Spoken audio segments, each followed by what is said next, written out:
2026. Individuals interested in participating in today's meeting were eligible to register online using the delegation registration form at www.kitchener.ca/delegation or via email at delegation@kitchener.ca. Any written comments received prior to the commencement of today's meeting have been circulated to members of council prior to the meeting and will form part of the public record. The meeting live stream and archived videos are available at www.kitchener.ca/watchnow. As we gather this evening, I'd like to remind everyone that we're gathering on the traditional territory of the Neutral, Anishinaabe, and Haudenosaunee peoples. We recognize our responsibility to serve as stewards for the land and honor the original caretakers who came before us. Our community is enriched by the enduring knowledge and deep-rooted traditions of the diverse First Nations, Métis, and Inuit in Kitchener today. I'd now like to invite everyone to stand as they're able for the singing of our national anthem.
Thank you very much. Before we begin this evening's council meeting, I'd like to take a moment to recognize several days of observance.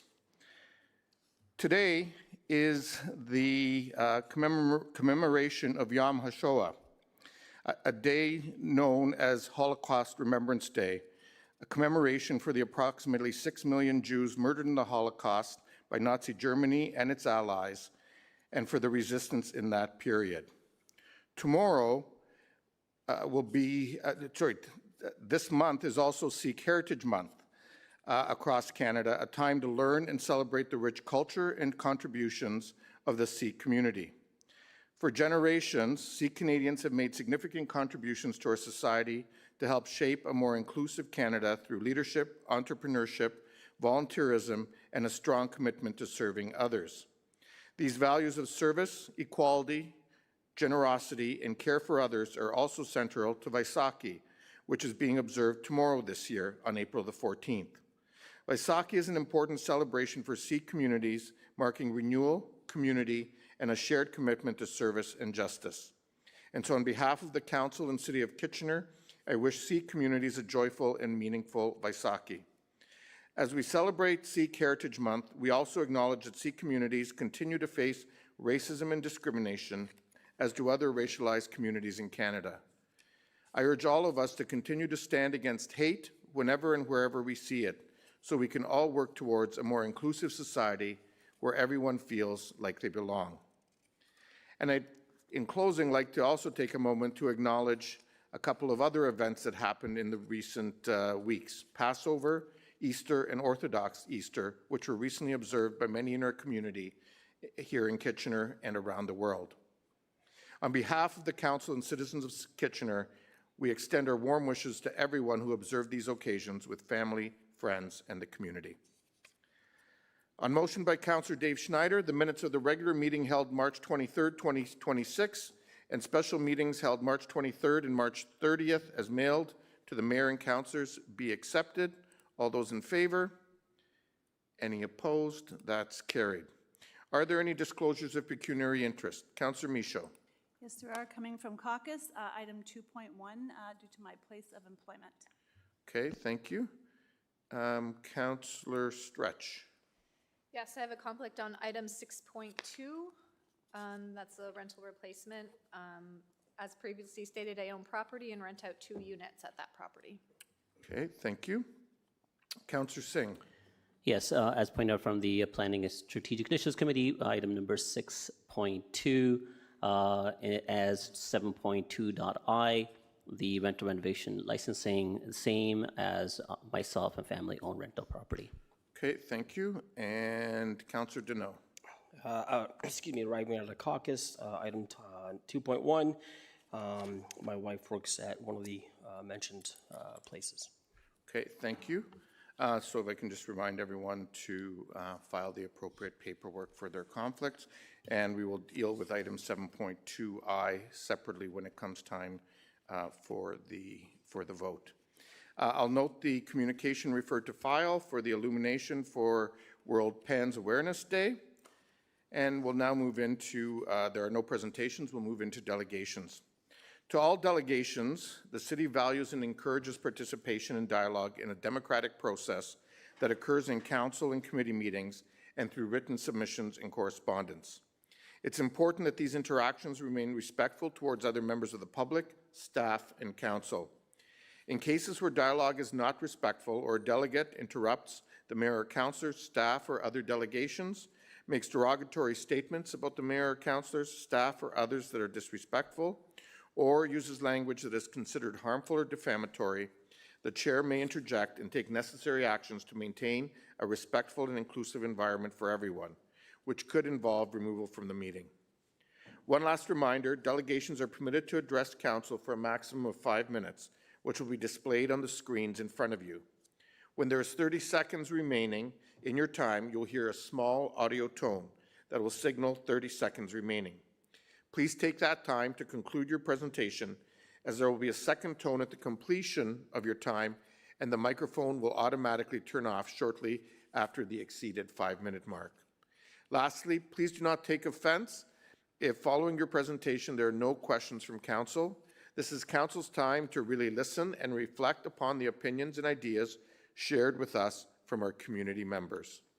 I will note that there are many delegations tonight for a couple of items on the agenda, and I also want to remind folks that there are no public expressions of applause or anything after people speak.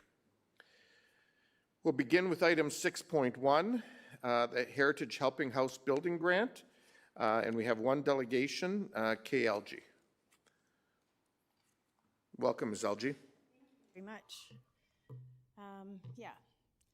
So I will try and do 2 things at once here. Advance my slides, which, yeah, okay, that's working. Okay. Thank you very much for the opportunity to speak to you tonight about Architectural Conservancy Ontario's Heritage Helping Housing Grant proposal. My name's Kay Elgie. My colleague Dan Schneider spoke to Kitchener Heritage on April 2nd, and that committee has put forward a motion which we hope council will support. Now, we came to this looking at what are the top of mind concerns for Ontarians. Now, a poll last week, Angus Reid, had a slightly different order. The top concern now is the price, cost of living and inflation, but second is healthcare, and third, housing prices and affordability. So as ACO, we realized we really can't fight inflation. We can't intervene in the Gulf War, et cetera. And we are individually, of course, very much supportive of public health care, but our mandate as Architectural Conservancy Ontario is heritage, and that's where we can do something about housing affordability. It's because there are 8,000 individually designated properties in Ontario and over 30,000 properties designated under the Ontario Heritage Act. And so these are ones that we feel, if these were adaptively reused, a number of these could be put forth to quickly create additional housing units and create more housing, period. And we have a great example just down the street, St. Mark's Place on King Street, where a former church that was worthy of heritage designation now has created 43 supportive housing units. And we feel this could be done in many other instances across the province, certainly here. We feel that heritage buildings have some special properties that make this a good thing. Depending on the scope of the project, adaptive reuse projects can reach occupancy much faster than new builds. And they can be more affordable. They can be as much as 16% cost because they avoid spending on demolition costs and hauling those materials off to the or ever filling landfills, as well as reducing the call for new materials and so on. And they are important for climate considerations, which I'm sure is a concern for councillors here as you deal with the costs of mitigating these increasingly frequent climate disasters that we're likely to have. So these buildings, they're more sustainable. But I think the biggest reason right now is that they create local jobs. And, you know, we're hearing a lot about Ontario First, and adaptive reuse projects are much more labor intensive. They can be as much as 60 to 75% labor compared to new builds, which are typically 30%. So I think that's a really compelling argument for them right now. Now, back in 2014, the National Trust for Canada did a survey of people who had provided or who might provide adaptive reuse projects and said, what would be the number one thing that would help you move forward on this more quickly? And they said an incentive, a grant program, provided that the grant was simple to apply for and administer, and the fund was large enough to meet 33% of the demand. So you had a 1 in 3 chance of getting accepted by it. And so all these considerations led ACO to propose a new housing-focused Heritage Helping Housing building grant. And this is what we're asking you to, in turn, write to the province and ask for application of this. We base this on an existing program in Alberta, which had very simple application and administration. It encouraged owners and developers to retain and renovate heritage buildings. It pays 50% of the costs up to a cap to building owners to renovate heritage buildings to create new housing units. And 50% of the grant would be paid on approval to address the costs of borrowing. And so here are some of the criteria that we've come up with that we're proposing: that it must be a designated property under either Part 4 or Part 5.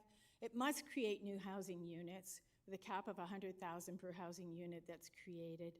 The work must adhere to the federal standards and guidelines for the conservation of historic places in Canada. And we'd like 50% of the approved funding paid in advance. Is that my time up? Okay. Just wrap up, please. Can I Do you have stop? any final statements? I'm sorry? Do you have any final statements? Just Yeah, I was just going to show you some examples and encourage you to follow the recommendation of the Kitchener Heritage. It's basically writing him a letter to the Minister of Finance, Minister of Citizenship and Multiculturalism, Housing and Municipal Affairs, and Ontario Heritage Trust. okay, thank you. Okay. Sorry, I'm just trying to. No, I'm just trying to see my lists, and I'm not.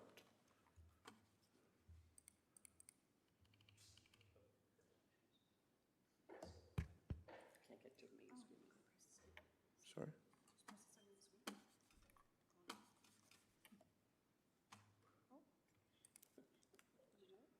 There we go. Okay, thank you. Councillor Chapman. Yeah, thank you. And thank you, Kay, for coming in with this. I just wondered if you could tell us whether you've spoken to other municipalities around the province and how this proposal has been received.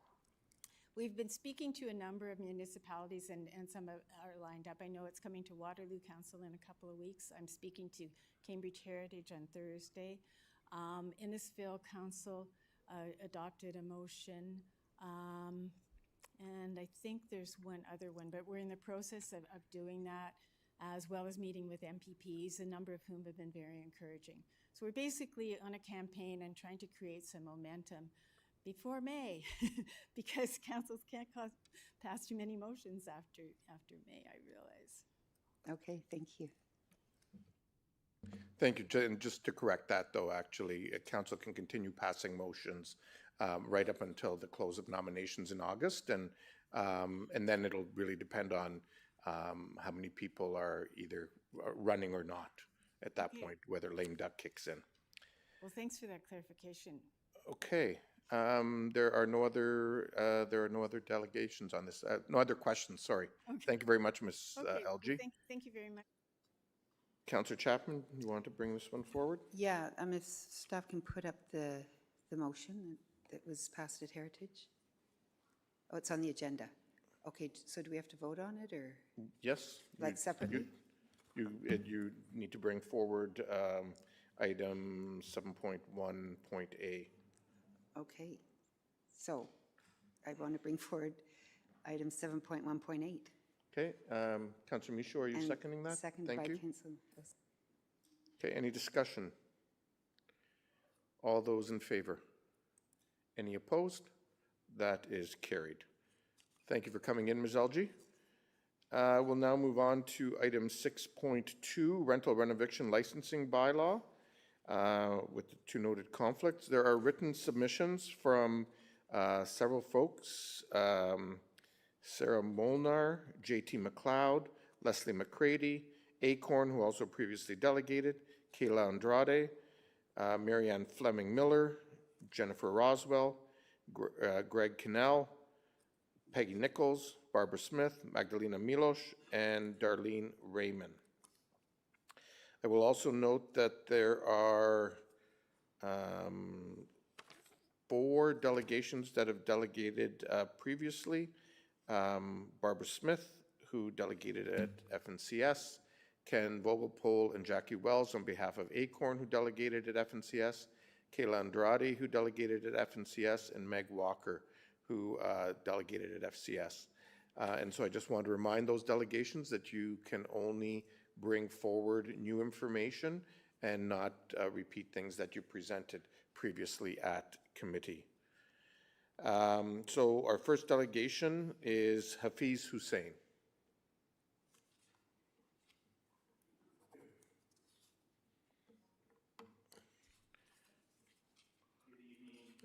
Mayor, members Welcome. can you guys hear me? Yep. Okay. Good evening, Mayor, members of council, city manager, and city clerk. I wanted to come in today because I wanted to bring a perspective from an outsider. And for honestly saying that from this, when I first heard that this rental renovation bylaw was coming to the city of Kitchener, I used to work in the city of Kitchener, and I felt it a place to be called home. However, I'm not a landlord. I don't own property in this municipality. However, I wanted to come to you today to just bring a perspective of why regulations and bylaws such as this deters investment away from the city.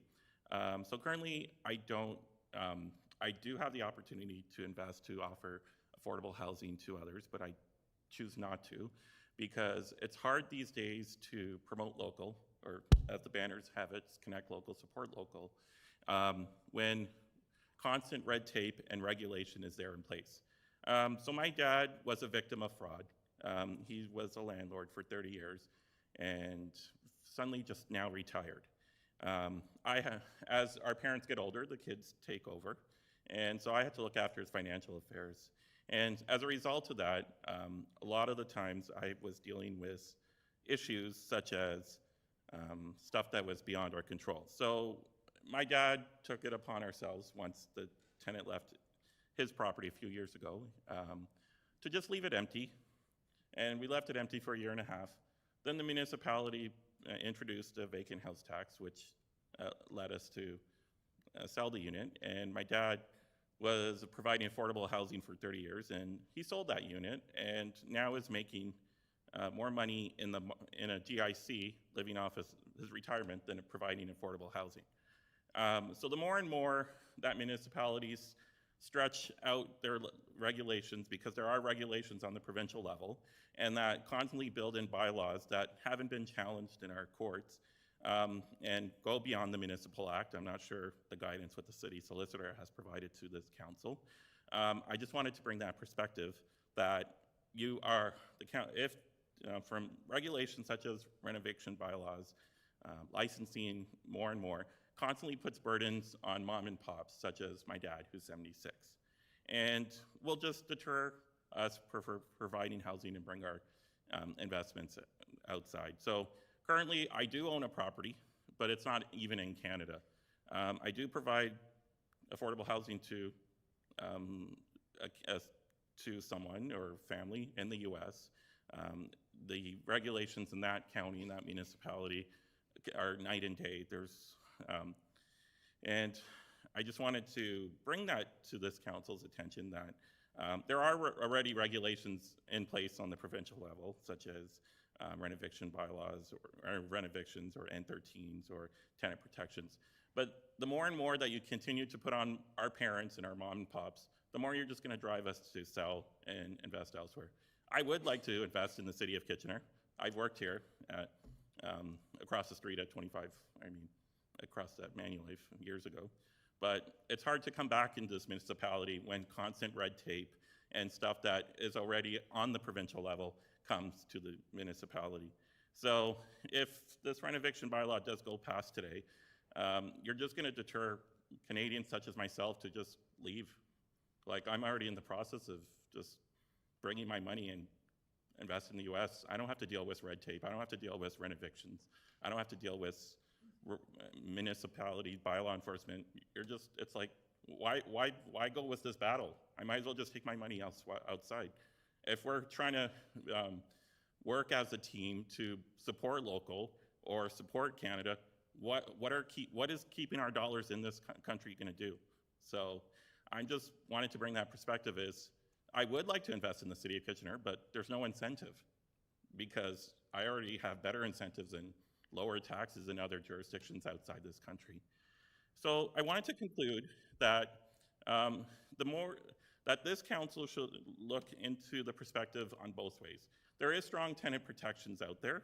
However, the onus on providing affordable housing to our parents when they've had these properties for years, their children have grown up, it's a second property, and we can't continue to manage it. And if you continue to put red tape and burden on us, you're just going to create more of a crisis rather than solve this crisis, and that the second tier municipality, the region of Waterloo, will cover the cost. So I just wanted to bring that perspective because I would like to invest in the city, but the more red tape, the more stretching the Municipal Act doesn't allow me to do it. Okay, thank you very much, Mr. Hussein. We do have a question, Councillor Janot. Thank you, Mr. Mayor. And Mr. Hussein, where do you currently live? I live in Toronto, Toronto. but I've worked in Kitchener. That's fine. And so London, Mississauga, Hamilton, Toronto all have renovation bylaws. Did you delegate at those councils? No. Okay. And so what kind of investment incentive would make you want to invest in Kitchener? Like, just less red tape and less burden. Like, it's just, I don't want to deal with bylaw enforcement. I don't want to, like, if my unit is up to code in Ontario Building Code and there's rules that are already there on the provincial level, like, I just want to work with a municipality that works within its guidelines. Like, I strongly feel like municipalities are stretching beyond the Municipal Act, and why are we creating duplications of laws when there's already there in the provincial level? And I'm not sure if this regulation, if the city solicitor has given that guidance to this council, that this, I strongly believe this is interference with provincial legislation that overrides, like the Municipal Act doesn't cover. So that's why I'm here today, just to let you guys know. And you're not a municipal attorney or lawyer, right? No, it's just that I've learned to follow the Municipal Act, and I strongly believe that this bylaw, even though it has not been challenged, I'm not sure what the city solicitor has provided guidance, is overriding or providing more red tape that is already there in the Residential Tenancy Act and in the Ontario Building Code. Thank you very much for coming in this evening. Next delegation, I believe joining virtually, is Sarah Molnar. Good evening, Sarah. Good My name is Sarah Molnar. I am a property manager, and I'm here representing the small and mid-sized housing providers who make up a significant portion of the rental housing in this community. I'm going to be direct. This proposed approach to rent evictions is not grounded in evidence. It duplicates provincial law, and it risks making our housing situation worse, not better. Let's start with some facts. There's no clear data showing that bad faith evictions are happening at a scale that justifies new municipal regulation. If it is widespread issue, then where are the numbers? How many landlords have been fined? Because under Ontario law, bad faith evictions are already illegal and enforceable through the Residential Tenancy Act. So what exactly is this license solving?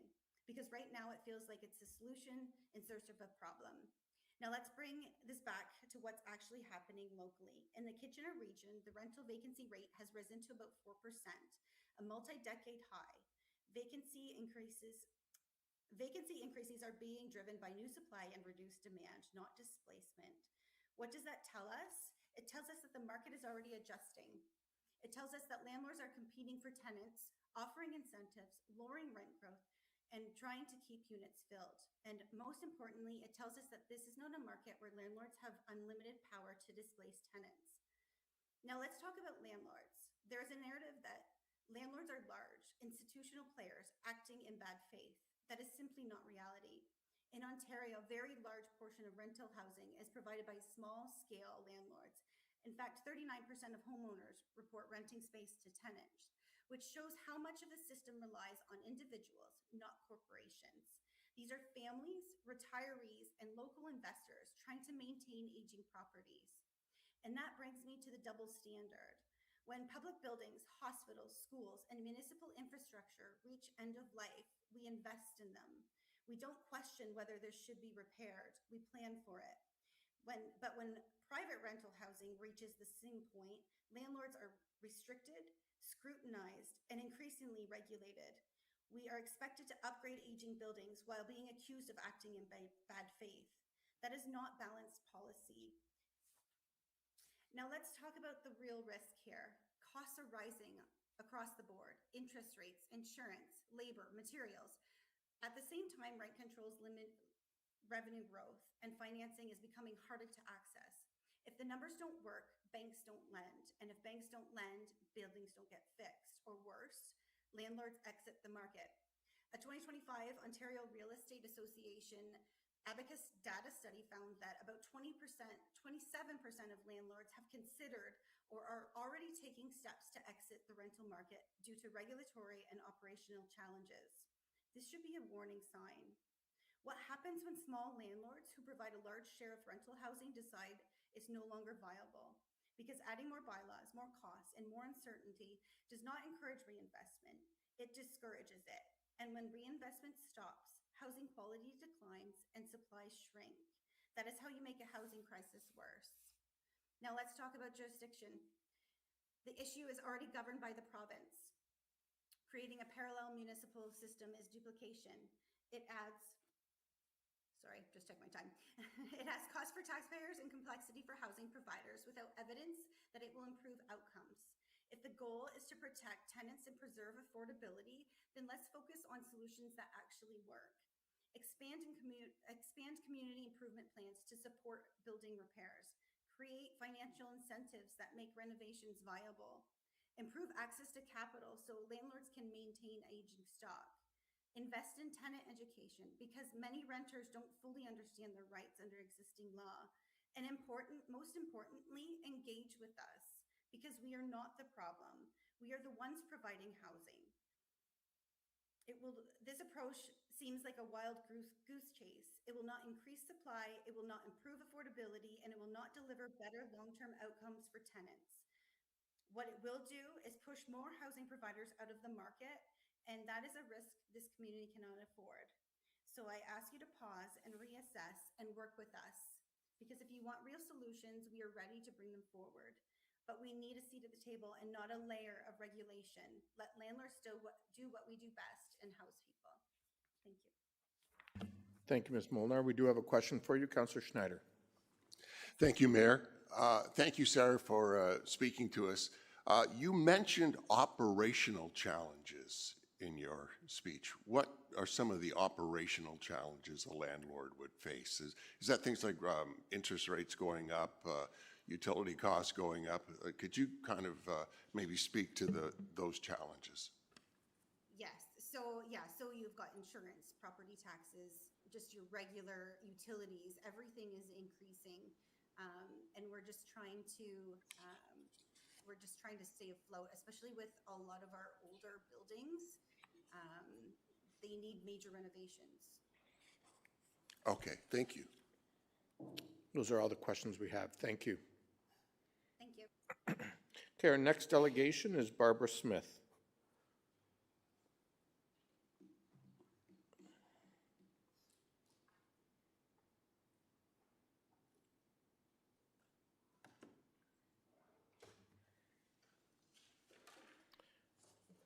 Welcome, Barbara, and just a reminder to focus on new information, please. Hi.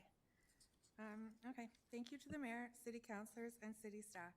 I would like to address some concerns and statements brought up at the last meeting discussing the rent eviction bylaw. Something often brought up was the jurisdiction of the municipalities and the concerns that licensing would not stand up in court. But according to the Municipalities Act, in Section 8, municipalities are given the power to interpret their jurisdiction broadly and provide for a system of licenses respecting the matter interpreted. Jurisdiction of the municipality includes 2.6, the health, safety, and well-being of persons, and 2.8, a protection of persons and property, including consumer protection. As seen in Section 151G, municipal powers include licensing real property used for business and the persons engaged in it.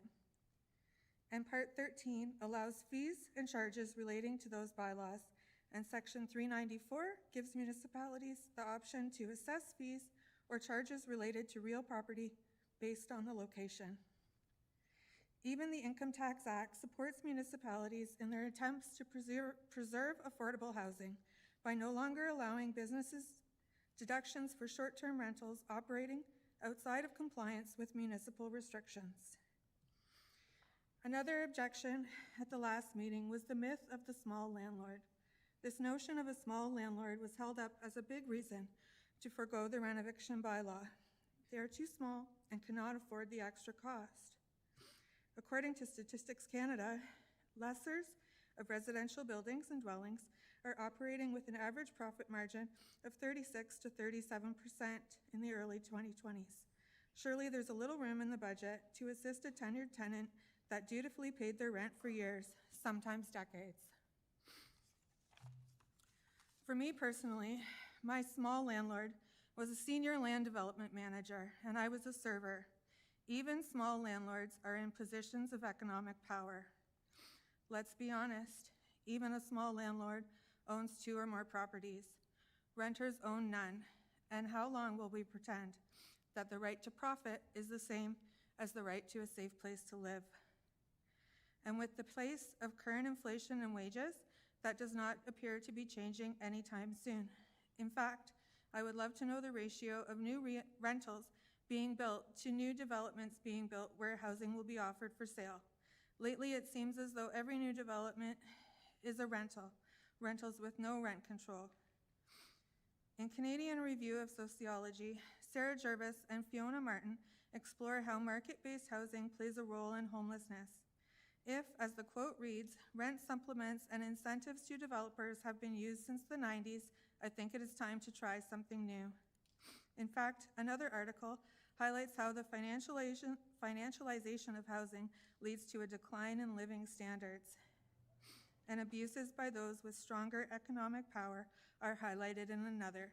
Study after study shows that the financialization of housing harms communities. And how did these units become in states of disrepair so profound that the tenant must move out and the place must be gutted? In my case, it was a slow progression. The photo of this rotten deck was taken from the current real estate listing of the property that I was rent evicted from. First off, I see this This rotten deck was not deemed a necessary repair during the latest renovations, which is odd to say the least. And secondly, this was reported to the landlord at least 5 years ago and allowed to continue to cause damage. Now they are attempting to pass it off to someone new. Not enacting this bylaw is rewarding this behavior. My last rebuttal. Oh, why didn't that one not change? Anyway, my last rebuttal is to the costing side. How funds would be raised and budgetary impacts were a main concern at the last meeting, and I thank council for their due care taken with their responsibilities. However, there are other ways to recoup costs of this bylaw, such as vacant unit taxes or transient accommodation taxes. It is time to lay the cost of homelessness on the feet of those who profit from it. Cities are passing these bylaws already. By not enacting them, you are encouraging bad actors to come here where they may continue to abuse the community and discouraging families from starting their life here. As our young people look toward their future, what will hold them to the region? If I was presented with two opportunities, one in a community where I would be protected and one where I wouldn't, I would choose to be in the one where I was protected, wouldn't you? Thank you. Thank you very much, Ms. Smith. We do have some delegations. Councillor Deneau. What did I say? Oh, sorry, question. Sorry. I'm having technical problems, folks. My mouse isn't working. So, Councillor Deneau, go ahead. Thank you, Mr. Mayor, and I can delegate a little bit later if you need me to. Barbara, you mentioned that you were rent-evicted. Yep. So what were the reasons why you needed to vacate your premises? Well, I had lived there for 10 years and my rent was $1,020. So rent for a 2-bedroom apartment now is about $2,000. So the whole time that I had lived there, I had spoken to the landlord about things like water in the basement, which they choose to ignore. I have other pictures of tree roots growing into the foundation of the house, which they also chose to ignore. And then they came and said, oh, we can't afford market interest rates. We need you to move so we can sell the house. And I said, no, I don't need to move for you to sell. I'm in school right now and I can't afford to move for you to sell. And I don't want to. They tried to give me a very low amount of money, which I would have, you know, as a student, how do you pay $2,000 a month rent? So I fought it for as long as I could, and then I lost, as I said in my tearful. And did they end up selling the house? The house is currently for sale right now. In our hearing at the Landlord-Tenant Board, I was granted the right of first refusal, but that was never offered to me. So I moved out, and now they've listed the place for sale. Councillor Chapman. Yeah, thank you, and thank you for coming this evening. So you mentioned the myth of the small landlord. I wonder if you could talk a bit about, you know, a rent-eviction bylaw with the compensation that's proposed in the amendment, and, you know, would you distinguish, like, say, well, we don't need to do it for smaller landlords, only so many units, or can you speak to that a bit? The thing about the so many units for me is my landlord, as I said, was a senior land development manager for Mattamy Homes. He had a 6-figure salary. Over the 10 years that I lived in his property, they purchased 3 other properties. So by the time they wanted me to leave, they owned 3 houses plus their own personal property and are still considered a small landlord, right? Because each of those properties was only duplexes, their only compensation required to me was 1 month of rent. And considering that my rent, being 10 years old under rent control, was $1,020, what is that compensation compared to today's rental markets? It's nothing, right? So I think that the strongest, if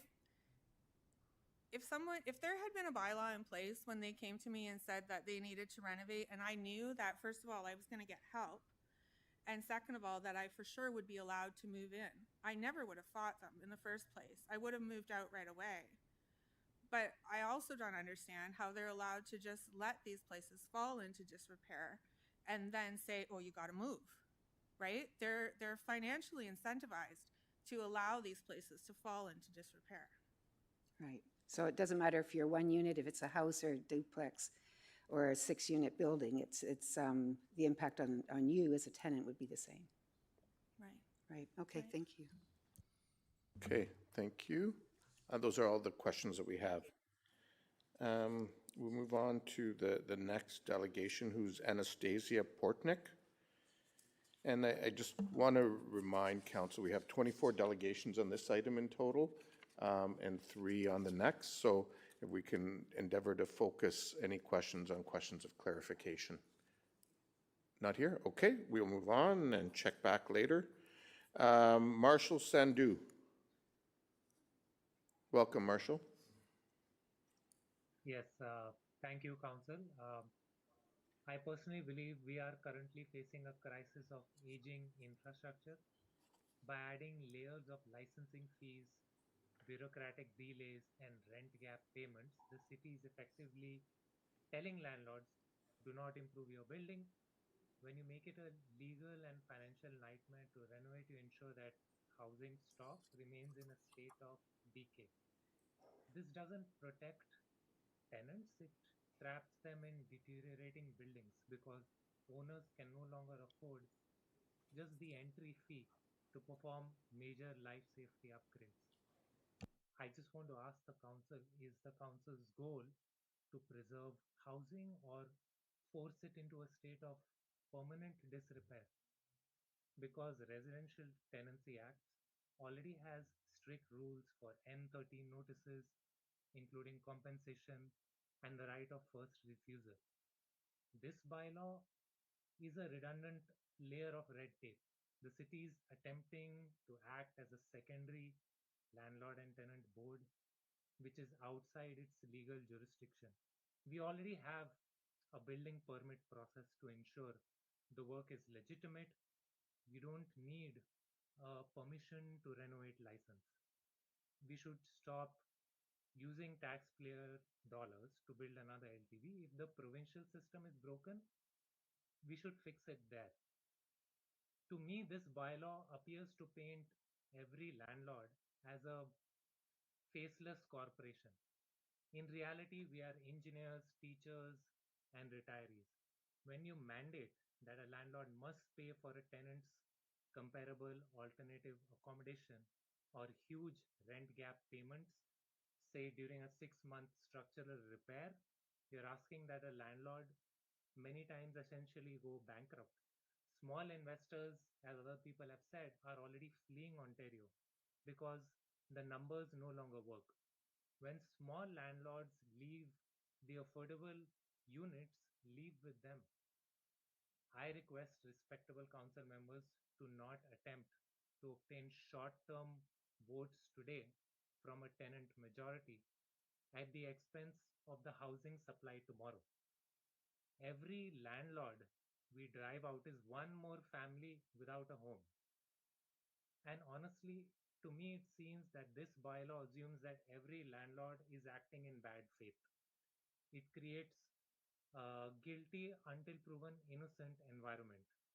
By encouraging tenants to fight every necessary repair as a renovation, the city is fueling a culture of entitlement that ignores the reality of inflation, taxes, rising interest rates, falling rents, and so on. You are actually incentivizing tenants to block necessary construction, putting entire buildings at risk. Leadership is about telling the truth that buildings need maintenance and maintenance costs money.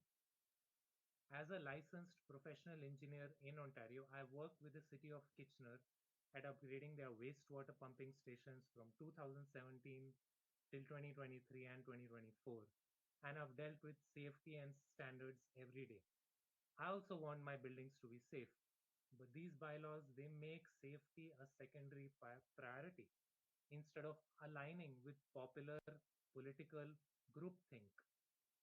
I urge this council to stop treating property owners like criminals and start treating us like the essential housing providers we are. Scrap the license, simplify the permits, and let us fix our buildings. Thank you. Thank you very much, Mr. Sandhu. There don't appear to be any questions. Thank you for joining us this evening. Our next delegation is Douglas Kwan.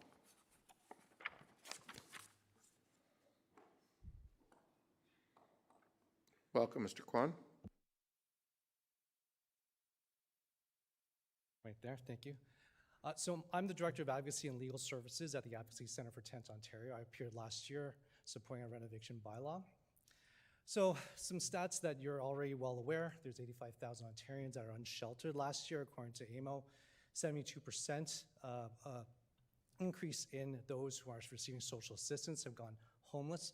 In the Waterloo region over the last 2 years, just the last 2 years, we've seen a 10.5% increase in two-bedroom units.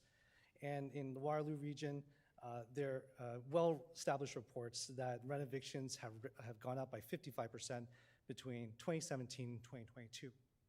We also know that the University of Waterloo study stated that corporate landlords primarily use renovictions as means to displace their tenants and then rent out their units for higher rent. So a lot's been talked about the Landlord-Tenant Board. So the Landlord-Tenant Board today has historically been unable to protect tenants from bad faith evictions, such as renovictions. It's well established that it's not a place for tenants to seek redress because tenants have to wait twice as long for a hearing compared to landlords.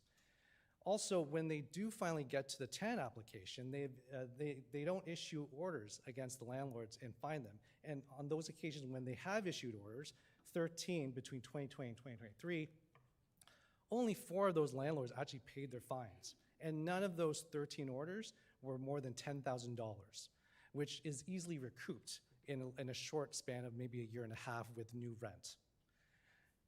In summary, the LTB is not a place for tenants to protect themselves from bad faith evictions.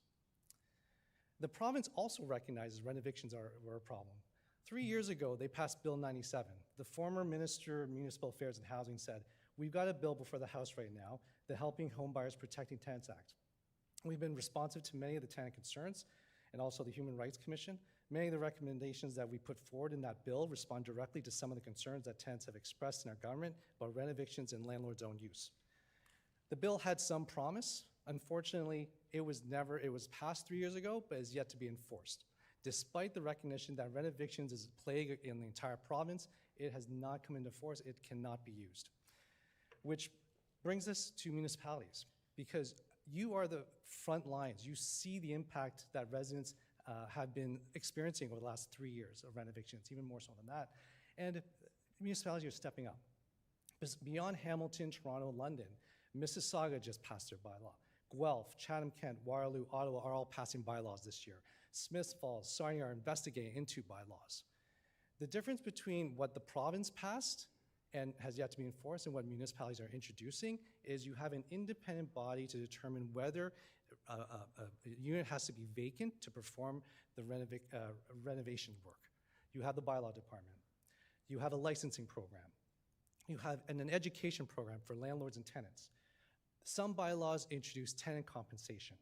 Some municipalities have also added fines to tack on situations where it's particularly grievous, where landlords are really gaming the system and earning immense profits from this action.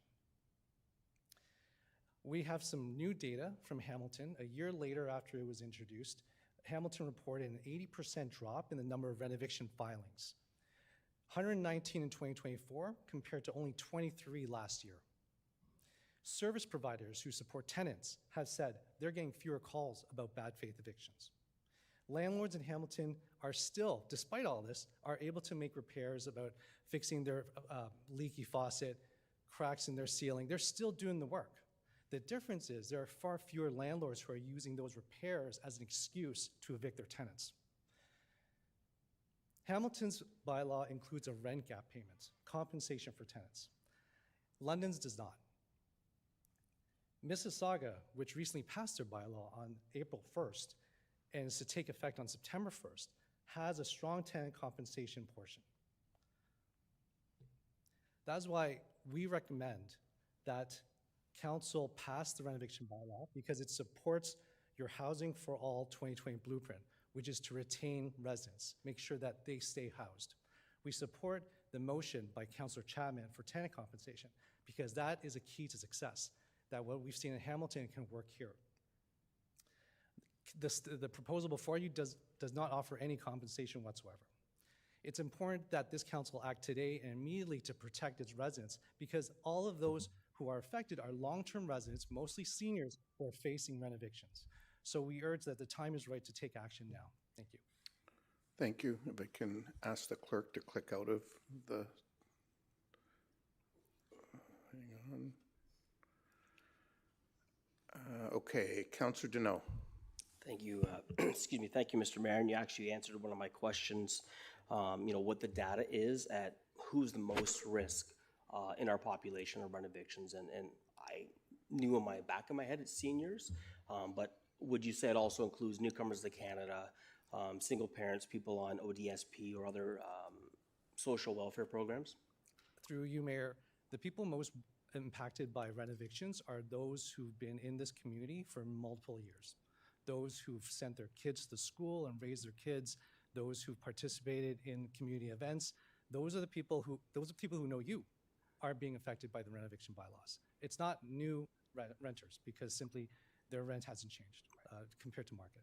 Okay, and you may not know this answer, but do we know what when landlords provide N13s, what is the biggest reason why they provide those? Like, is it a full redo of the apartment, or is it like we hear in some situations, well, they want to take down the cupboards and put new cupboards up? Like, do we have any idea of what the biggest reason why N13s are given? I want to be clear, there are some N13s that are legitimate. And that landlords apply because the place needs to be gutted, the copper tubing needs to be replaced, what have you. We here at ACTO hear the worst situations where it's replacing a counter or a door needs to be replaced.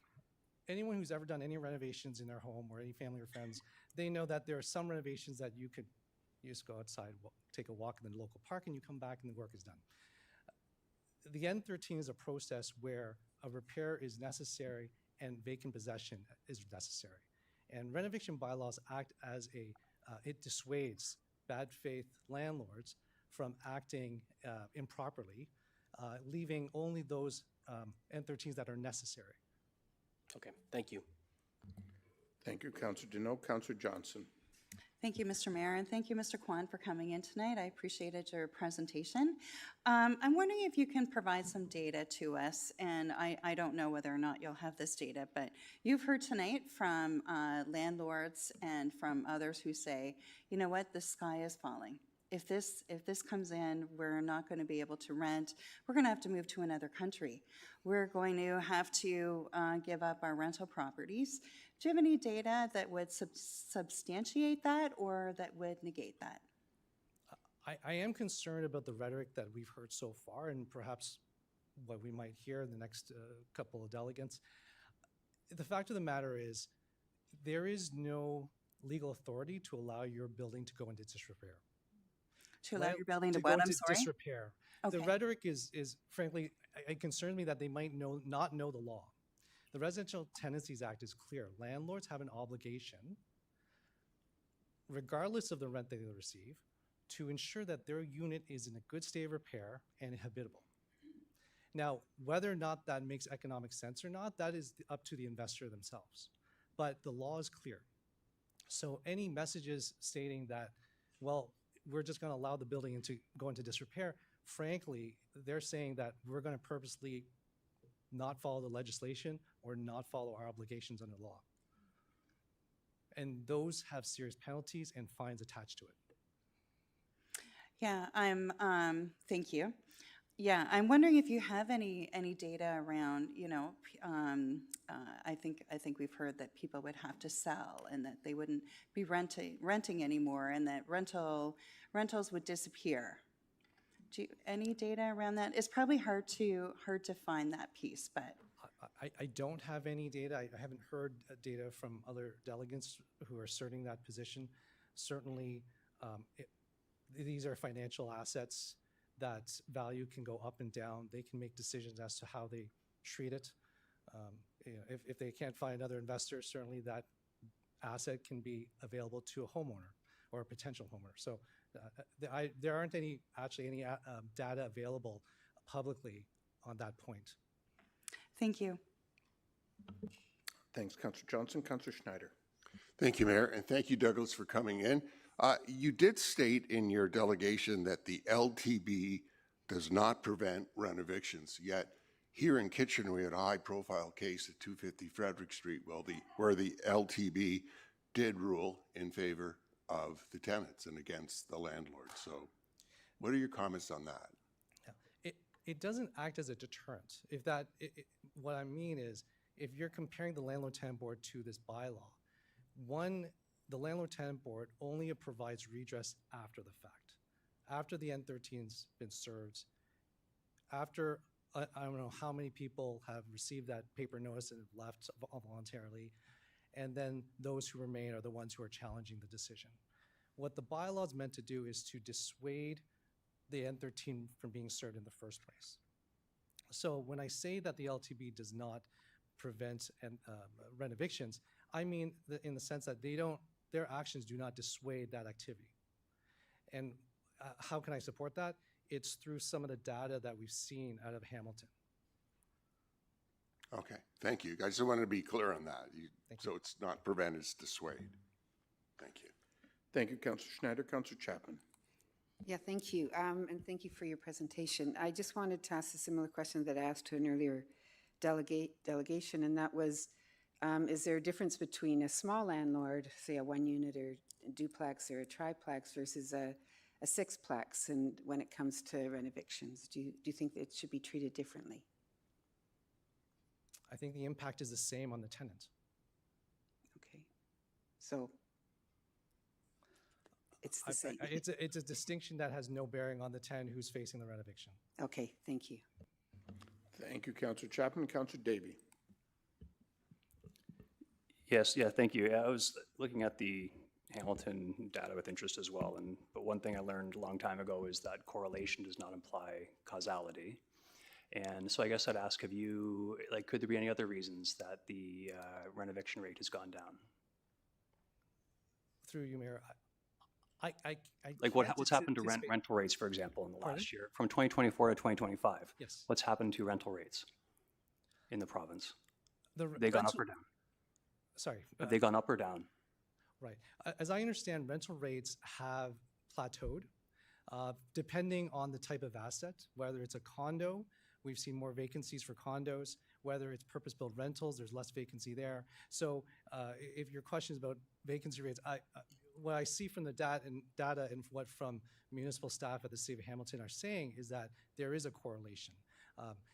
They issued a report that these N13s are measured by looking at landlord-tenant board data filing, which means that there's only certain types of filing related to rent evictions. There might be some other reasons, but it's a dramatic difference to suggest that there are other factors at play. The most significant factor that happened in Hamilton appears to be the rent eviction bylaw. You mentioned that one of the differences with this bylaw is that there's an independent body making the determination. Is the LTB not an independent body? They do not, as I said earlier, they are not the ones to determine, they determine whether vacant possession is necessary after the N13 is served. At the municipal level. No, that's enough, thank you. And you mentioned that the appeals that you saw that went through, if someone went through our bylaw process for those N13s went to the LTB, that the LTB approved as being relevant, and those people should be rent evicted, frankly, would this bylaw change that at all? I'm sorry, can you repeat that question? For cases that go to the LTB, yes. So let's say someone goes through the process here and then they still appeal to the LTB. For the ones that were approved in the past, would there be any different outcome for those people that lost at the LTB? So the way this bylaw should play is that those who genuinely require vacant possession due to the renovation work can proceed accordingly. Think of it as a filter, right? You're pouring water through a filter. The first layer is the bylaw. And then only the ones that can justify that vacant possession is necessary make it to the landlord-tenant board. And then they determine whether to grant what the landlord is asking for. But anyone can appeal to the LTB if they get an N13, correct? The N13 is filed by the landlord, and tenants sometimes can respond to it. Other tenants just see the first letter, and they just leave because they're scared. So final question then, if somebody. Not everyone attends to the landlord-tenant board who receives an N13, if that's what you're asking. Yeah, exactly. So my final question then, if someone knows their rights and they're being, sorry, two more questions. First one is, if you get an N13 and you appeal it, does the tenant get to stay in their home until the LTB makes a decision? The LTB is the final determination where vacancy is granted. But you referenced that the backlog is a big pressure for tenants, and I'm just asking, if the backlog is a big pressure for tenants, what happens to them once they file an appeal? Do they have to leave their home? Well, if they challenge the decision and the decision isn't final, they do remain housed until it's finalized. Until there's an LTB ruling. Okay, great. And my last question then, if someone is educated and they know their rights, and they're being evicted illegally with an N13, and they go to the LTB, how will our bylaw be any different? They have to do a ton of work ahead of time. They are facing at the LTB, usually the landlord sends in an engineer or someone who's a contractor who can identify, hopefully they say that he or she is a specialist or knows what they're doing, and then the tenant has to marshal evidence to refute that evidence to say that it's an illegal act or it's a bad faith eviction. Okay, And the difference is you have a third party, someone in the bylaw planning department to make that determination. That is the difference. In other municipalities, they have an architect or an engineer or a specific person who has the expertise to make that declaration.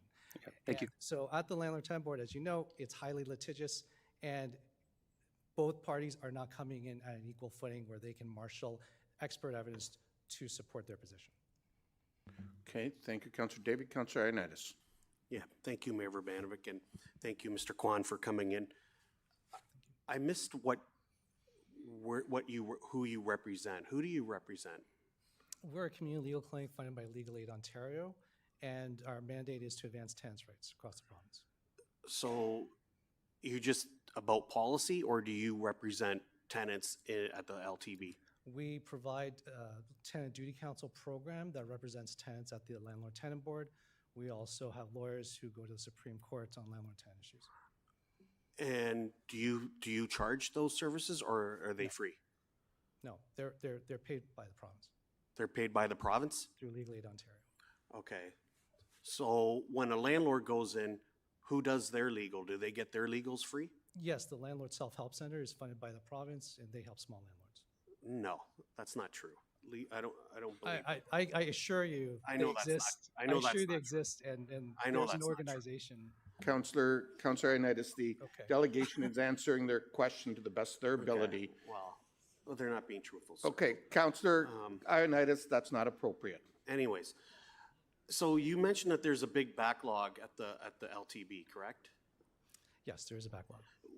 What is the number one issue that is causing that backlog?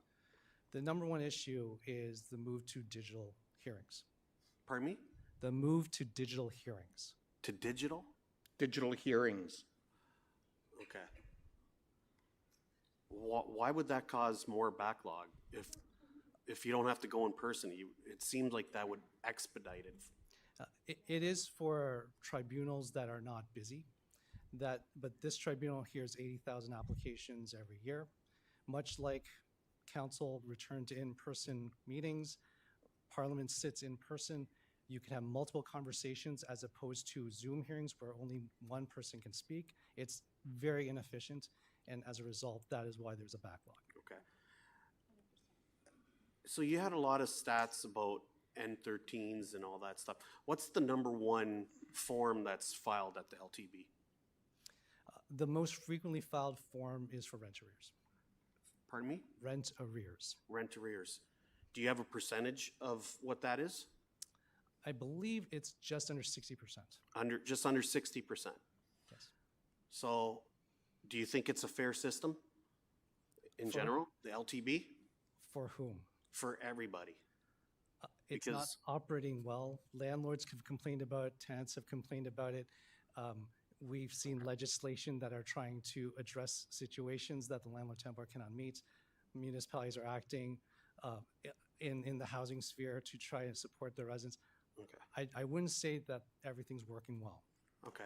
So why aren't you here representing landlords? You said you give landlords free advice. Why aren't you here representing landlords for not getting for their N4s? Through you, Mayor, I did not say we represent or serve landlords. Okay. We're the Advocacy Center for Tenants Ontario, Councillor. Okay. Thank you.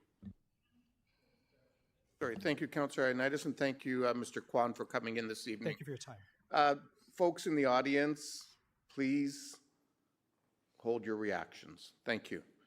Our next delegation is Rachel Whitney.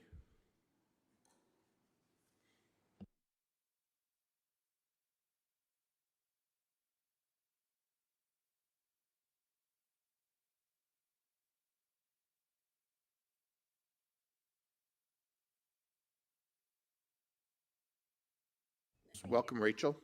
Good evening. I wanted to give my perspective as a member who went through the experience of the N13. My building was served N13s and I had to witness what it did to our members in our building. As mentioned here, a majority of them took the money and left. I do know some of them ended up living in their vans. A couple of them moved back home with their parents, and some of them even left the province.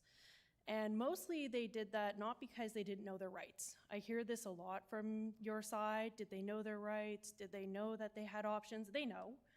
But we also know that there's no real consequences for landlords acting in bad faith. When they are brought to the first right of refusal, there's often times where people move back in, and then there's often times where they don't, and they put the unit up for listing for double the price that it was at because they were paying market rent for years, and there's nothing they can do to get back into their unit at that original price. Landlords are very rarely held accountable when they do this, and they often don't even pay the fines if they are fined. The LTB has such a long waiting period that there were people in my building that were waiting for 6-7 months before they even got a response. Most of them also know that they have some recourse in terms of the advocacy groups that are out there, but most of them represent people who earn less than they do. So a lot of my building members who are earning $55,000, living paycheck to paycheck, didn't actually qualify for legal aid. So they couldn't get any legal advice, and then they couldn't get legal representation, and then they had to try and find time off of work when they worked 2 to 3 jobs, and their work didn't give them any paid days. It was only ESA covered, unpaid, 3 sick days, and maybe a family emergency day. So like leveling all of that to them then having to be experts when they do go to the LTB to be able to fight the N13, to know the levels of service, that they have to put in their 7 days of evidence, that they have to serve the landlord who already has an expert on their side. They took the money they were offered and they left. So effectively there are 3 new homeless people in the system, or they are precariously housed in the sense that they're living with family members or in their vans. And those statistics don't often get added to the list because they don't actually make it to the court, which means the N13s are never actually registered. So that has happened in my personal life. I do know that the members that did fight the N13, it took hours and days and so much effort and work that one of them has been medicated to try and sleep at night. They are stressed out about it happening again because the landlord technically didn't get a hearing against them. They just dropped theirs, and so they can pick it up at any moment's time, and it has caused such distress in the building that people are still looking at their options for whether or not they can stay or they should leave. And not to say as well, but the landlord is not a particularly nice person, and now that they were not successful with the N13, there is a ton of other issues that they're facing, such as bylaw issues that they've been calling bylaw for, not picking up garbage, doors not closing properly, units that did need some repair but not to the level of the N13, getting that repair ignored. There has been a non-stop call to this landlord to try and fix certain units, and they've gone unresponsive. So it's an aftermath that they're still dealing with from their day-to-day. So I'm not sure if that's really discussed enough here. Often we hear that landlords are struggling, but I do find it really hard to believe that we're all paying for landlords for us to live in this unit, giving our salary to them, and they're not able to finance that salary or properly invest that salary to maintain that unit as we live there. And a lot of the times I think it is very difficult for anybody to overcome the amount of work it's required in order to go to an LTB hearing and actually be successful to fight that landlord on a bad faith eviction. That's all I have to say. Okay, thank you for your delegation. Rachel, we do have 2 questions. Councillor Chapman. For coming in. So you say that many of the tenants took the money and left. Do you know how much money they were compensated, and were they given moving? No, so there was a few members that were outspoken about it, but there were also some members that were not. And I do believe that's because there was some negotiating between them and the landlord. However, they said they signed an NDA and they wouldn't talk about it. So there were people that were offered 3 months rent. And in the mind of that individual, he chose to live in his van. He said that he understood that the landlord was probably going to win this N13, that the LTB is not on our side, and that historically he's seen this happen before. So he'd rather take the money while he could, because once you lose in the court, you no longer get that funding. You are just evicted. So he took the money and he left. And he didn't get, or did he get money for moving expenses? No, Okay. just the money offered in the N13. Thank you. Thanks, Councillor Chapman. Councillor Deneau. Thank you, Mayor Vrbanovich. And you mentioned, unfortunately, people, cash for keys. They're sleeping in their vans or they moved out of province. And so if a policy like the one Councillor Chapman has proposed, a rental bridge between vacancy, you go somewhere else, if the rent's an extra $600, that is covered. When the renovation is done, you're allowed to return. If a rental bridge was enacted, do you think we'd still see people sleeping in their vans or moving out of province? No, I think they would have accepted that because there was a lot of questions around that on whether or not they would be put up in a different place and if there would be cost covered. The answer was no, it was cash for keys, or you fight the N13, and they took the cash for keys. Okay, thank you. Thank you, Councillor Deneau. Thank you. Those are all the questions we have.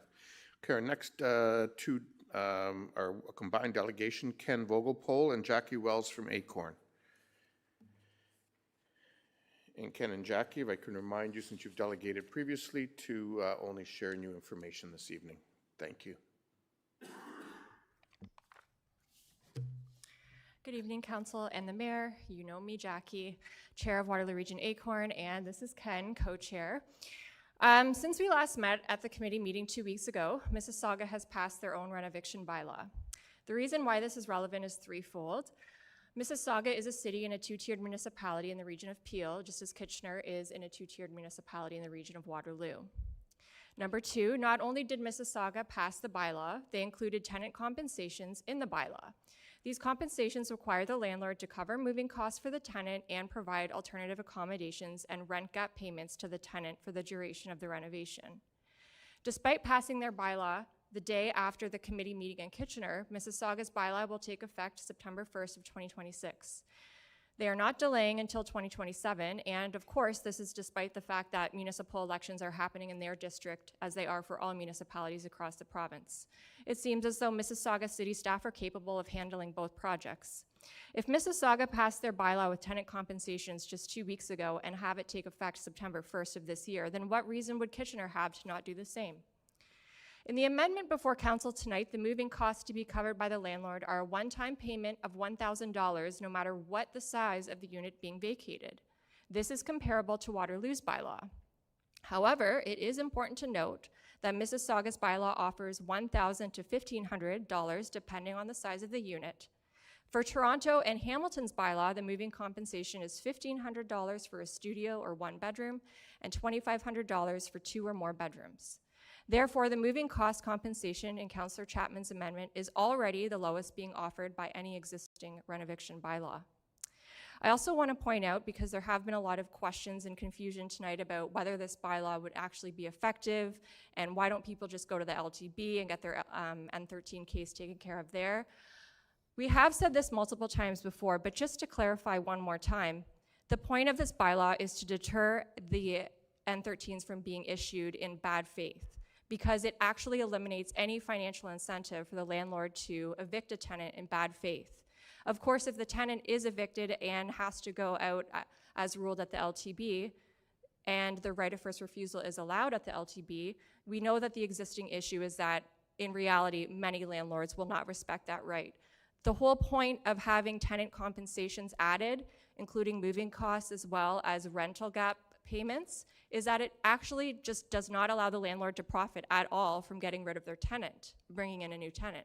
So it is actually in the financial interest of the landlord to get that renovation done quickly and efficiently and get the tenant back in. Allow me to remind council that the person shouldering the burden in this situation is really the tenant. The tenant did not choose to live in a building that has been allowed by one means or another to enter a state of disrepair. The tenant needs a place to live. The tenant also does not reap the benefits of the improved property value as a result of a renovation, except by residing in the renovated apartment, which they already pay for. It's completely reasonable to expect the landlord who has chosen to get into the industry of being a landlord as the business owner to shoulder these costs. Thank you, Council. For the second part of our delegation, we wish to address landlord concerns that a municipal renoviction bylaw will add administrative burden and complexity. As a business owner, landlords should already understand that risks will and do include changing market and regulatory conditions. Risks sometimes involve taking a loss in the short term to keep your business viable, paying a licensing fee, consulting a qualified professional, and paying for the cost burden placed on the tenant should be the cost of you doing business. Any arguments to the contrary, we would not allow in any other business environment. We don't allow restaurants to simply opt out of health and safety regulations because they're expensive. We say this is important, and we make the businesses follow that guideline. Businesses that are viable will continue. Businesses that are not will not. And that's just the reality of doing business. According to the previous delegation, it seems like the profit margins aren't actually so bad. If a renovation is essential, then a renovation bylaw will not deter a landlord from doing a necessary renovation. Necessary renovations are important because they ensure the long-term viability of the business. However, necessary renovations that are so extensive as to require the tenant to temporarily move out and therefore fall under the purview of a renovation bylaw should be a very rare occurrence. The reality is that most renovations are not so extensive that they require the tenant to vacate their unit for months on end. In fact, most renovations can take place while the tenant safely remains in their unit. And in these cases, the bylaw will not affect the landlord. In summary, an effective renovation bylaw can actually prevent delays and reduce complexity for both the landlord and the tenant. Acorn urges council to pass this renovation bylaw and vote to include the tenant compensations in this bylaw. And I'd like to add one more thing. I do appreciate the work that council has done on this matter, and I know that you're probably getting sick of seeing us because we've been here a lot lately. A lot of the people, the tenants that you see in the room, you've seen them before too, and we're delegating on this a second time. We're here and we come back time and time again because for us, this is a question of life or death. This is a question of actually being able to live in a home, to live in this city that we love. For some of the people that are coming here to speak against the bylaw, this is the first time you've seen them. And for them, this is a question of business. And I would like to ask council which they believe is more important, questions of life and death and residents of this city, or questions of business for people who do not even reside in this city. Thank you. Okay, thank you very much for your delegation. We have some questions. Councillor Chapman. Thank you for coming in again to delegate. I just wondered if you had any more information on the Mississauga case. So this came right after after we last met in the Finance Committee, right? And do you know if there was any discussion or back and forth about whether to include compensation or not, or was it just that's the way it was tabled from the beginning and they ran with it? And did they, I guess the other question would be, did they reference the Hamilton data that was provided to make their decision? Go ahead. I actually haven't read the minutes from, whether it was an amendment or whether it was already in the bylaw from the outset. What I can tell you is that whatever the decision was, it came after Waterloo's, and they did decide to offer more in terms of compensation for moving costs than Waterloo did back in January. But yeah, I mean, I don't know what they deliberated on, like in terms of whether it was amendment or not. If that's what your question is? No, I just wondered if you had any more information as how that process went. Okay. But thank you. Thank you, Councillor Chapman. I don't see anyone else in the queue. You did ask a question. I just feel I do need to respond on behalf of staff about workload and so on, and the comparison to Mississauga. Kitchener has about 300,000 staff. Mississauga has 300,000 residents, 800,000 in Mississauga. We have 2,300 FTEs. Mississauga has about 8,400. The reality is, at election time, our clerk staff actually have to assist in projects like that, where Mississauga has the ability to obviously have more flexibility on that. So I just wanted to answer that on your behalf. Thank you for the clarification. Thank you. Next delegation is Kayla Andrade. And Kayla, I just wanted to remind you as well, since you've delegated before, to just focus on new information, please.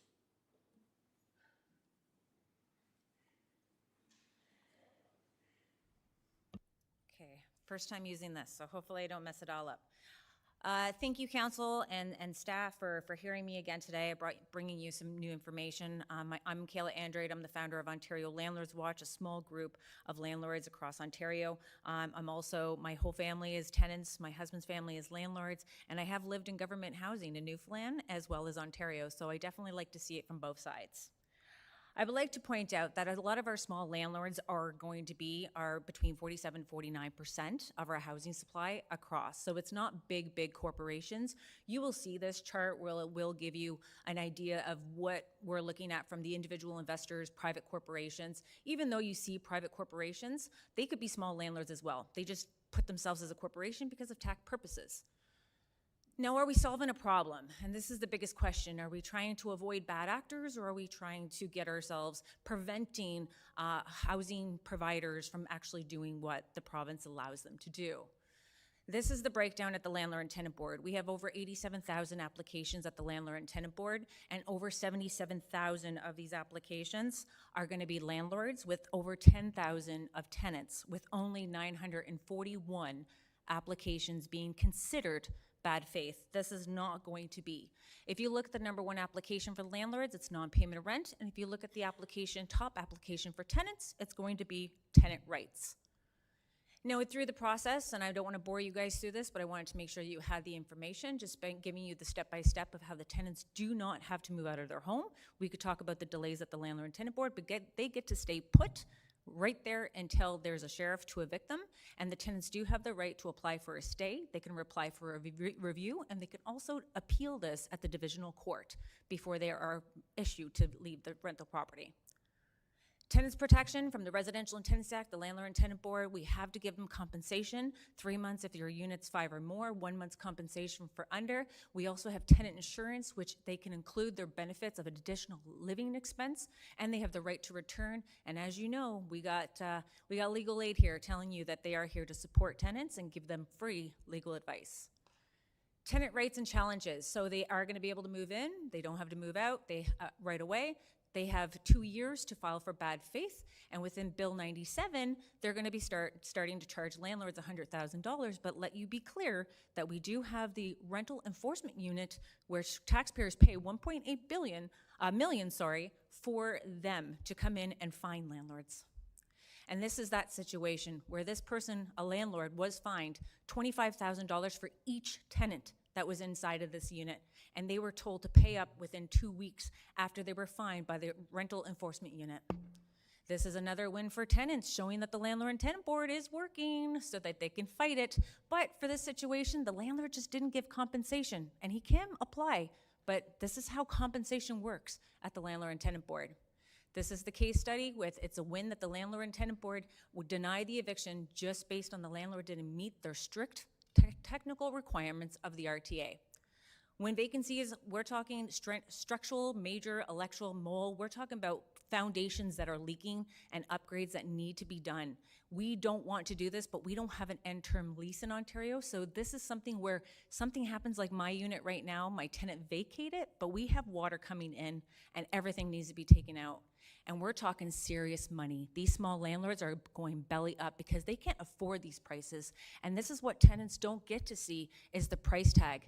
They don't have this in their bank account. They actually have to pull this out from a line of credit, or they have to fix it, go in debt, and sell it to an owner-occupier or a developer. Now, this is where the landlords are also dealing with lost rent, the loan interest, the permits, the taxes, the utilities.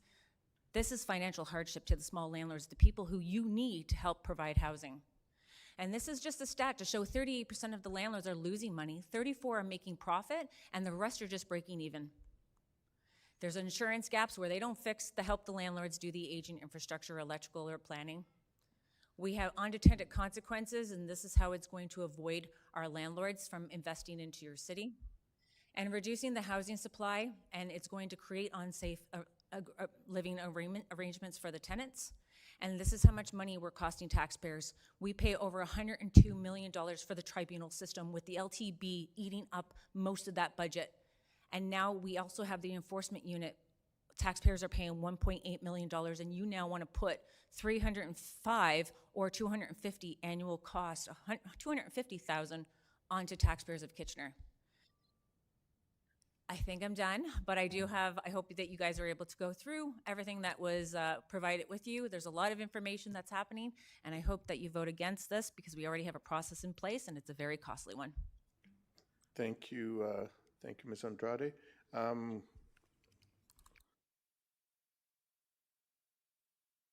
For some reason, it's not clearing the presentations. Thank you. I have 4 people in the queue. Councillor Deneau. Thank you, Mr. Mayor. And I was reading that Hamilton ruling as well. And you mentioned the landlord was fined $100,000 for the 4 units that were improperly vacated. Who got the $100,000?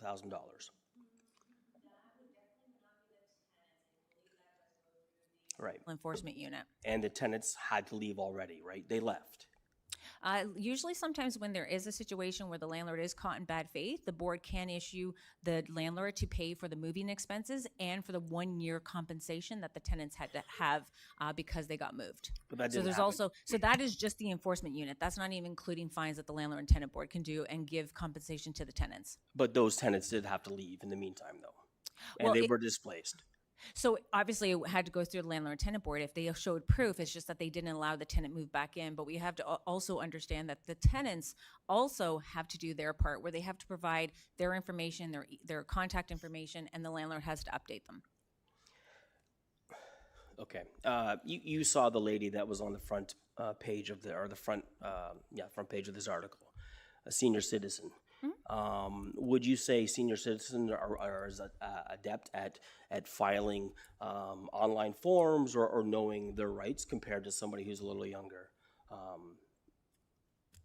For an N13? For anything, though. Well, I think if our landlords are going to be giving an N13 to their tenants, the verbiage on there is very clear as crystal. You do not have to move out. And it also gives the tenant information letting them know where they can get legal aid. And legal aid is offered as duty counsel at the hearing as well for tenants. So we have to also consider that it's not just about the lack of information, is that we have Google, we have AI, we have tenant unions, we have tenant support. We have a lot of these tools. Folks, if I can helping. just ask you to be respectful of the delegations. Thank you. There is a lot of information. I can tell you right now, I run a landlord group for landlords, and we have over 10,300 landlords in this group. And I tell you that our tenants know more about their rights than our landlords do, unfortunately. Okay. Thank you. Thank you, Councillor Deneau. Councillor Schneider. Thank you, Mayor, and thank you, Kayla, for coming in. You spoke of some of the financial challenges, and that slide came up fairly quickly.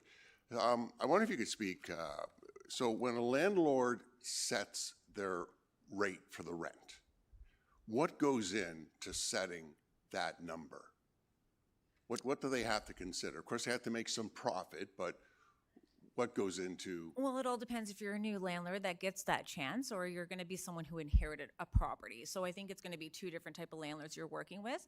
But obviously, you're going to be looking for your property taxes. You're looking for your maintenance. You're looking at banking money away, not as a profit, but when that roof needs to get done, how costly a boiler system happens, when tenants don't pay their rent, as you can see through this. So we also have to take into those considerations, because those bills for landlords, they'll keep coming in. They'll keep getting interest paid. Right now in Cambridge alone is $39 million in outstanding in property taxes. So we're seeing a dire need, not just for the tenants out here, but we're also seeing it for the landlords. And that's why we will already, again, that the landlords are leaving Ontario. They're going to go to Alberta. They're going into the States, because Ontario became very heavily towards protecting just tenants and putting small landlords, a social agency for the government with no compensation. okay, so in the case of a landlord who may have an unexpected large renovation to do that requires the tenant to leave, that could be in the, I don't know, $15,000, $20,000 range or something like that, depending on that. But then they can still, charge the rent that they're currently charging if the tenant comes back in. How long does it take to recover from that? And we heard of someone say, like, take a short-term loss, but would it be challenging, like taking up a line of credit or? Oh, it's going to be challenging, because they're going to do the line of credit. They're going to have interest rates being put on them and fees that they have to pay, and they have to give it back. And this is where we're going to see the landlords change hands. They're going to change hands to owner-occupiers, people who want to buy it for their family members to move in. We're going to see them sell it to a developer so that they can demolish it and rebuild as much as to get more supply on that land. That's what is happening. We're seeing landlords in Toronto taking a triplex and bringing it down to a single-family home. If you talk to a brokerage, where I'm going to be speaking with one on my channel, she's saying that her clients don't want to see anything that's tenanted. That's a major concern, that we have people who don't even want to look at properties that are tenanted, because they know that it could be dragged through the landlord and tenant board. They can drag it through the divisional court, and that is what's scaring so many landlords from Ontario. Okay, thank you, Kayla. Thank you. Thank you, Councillor Schneider. Councillor Chapman. Yeah, thank you. Just a quick question. You said that in the data that you provided, 47% of the landlords, you considered them small landlords. What do you mean by a small landlord? Well, this would be the small landlords between, 1 to 5 properties is what I'm assuming from CMHC. That's where, what's to identify that we have a small landlord just because they own 5 properties. Those 5 properties are mortgaged. They have a bill that needs to be paid. So I don't think we should be trying to discriminate based on the size. The fact remains is that our city and our province needs to be working with the investors so that the taxpayers do not have to keep building, managing, and maintaining, subsidizing.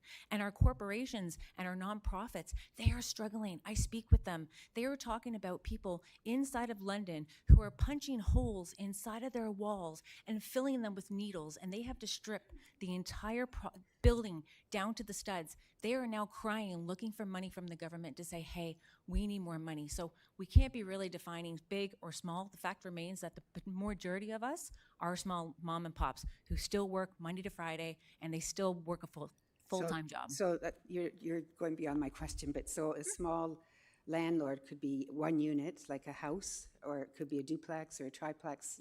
That could be considered a part of that 47% of the small landlords. Put it this way, I would say that our small landlords are not retiring on tenants' rents. I think that's what we're going to be identifying as small landlords. We're not sitting at home doing absolutely nothing and just waiting for the rent to come in. Thank you. We work. Thank you, Councillor Chapman. Councillor Deneau. I think actually Councillor Ioannidis hasn't gone yet. No, you're next in the queue. Oh, okay. Go ahead. Just a follow-up question to Councillor Schneider's question. So if you have to have a large renovation, the roof has caved in, you have to do substantial repairs, can the landlord apply to the board for an increase above the legislated yearly increase of rent? It would have to be capital expenditures. It would have to be an application with all the evidence provided, which is very extensive, and it could also take 2 years. But they can. They can, and I would like to say that my friend had done an AGI regarding her property. She put $200,000 into her rental property, took the heat away from the tenants, so the tenants didn't have to pay for the heat, and they only granted a 7.1% increase over 3 years. So it's a lot of work that a lot of landlords don't do. The only ones that really do it are going to be the big corporate REITs, because they have the landlord, they have the lawyers to do so. And I'll just counter the 7.1 rental increase is more than people's increases on their yearly wages, and so it is a substantial increase to people who only get a 1% raise at their workplace. Well, we have 2.1% right now as our base rent control unit right now, and I would like to look at what our increases are for our landlords with property taxes and insurance and their maintenance and their lawyer costs and labor costs. So if we want to keep things fair, we have to keep it fair for all residents in the city, not just special tenants. Thank you, Councillor Deneau. Councillor Ioannidis. Yeah, thank you, Mayor Urbanovic, and I'm pretty sure our property taxes have been higher than what the province has been allowing landlords to increase the rent. Pretty sure of that. But anyways, I guess my question would be with regards to, all I hear is a one-sided story, and the one delegate that I had asked the question about N4s, he had mentioned that it was 60% of the cases in the LTB. Is that your experience as well? Yeah, the last stats that came out from the Landlord and Tenant Board is 77,039 for landlord applications. That was 45,435 non-payment of rent applications. That is the #1 application filed by landlords.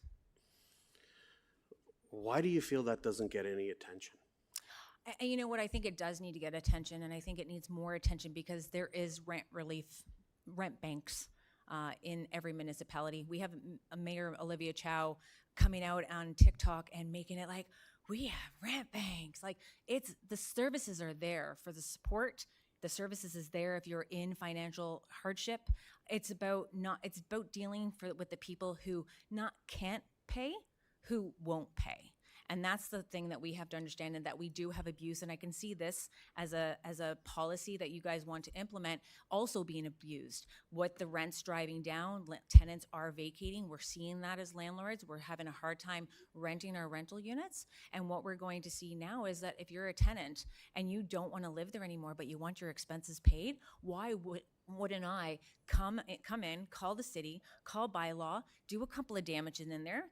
They would say you have a grocery list of things that you need to do through property standards. The landlord's going to do what they would normally do. Okay, well, I need you to leave because it's going to be extensive with drywall dust and not having a kitchen or a bathroom. And now we're going to see them using the landlords to get compensation. Compensation for moving, compensation to help them pay for the X amount of money for rent while they get positioned because they wanted to move from the get-go. I know we want everyone to think that they're good, and we do have bad landlords, and that's where the provincial government has put very strict measures, and the Landlord and Tenant Board is not even very investor-friendly as itself. We have a lot of adjudicators that just try to go with their heart, and they end up just siding with the tenants. But we do have to see that there is a huge abuse that's happening at all systems, and this is what I'm seeing now as an advocate for 15 years, is that they went to the province so much to try to get these rules changed so that it takes away the landlord's ability to maintain their properties, and now they couldn't get through the province, so now they're taking advantage of the municipalities because they don't have a very detailed understanding of how deep the Residential Tenancy Act and Landlord and Tenant Board is. Okay, I guess my other question, you mentioned that tenants know their rights more than landlords. Are you saying that there's professional tenant thieves out there? I would say it's called rent theft. And you know what, we've seen an article just a couple of months ago where we had someone that got charged for stealing 39 pounds of apples. But I just had someone on my show who's got a tenant that stole $64,000 in unpaid rent and took them 4 years to evict them for non-payment of rent because there are loopholes and there is a lot of support, even though from legal aid, they are supporting tenants to make sure that they stay inside of their homes, and that's how they're able to do it. So if there's individuals that do that and they go through the tribunal and they're awarded costs. What are the chances of that landlord getting those costs back? Oh, very slim to none. It's you got to have a wage that can be garnished. You have to take them to small claims court. We can only, as landlords, be able to report our tenants' unpaid rent to the credit bureaus through Front Lobby, so that we are able to impact their credit through Equifax, TransUnion, and Landlord Credit Bureau, and try to warn other landlords that there is tenants out there like that. But a lot of landlords are very fearful of reporting because the tenants are still in possession of the property, and they can cause thousands of dollars, including putting cement down the toilets of some rental units. Okay, that brings me my last question with regards to, let's say if there is a judgment against the tenant, how long does it take for a landlord to legally remove someone from a unit? Like, what's the average? For which type of situation? Any situation? Any situation, because all I hear is a system that is totally, it's one-sided to one argument, and I feel like there's way more to this than just. So I like to see a balance, and that's where that's where I'm leaning towards. Well, now that personally. they've hired more adjudicators at the Landlord and Tenant Board, because they threw more money at the Landlord and Tenant Board, we are seeing hearings now between 2 to 3 months to get in front of an adjudicator. But what happens is that they overstock their hearing rooms, which result into adjournments. So you may have to wait another 2 months before you can actually get in front of an adjudicator again. Then they have a mandate between 30 to 60 days before they provide an order to the landlord. You need a stamped order from the Landlord and Tenant Board before you can even apply for the sheriff. And there's also a sheriff cost and a wait time for the sheriff as well, because we only have one that's operating within our region. And at the same time, even if you get that order, like I mentioned earlier, the tenants are going to be able to apply for a stay. And then after that stay hearing, because that's going to be some time as well, then they can apply for a review to say that the adjudicator made an error.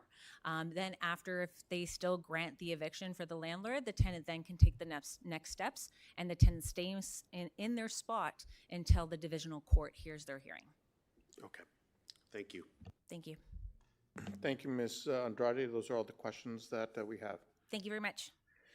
Council, it's now 9:10. We've been through 9 of 24 delegations. I just want to remind Council to please limit yourself to questions of clarification.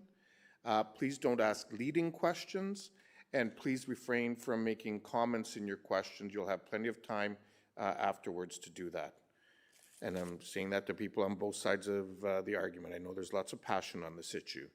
Ron Druckenmill.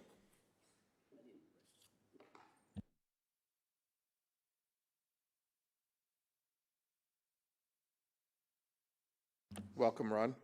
Good evening, Council. My delegation is going to be a little bit different than what you've heard tonight. I'm going to give you my perspective on this process that has drug out for so long. I live downtown, I shop local, I show my support for our many events, and do my best to patronize as many local establishments as possible. I pretty much embody what you have on those 4 banners behind you. I first moved to Kitchener 12 years ago, and my first 1-bedroom apartment was $750 per month. Presently, it's $1,900 per month. This isn't ideal, but I make it work. I am mentioning this because I believe it's important that you understand how drastically the scales have tipped in favor of the people who are renting out properties in your city in such a short amount of time. I attended my first city council meeting back when you were voting on this on March 30th. I was curious and even a little bit excited to see the process and how the local government would operate on a matter that relates to me as a tenant. I have to say, what I watched was pretty underwhelming and left me feeling quite furious. So furious that I felt compelled to stand here today and tell you about it. If you ask anyone who knows me, this is completely out of character for me. As I watched the last session, I tried to relate it to how I handle my own clients at my job. After all, you are elected to provide a service, and the citizens living in Kitchener are your customers and also your boss. I myself work as a branch manager for a company who provides a service to customers. I was interested to find that the City of Kitchener and my own branch's budget operate very similarly. I sat in that uncomfortable gallery seating and I listened to a third-party company hired by the city for $300,000 give you the results of their study and report in favor of this bylaw's implementation. I then listened to your own staff do their best to professionally tell you that this bylaw's implementation wasn't feasible. They based this on the upcoming election. When I think about my own job, no matter how many projects, big or small, we have on the go, if a new customer project comes up, we as service providers figure out how to make it work. There's a big difference between the words can't and won't, but neither are acceptable in the corporate world, especially when the customer is asking you to do something that will not only benefit them, but also strengthen the relationship that you have with them. After hearing your staff's stance on this bylaw, I would go so far as to say it's probably good for them that they don't have to worry about securing votes to keep their positions. I listen to people stand in front of you and give you their honest, emotionally driven, and very real testimonials about how rent evictions are actively affecting their lives. Rather than listen and show even the slightest bit of empathy, some members of council berated them with questions that in the end I perceived to be on the cusp of bullying. These left me very uncomfortable and I cringed a lot. These people took time out of their already chaotic life situations to plead with council for help, and some received such blatant disregard for their situations as a response. Definitely not the sort of thing you expect to see from elected officials. It certainly wouldn't help in customer retention. There were plenty of others delegating who were not so personally affected that could have answered any questions that you had. I heard the most egregious statement of all near the end of that session. I heard a counselor say, "This isn't the job I signed up for." When providing a service, you must be open to change, plain and simple. If not, you will be left behind as your customers look to find someone who is willing to take action on their ever-changing demands, or your boss is going to find somebody who is willing to adapt and evolve. In the service industry, progress and change happen constantly, and you cannot dig your heels in and say no to it. That behavior and mentality is the opposite of progress and growth.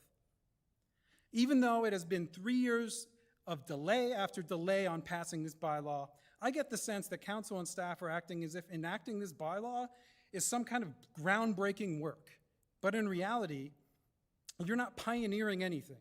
It is something that has already been done by multiple surrounding municipalities. So I ask you, councilors, is this really where progress ends for the city of Kitchener?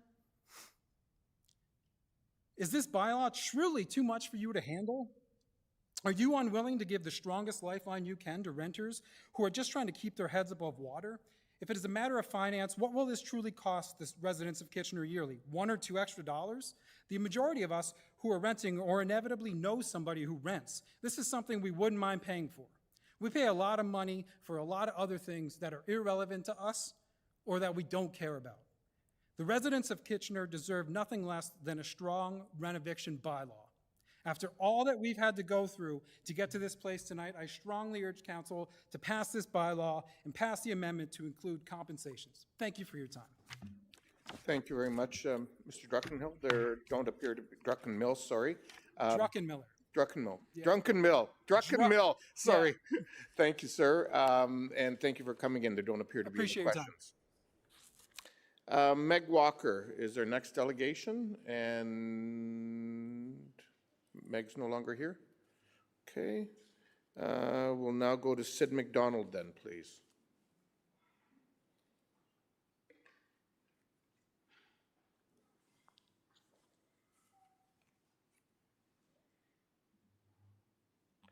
Welcome, Sid. Thanks for the time to speak with you all today. My name is Sid. I'm delegating as an individual and a resident of Kitchener. I was here last year to delegate on the rent eviction bylaw, and I wanted to come back to voice my support again. I think all of you work super hard to make Kitchener a really great place to live, and I'm really empathetic, especially tonight, of all the opinions that you hear on a variety of matters. I feel that passing a rent eviction bylaw is not only important to protect affordable housing in Kitchener, but it's also important to maintaining a healthy community for everybody who lives here, and especially for folks who are living on fixed income.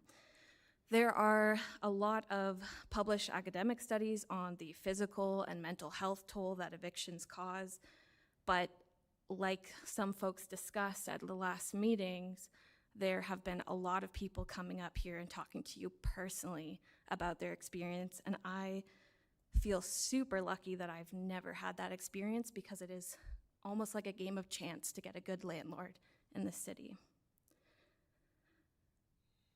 Considering that a rent eviction bylaw would not overstep provincial legislation and would prevent our community members from experiencing rent evictions and going through the stress of either giving up their affordable unit, trying to find housing in a housing crisis, or deciding to go through the arduous process at the LTB, I think it's important that we support a rent eviction bylaw. Thank you. Thank you very much for coming in, and there don't appear to be any questions of you. Thank you, Mayor. Thank you. Our next delegation is Paul Morgani. Paul Morgani.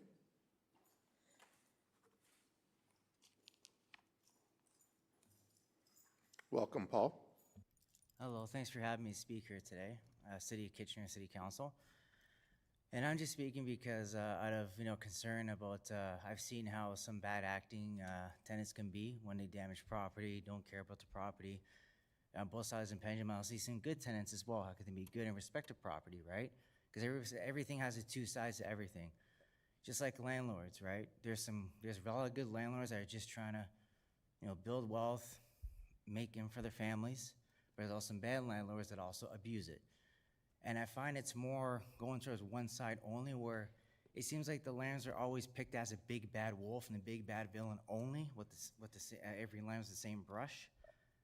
And I don't understand it, because there are the rules in place that help protect landlords, like some of my colleagues were saying, right, in place by the LTB, that the LTB isn't apparently doing properly, so they've been compromised and not doing their job thoroughly. So instead of attacking landlords for everything as a big bad villains, right, we should go after the serious problem, which is the system itself is broken. It needs to be fixed.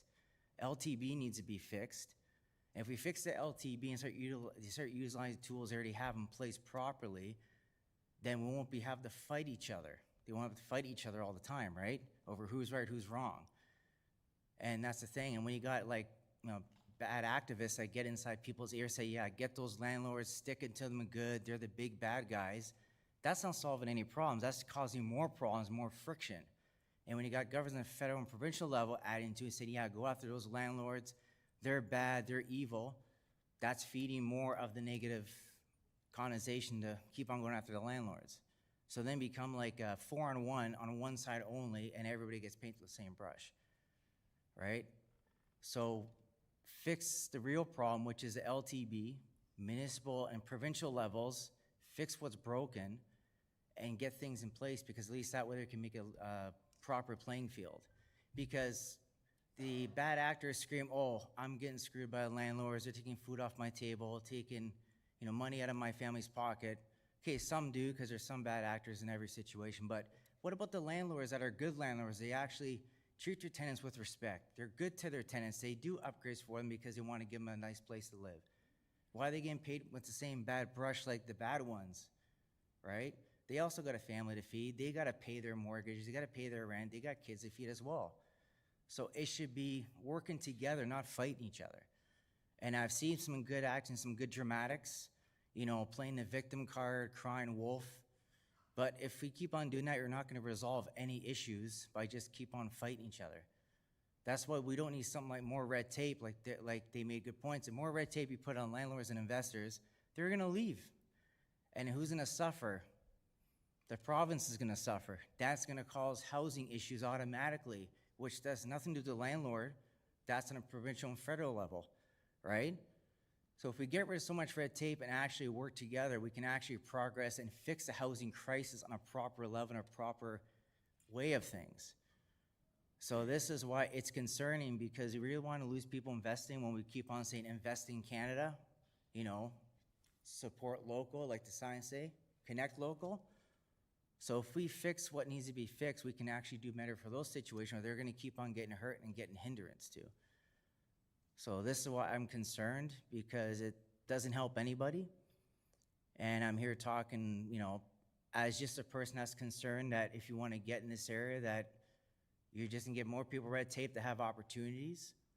and you're hurting. And I know some really good landlords, really good investors and entrepreneurs that are great, and they shouldn't be painted with the same brush as the bad ones. And I've seen firsthand from both sides, from people disrespecting properties, and then who's got to fit the cost when something gets damaged? Not the tenant. They get away with this, not their problem. It's the landlord that has to fork out extra money in their pocket to fix those damage. If something gets stolen, they don't have to worry about it. So everything has two sides to it, but I'm hearing more or less one side is more the conveying message I'm getting. And this is why we're not gonna progress forward, and we're not gonna have any sort of working together, and we're just gonna keep on fighting each other. So I just speak the truth. I say it how it is. I see both sides, and I see that there's one side that gets more sway than the other, and we gotta come with some common ground to protect everybody, and thinking of my colleagues and people and just everybody in general. I want all of us to prosper. So let's work together and stop fighting and go after the real problem. Fix this system that's broken at LTB to get things in place and do things properly. And I think that can solve a lot of issues. Okay, thank you very much, Paul, for coming in. There don't appear to be any questions. Appreciate you taking the time. Thank you for. Our next delegation is virtual, and it's Jordan Morelli. Welcome, Jordan. Hi, thank you, Mr. Mayor. Can you hear me? Yes, we can. Wonderful, thank you. I'm here to speak against the proposed rental renovation licensing bylaw. It unnecessarily duplicates provincial legislation. It will unnecessarily increase cost to the taxpayer, and it will have a number of unintended negative consequences that overall make the housing situation worse, not better. When spending taxpayer money and creating regulations, the solutions must be enforceable and proportional to the scale of the problem. This bylaw is neither of these. This bylaw is a gross overreaction to what is in fact a very small problem. In Ontario, it is estimated that roughly 1/3 of all residents are tenants, some 5.3 million people. In Kitchener, this figure is around 85,000 people, tenants. In the 5-year period from 2017 through 2021, there were 136 N13 applications filed in Kitchener. In a slightly longer 6.5-year period through to mid-2023, there were a total of 162 N13 applications filed, less than a few dozen per year. And only a very, very tiny fraction of these, if any, are done in bad faith. Perhaps even none of them are in bad faith. The reality is that all, or nearly all, of these applications are to facilitate the completion of legitimate capital improvements. The rental housing stock in Ontario is old. Much of it requires significant maintenance and upgrades. Is your goal to deter maintenance, or is it an unintended consequence? Across the province, since the pandemic, there has been an increase to roughly 110 or so thousand applications at the LTB per year. Over 60% of these are for rent arrears, and around 25% are for tenant behaviors such as harassment, violence, illegal activities, destruction of property. In fact, only about 2% of all LTB applications province-wide are N13-based applications for carrying out substantial renovations. These ratios are also true for Kitchener.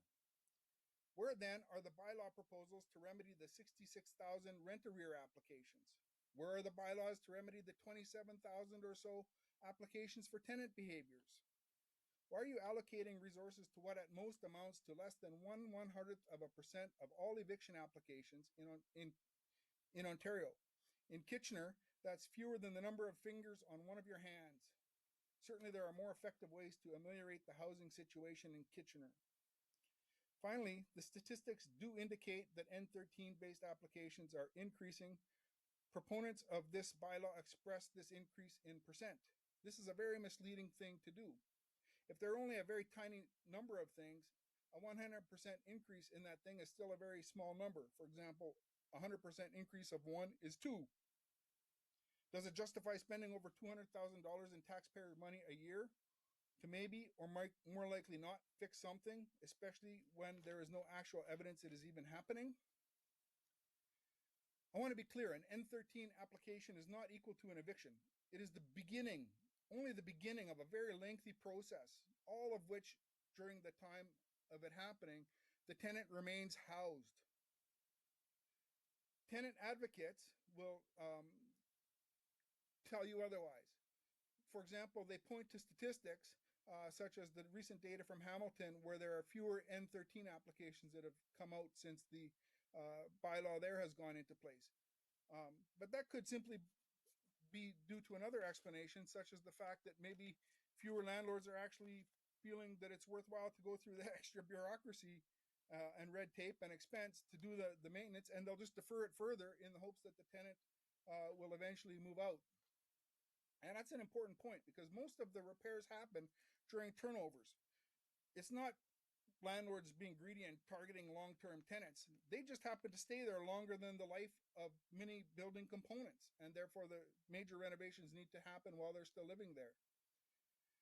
Tenant advocates often claim it's just the cost of doing business and compare it to restaurants. However, restaurateurs can change the cost of the menu. Landlords cannot. We have rent controls through which landlords are providing a public good, and through rent controls are subsidizing the cost of housing, particularly for longer term tenants. And then the final question I have is, in terms of your amendment, are you going to consider exempting not-for-profits and municipally owned properties when it comes to charging and paying the enhanced compensation, including moving costs?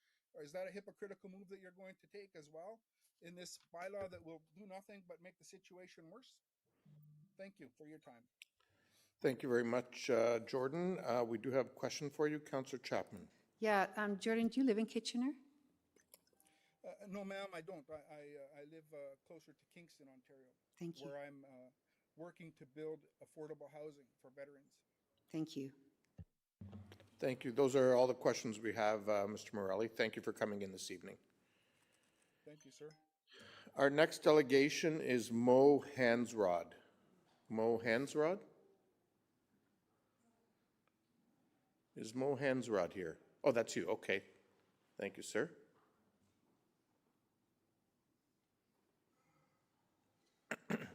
Welcome, Mo. How you doing? Oh, can you hear me? Okay. I'm with KW Property Management. So I've been a landlord for about 30 years now. And I mean, I can tell you, firsthand how, we're obviously opposed to this bylaw, but, we're seeing the direct impact of, the LTB and how they govern themselves and how they govern this whole situation, in our business. Because we were at one point, we had about 3,000 doors under management, and due to, the LTB and how, lengthy the process is, we've gone down to about 2,000. So we've had to let employees go. We're losing clients. The main thing I'm hearing from clients is, it's just too hard to do business. I can, I don't have headaches. I can put my, if I put my money elsewhere or in the stock market and mutual funds, or invest in the States where, the laws aren't so inane. That being said, a lot of the,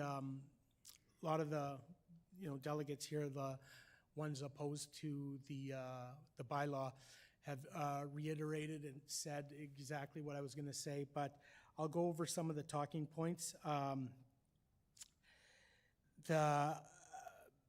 Even the Waterloo mayor has openly criticized this, their bylaw, the similar bylaw that you guys are trying to push through, saying it's provincial downloading.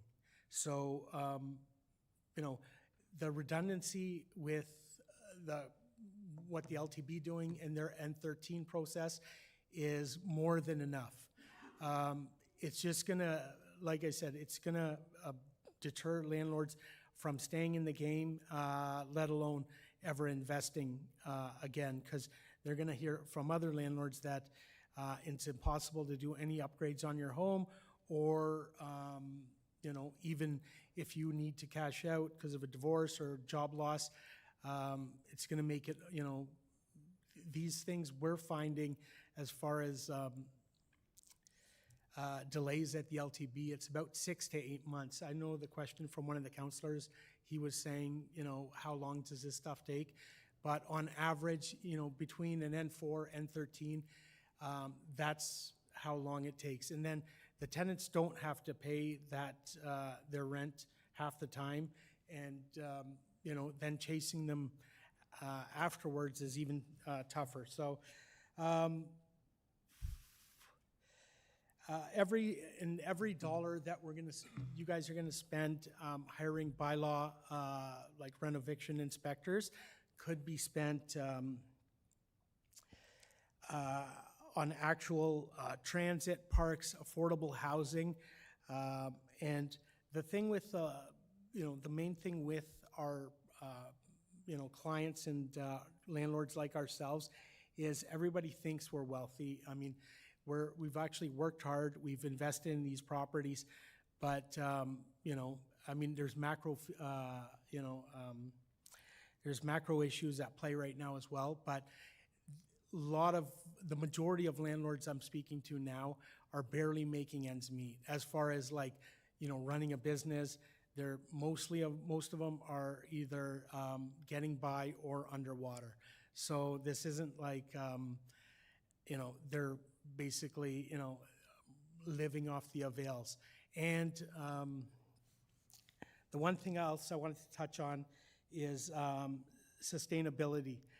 A lot of the federal and provincial carbon zero targets require some of these units to be vacated to do all this work. And it's just not possible to keep tenants in there if you're doing extensive renovations.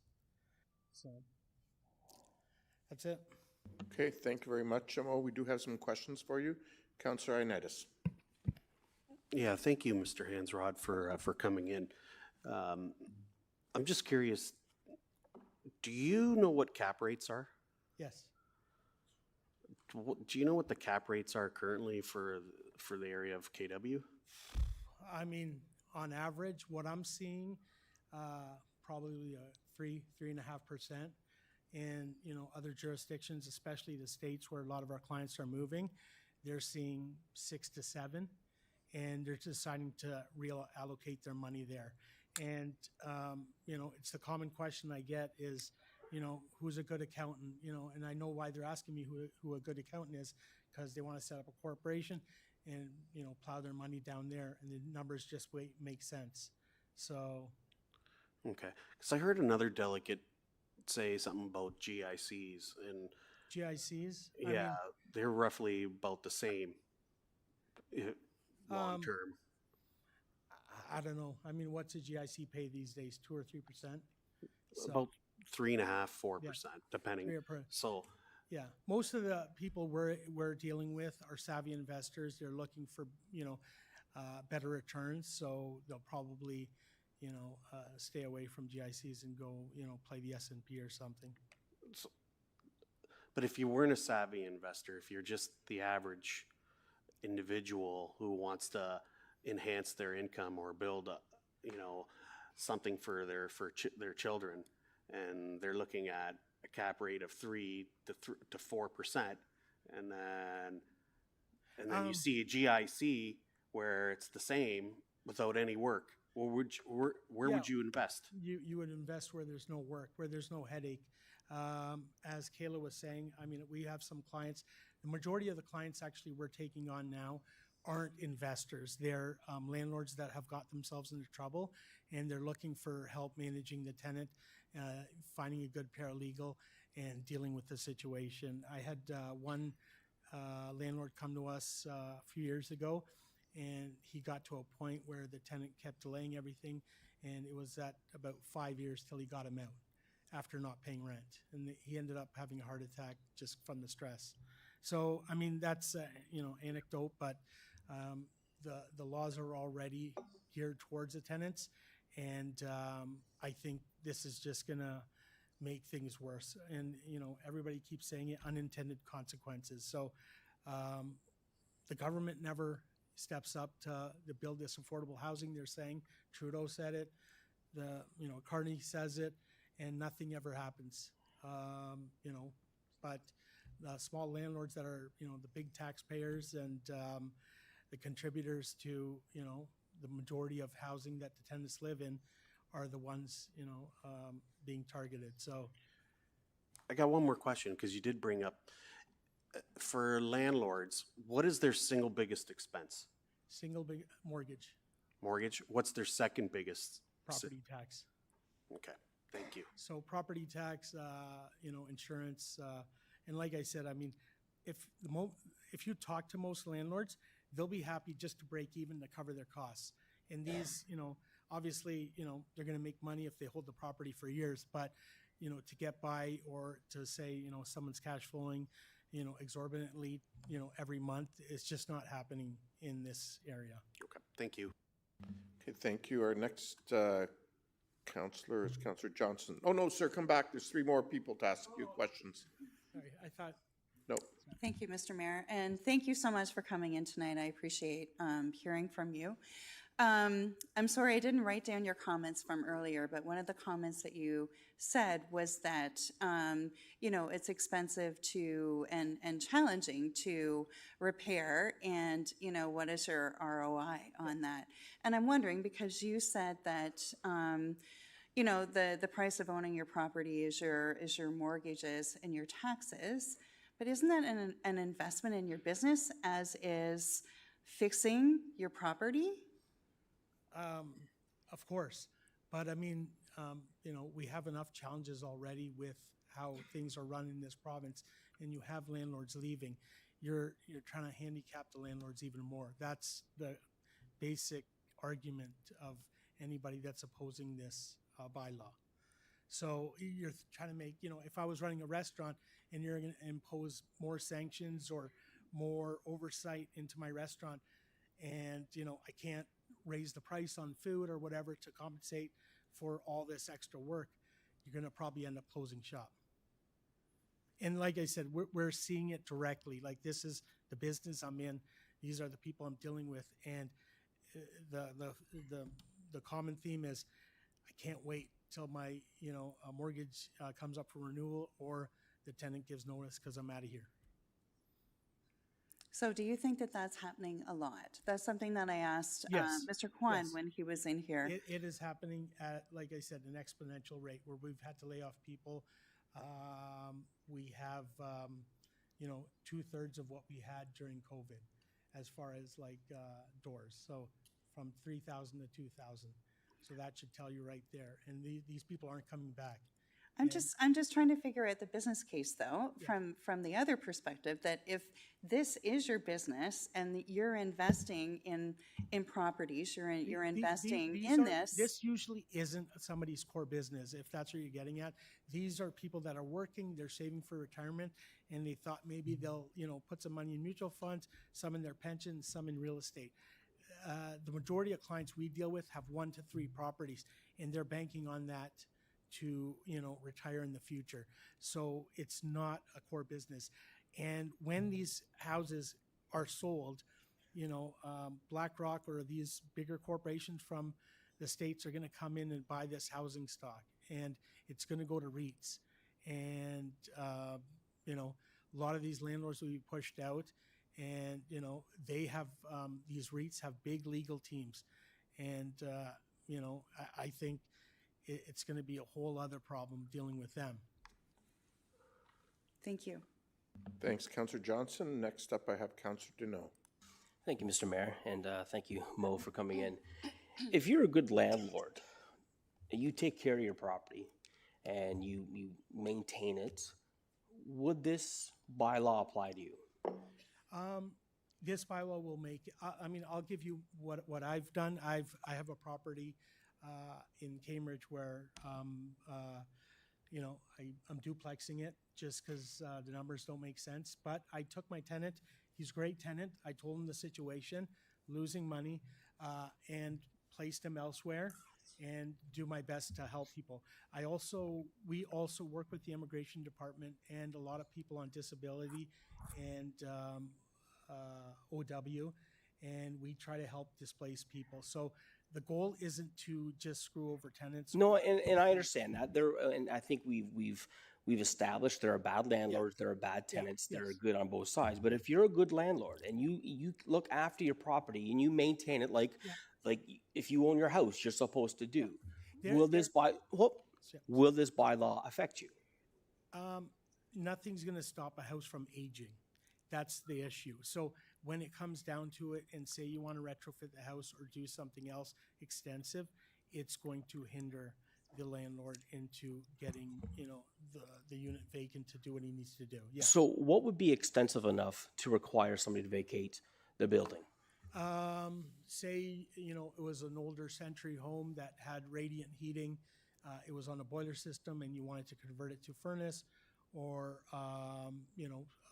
if it was like an old Victoria home that was decaying and it's rotting and you need to do some structural changes, you need to get into that property. And, we've dealt with the actual city of Kitchener coming into some of these properties saying, you guys need to do these repairs, you need to hire engineers, et cetera, and nobody can live here while this is going on.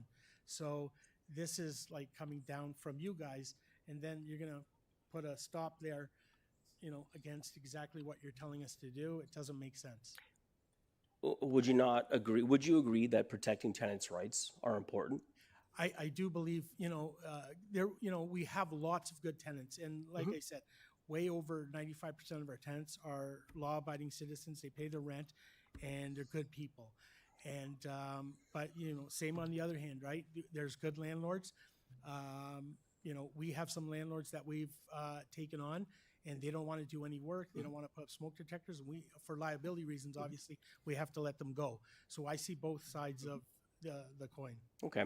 And my last question, if these landlords are losing money, and then some have said that they're losing money or they're breaking even, why are they getting into or staying in the business? So they could be running, like, it doesn't make sense to maybe sell at that point in time, right? They may be underwater where a lot of, new investors are. The penalties for breaking a mortgage. There could be lots of, financial reasons in the background that we're unaware of. But, it's overall the sales market is bad too, right? A lot of landlords do want to stay in the market, and they're trying to, like, with any conversions. The one thing I'll give the city credit for is I live in Cambridge, but most of our business is here in Kitchener, and they've been great with densification. So, I mean, I do push a lot of the business, even though I live in Cambridge, I push it here because it's easier to deal with, any sort of work you may want to do on your property. But I think this is going to take you guys a step back. It's always nice to hear that we're good to work with. Last question. Is housing, it's a commodity. Is it a long-term investment? Yes. Okay. No. Okay. That's I all. mean, I tell people minimum 5 years if you're going to get into it. Right. But it's very hard to lose money on a housing investment over the course of time. No, I mean, you know what? Over the course of time. Yeah, I mean, if you hold it, if you got in at the peak of COVID, I'm telling people they have to hold for at least 10 years now to maybe break even because things have gotten that bad. So. Yep. Okay, thank you. Thank you, Councillor Deneau. Councillor Chapman. Yeah, thank you. I just wanted clarification on you mentioned that the Waterloo mayor criticized the bylaw. But I understand that motion passed. Everybody else supported the renovation bylaw with the compensation. Is that not correct? Yes. Okay, I just wanted to make sure that was clearly stated. Thank you. Okay. Chapman, you said where did it pass? Everybody else, with the exception of Mayor McCabe in Waterloo. He mentioned that Mayor McCabe criticized the bylaw. I just wanted to be clear that everybody else supported it. No, that is correct. Yeah, that was back in 2012, I believe. No, it was actually earlier this year. Yeah. Councillor Michaud. Thank you, and thank you, Mo, for your presentation. I agree that being a landlord isn't a the best, most glamorous profession, but it's the profession you've chose. It's the path you've chose. What do you tell a family who has lived in a home for 15 years and cared for that home and were great tenants, and then their landlord just knocked on the door and said, I have to renovate this, and you're going to have to leave for 8-9 months? What do you tell somebody that? It's a tough conversation, especially if they're good tenants. And, as property managers, we're the ones that are going to take the brunt of that. And that's why a lot of landlords hire us, right? But, it's a business decision like anything else. You know, they knew when they went in the property that there was a chance that it was going to be, you know, maybe sold somewhere down the line or something like this may come up. You know, unless you own the home outright, you know, nothing's going to be guaranteed forever, especially a rental property. So, I mean, we're pretty clear with tenants when they move in that, you know, after their lease expires, the landlord's free to sell their property and, you know, don't shoot the messenger. Yeah, it's a pretty scary way to live, not knowing where you're going to be from, you know, one year to the next. Thanks. Okay, thank you very much. Those are all the questions we have, Mr. Hansrod. Okay, our next delegation is Diane Digian-Domenico. Diane Digian-Domenico. Am I close?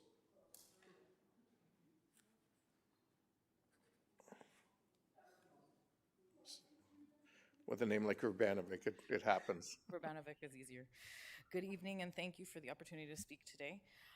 I've been a property manager locally for about 25 years. I'm also a single mother and a caregiver to my mom for most of life. I made Kitchener my home. I loved it when I came out here, and I wanted to get out of Toronto. And I lived here for 25 years. I was a tenant for 28 years. I bought my first home, which was my dream home. Nothing fancy here, and I've since invested in Kitchener as a landlord as well. I am also a licensed paralegal because I have a little bit of ADHD and I kind of want to learn everything about everything and get overwhelmed very often.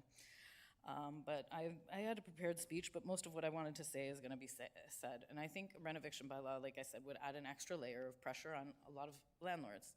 Not all landlords would feel that pressure, but the ones that would, it wouldn't be fair to. And the tenants would have the trickle-down effect of not having their properties properly maintained.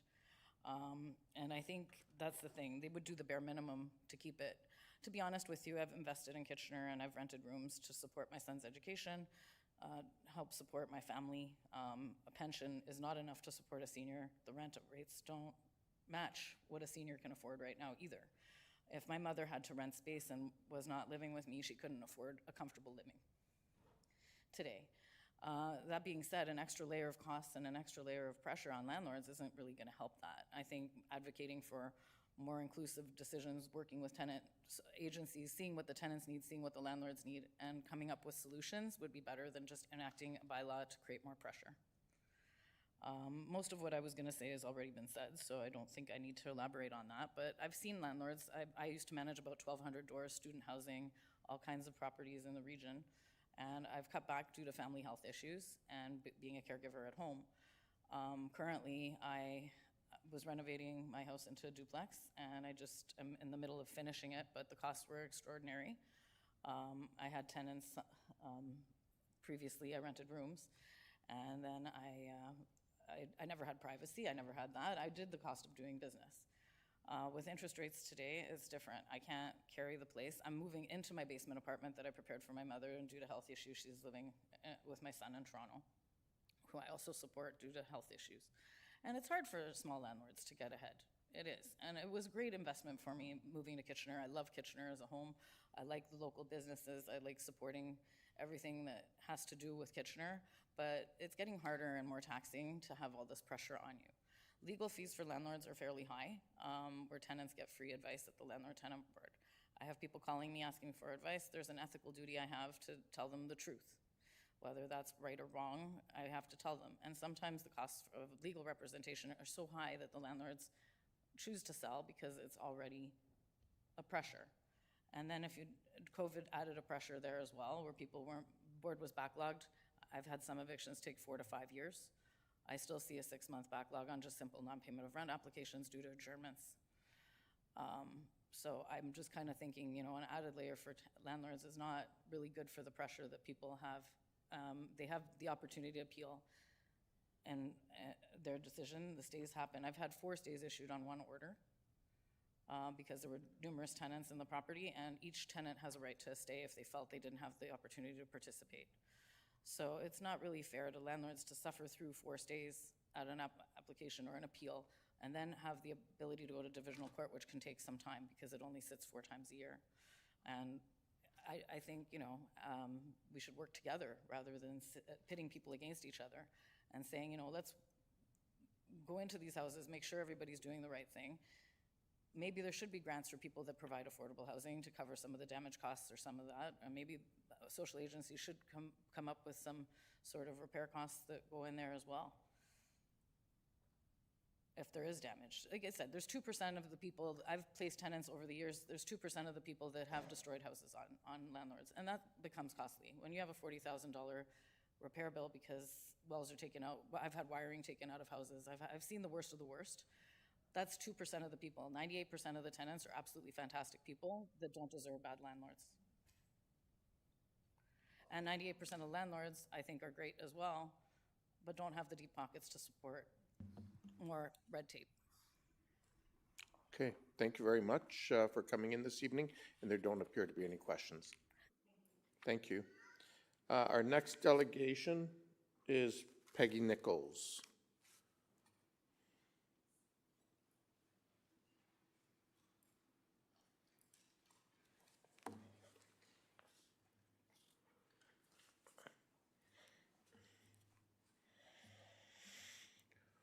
Welcome, Ms. Nichols.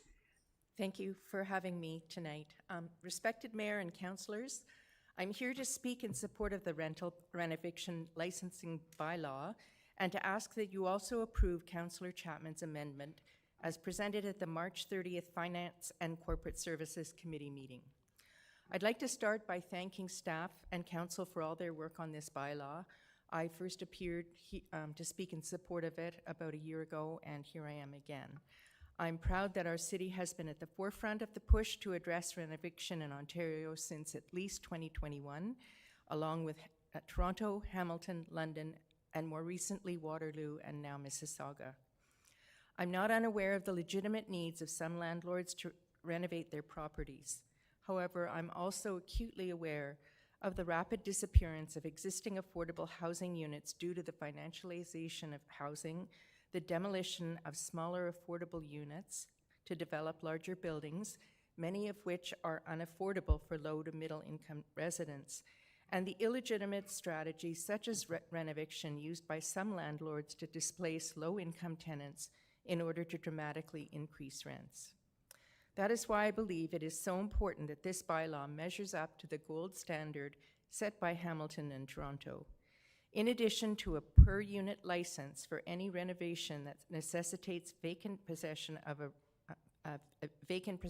rental unit, I urge the city to, 1, include tenant compensation, specifically requiring the landlord to cover moving costs and rent gap payments to the tenant for the complete duration of the renovation period, and 2, implement the bylaw as of June 1st, 2026, as recommended by the Optimus Consultation Report, or at the very latest by fall 2026, so this current council ensures the bylaw is in place before October municipal elections take place. Kitchener is fortunate to be able to draw on the experience of other municipalities that have already implemented a similar bylaw. In Hamilton, data received by the Landlord and Tenant Board shows that N13 eviction notices have been reduced significantly since the inception of this bylaw. They postulate that because the bylaw imposes tenant protections over and above what is required in the Residential Tenancies Act, these added measures create an environment in which bad faith renovictions become less attractive to landlords or operators. We cannot build our way out of the affordable housing crisis, at least not in the short term, especially in Waterloo Region, where the water supply, among other issues, are casting a pall on new development. Leading housing policy expert, Professor Steve Pomeroy's research backs this up, demonstrating that Kitchener is losing significantly more affordable units than it is producing. Our region has favored a regional approach to many issues, including housing. It makes sense that Kitchener should adopt a bylaw similar to the one approved last month by Waterloo, which includes tenant compensation in the form of rent gap payments, moving costs, and an effective date of July 2026.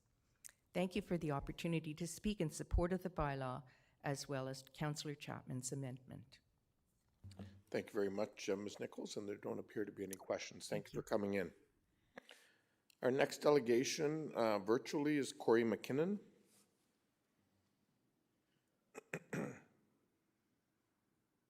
Welcome, Corey. Oh, you're muted, sir. Thank you for having me, and thank you for listening. I'm a landlord of over 20 years and a former resident of Kitchener, so I love the area. I'm here to speak on behalf of landlords. I own 20 properties, and the reason why I'm speaking tonight, even though I'm not a resident of Kitchener any longer, is that what happens in Kitchener is going to be happening to other cities. I personally live in Sarnia, and my rental properties are in Sarnia and in London, Ontario. So I've seen firsthand the bad actors that can play in the market when it comes to bad landlords. I've also seen bad actors, unfortunately more of them, on the side of tenants as well. So, you know, I have also seen where licensing has come into place in other cities for other measures.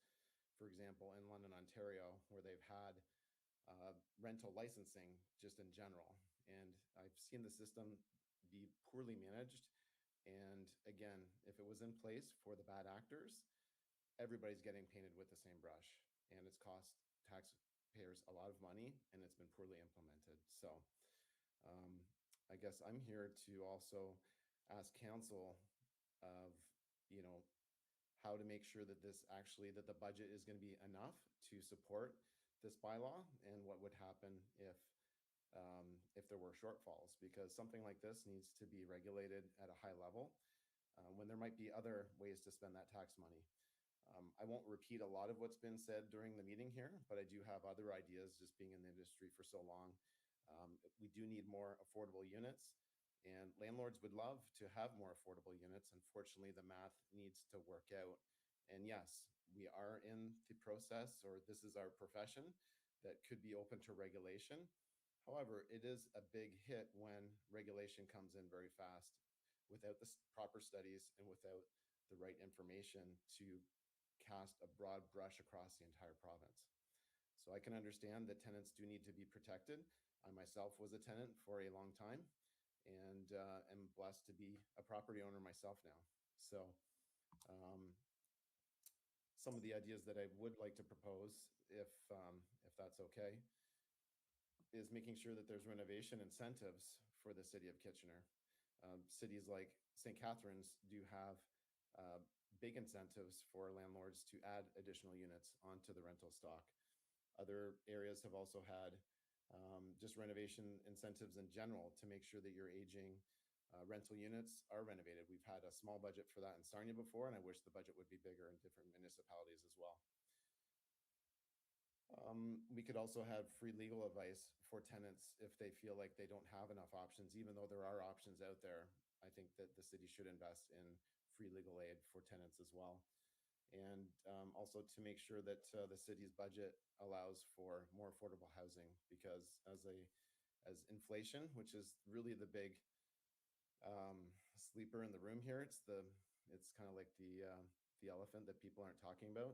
Inflation has been absolutely massive over the past 5 years, and you can compare your rents to what they were 10 years ago to what they are now. You can also compare the cost of groceries to what they were 10 years ago and what they are now. Inflation is hitting everything across the board. And I work with hundreds of landlords across Canada, and I coach and advise them on, you know, what cities to invest in and what cities not to invest in. And we heavily advise against people investing in cities that have a lot of bylaws and a lot of legislation, to be able to actually be a good player in those cities when it's very hard to do. So I would recommend putting in smaller measures before a broad bylaw like this that hasn't been tested, that doesn't have any track record or background, you know, before it's implemented very fast and very, very quickly. So those are my recommendations. There's other options out there that the city could implement. And yeah, just like Airbnb bylaws, people just won't go and have options in cities where there's a lot of regulation. So. Okay, thank you very much, Mr. McKinnon, for your delegation. There don't appear to be any questions. Our next delegating council, it is now 10 o'clock. We have 6 more delegations. At the end of the delegations, I will take a a short bio break. We will also at that point need to vote to continue past 11. So our next delegation is Lori Landford. Not here, okay. We'll then move on to Kyla Shaw, please.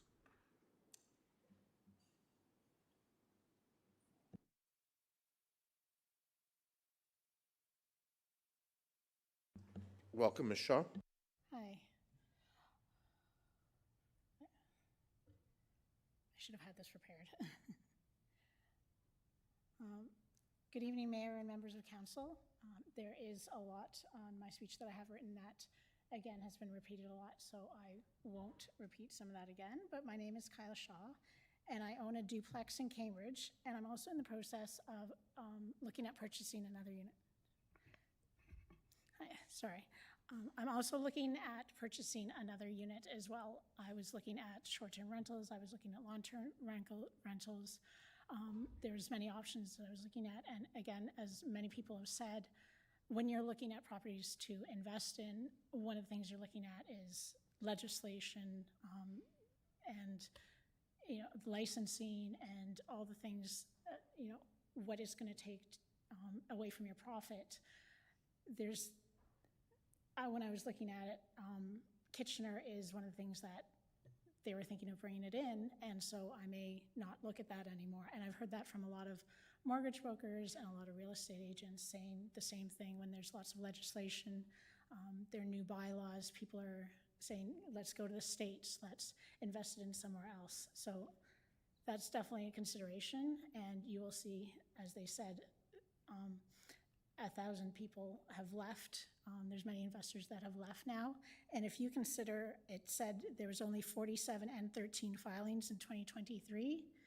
Does the cost of this really, is it going to change anything? Is it going to help? Is it going to increase the units, or is it going to take away the units? So you really have to look at the cost of this and if it's going to benefit. And it says 70% of survey respondents believe rent evictions are a problem. And I believe it says this reflects perception, not necessarily scale or frequency. Like has been said, there were only 98 N13 filings between 2017 and 2021. I think there has been a lot of things in the news recently, and I believe the media is also contributing to that people believe there is more than what there actually is. And again, does the cost of this for only those very few N13s, is that going to be beneficial or not? Or should that money be put towards other things such as the LTB, which is, as we all know, is broken, and that if some of the things in the LTB were working a little bit better, we wouldn't have the issues that we have today. And some of the data you've heard as well says 66% of landlords are either losing money or breaking even. That's very accurate, according to many people that I know. I network a lot with a lot of people. I'm in a lot of groups. I hear that often, that people are only breaking even. And I have a 100-year-old duplex. I've had to upgrade the electrical. I've had to upgrade the plumbing. I've had roofing issues. So all of those things are extra costs, which no, I would never go to the LTB to ask for an above increase for rent, because I know those are just things that you have to do with older houses. As many of the houses in this area are older houses, you're going to run into things. And that comes out of lines of credits or loans, and you're not going to get that money back by increasing the rent.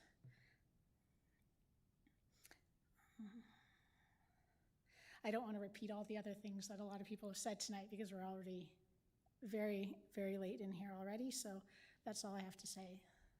Okay, thank you very much, Kyla, and there are no questions for you. So thank you for coming in this evening and sharing your perspectives. Our next delegation is Michael Richter. Michael Richter?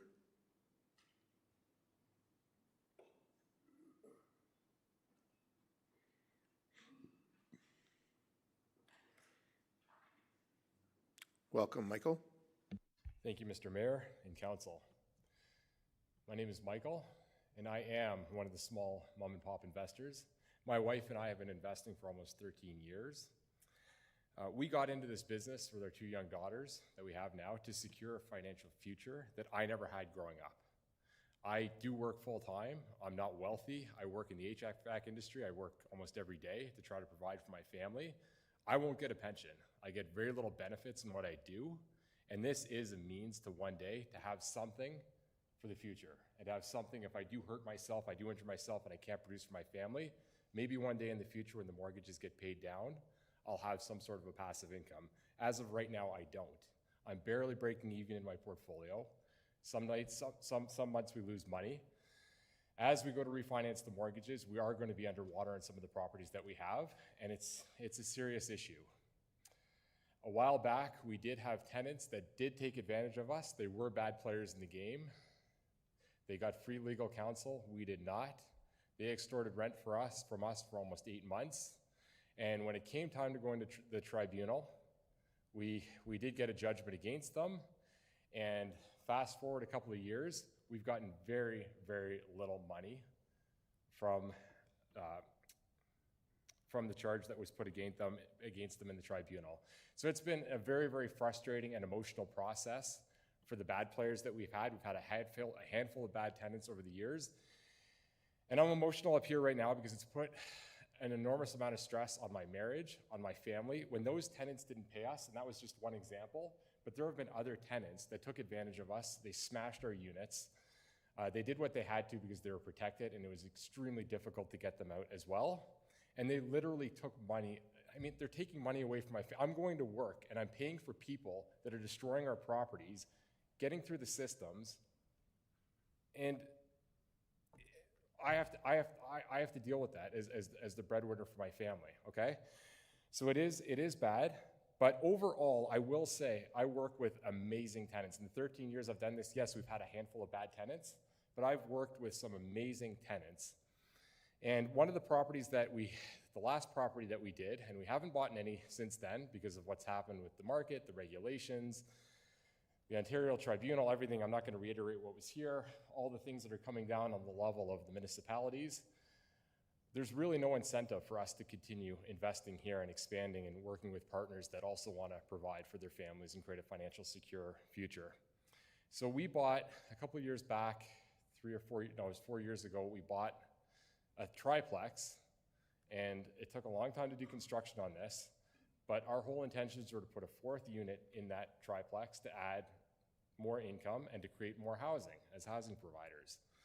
When we purchased the property, when we were in negotiations, 2 of the tenants were not paying, and the 3rd tenant was a hoarder. There was cockroaches throughout the whole unit. There was bed bugs. There was no air conditioning. There was an old boiler in there. There's knob and tube wiring that was duct taped off to new wiring. It was a mess. It was a disaster. The only way we could take that property on is if we got vacant occupancy. And it was difficult conversations to have. I mean, there's 2 people already not paying. There's a tenant in there who's hoarding. It's causing all kinds of issues. It's still an issue. I know we're still dealing with people at the end of the day. It's hard because they have to go somewhere and find another place to live. And we did find another place with one of the people we did work hand in hand. I used my own pickup truck to move one of the tenants to stuff into storage and move him in with a family member. But we had to take this property, bring it down to the studs. We put hundreds of thousands of dollars into here. Like, I put my family's we put everything at risk. We refinanced, we pulled equity out from our own property, and I almost went bankrupt doing this because the construction costs were so high. It took so long to go and get some minor variances passed. I mean, the holding costs were just immense. But the point I'm trying to make is that we're taking on tremendous financial risk as landlords, okay? And when I hear about these laws that say, you know what, you have to take the tenants that are not paying, that were paying way under market value, that's scary to me. And because of the situation I went through, I survived it, but I don't want to invest again in Ontario. I certainly don't want to invest when I hear what's going on tonight. So what I ask you as councillors is ask yourselves, from all the information you've heard from both sides, is putting in another layer of complexity that really doesn't necessarily help. Is that the best decision to make for what you are voting on tonight? Thank you. Thank you very much, Mr. Richter. There don't appear to be any questions. Thank you for coming in. Our next delegation is Courtney Payne Short.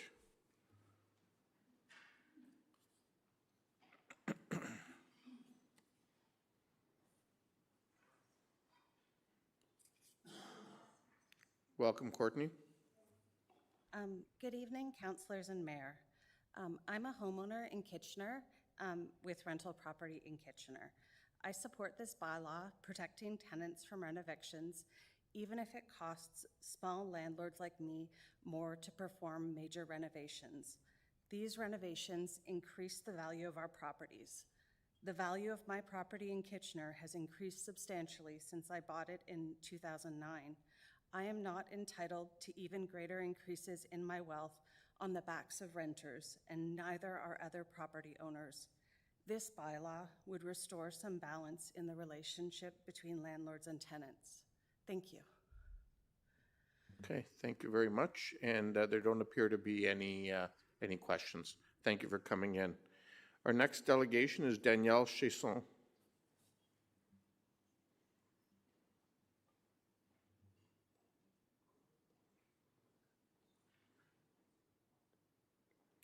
Welcome, Danielle. Welcome. Thank you. Good evening, Mr. Mayor, council members, and city staff. I apologize for my part in keeping you here so late. Although I want to thank you for your openness to hearing and considering all the delegations in this issue, including my own. And I hope to highlight a landlord's perspective for you. My name is Danielle Chesson, and I am representing myself as a small landlord in Ontario. I actively defend this province as a great place to invest, though it is increasingly becoming a difficult argument to make with other small landlords that I know who are opting to leave the province with regulations like this coming into effect. So first, I want to acknowledge the good faith of this new rental renoviction bylaw that you guys have on the table. I acknowledge that there are bad landlords who abuse their right to issue an N13 requiring tenants to vacate for the purpose of renovations. And I applaud the City of Kitchener and the other municipalities for seeing this happen to great tenants and working together with the community to find a suitable way to prevent this from continuing to happen. What I'd like to bring to your attention tonight are a few unintended consequences that have a strong likelihood of occurring due to the proposed rental renoviction bylaw. The disproportionately impacts small landlords, not small operators. So first of all, let's talk about the myth of small landlords that has been on the floor tonight. Small landlords are not developers, typically. There may be a small landlord who is a developer who owns a few smaller rental units and may be part of a larger portfolio. But when we talk about small landlords, we're talking about landlords who own 1, 2, 3, 4, 5 properties, who are single operators, who have worked very hard to save and made smart decisions with their money and chose to invest it into a retirement plan so that they are not subjected to having to live on CPP and other social services. For small landlords, delays and added costs due to a regulation like this will not come out of profit. This will come out of the ability to maintain the property.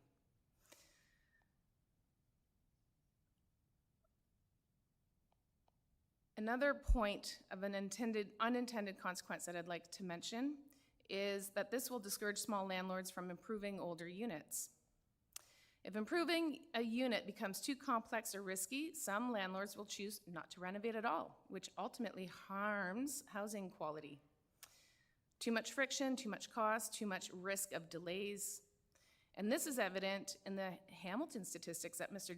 Jordan Morelli presented tonight with reduced N13 applications at the LTB. Another point I'd like to make is that the rental renovation bylaw cost will ultimately push rents up or reduce supply. So every additional layer of cost or delay doesn't disappear. It either increases rent or discourages landlords from reinvesting in their properties. And since the market dictates that the rent, and the landlord cannot simply ask for more rent to consider the additional costs, they will leave or they will not renovate.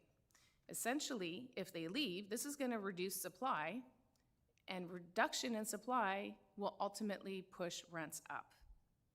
If they choose to not renovate, this is going to cause properties to decay, and you're going to end up with slumlords. And these deteriorating properties will eventually hit the market. And what happens when they hit the market? They're going to hit the market at a reduced purchase price in order for it to move, which actually impacts the entire community. It impacts the city because the city revenue with property taxes has a lot to do with the value of the properties. And so the harm, there is a tremendous ripple effect that comes with this. Again, simple unintended consequences that maybe we didn't think about. This renovation bylaw duplicates protections that already exist under the Residential Tenancies Act. And I apologize for the duplications. I know you guys have heard this before, but I just cannot stress how there are already protections in place for tenants. They can challenge the LTB, they can seek penalties for bad faith, and there's already a legal framework in place to deal with bad faith renovictions. This bylaw duplicates that process at the municipal level, and I don't think that it's necessary. And I'm out of time, so thank you for yours. Thank you very much, Ms. Chasson, for sharing your reflections with us. And there don't appear to be any questions. Thank you. And our last delegation this evening is Mr. Peter Eglin.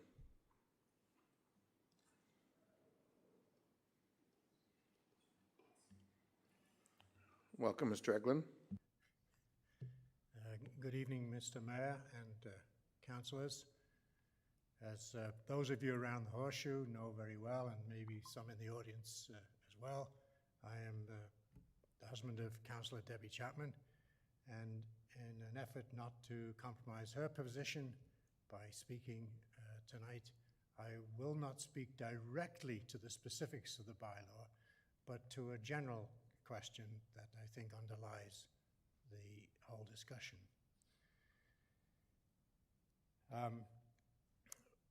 I've been a sociologist all my working life.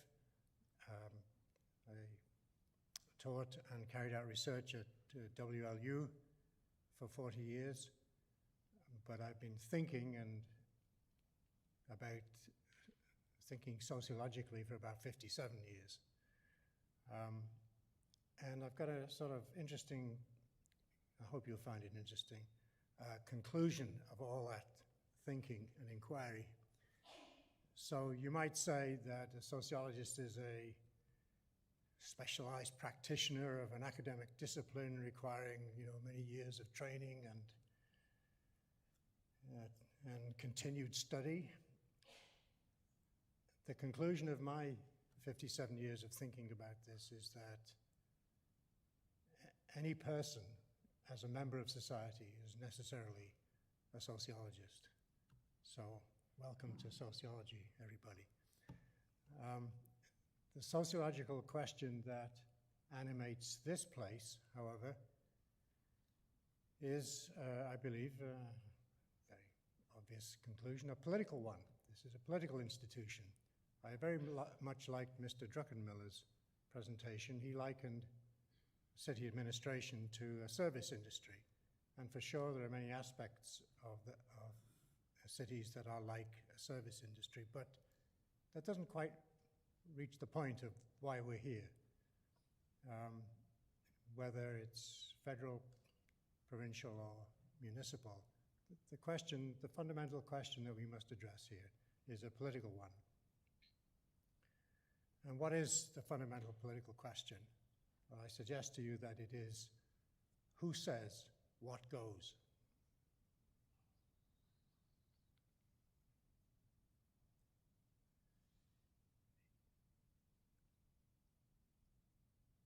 In the case of the landlord-tenant relationship, yes, I haven't forgotten anything yet. The question might be put this way.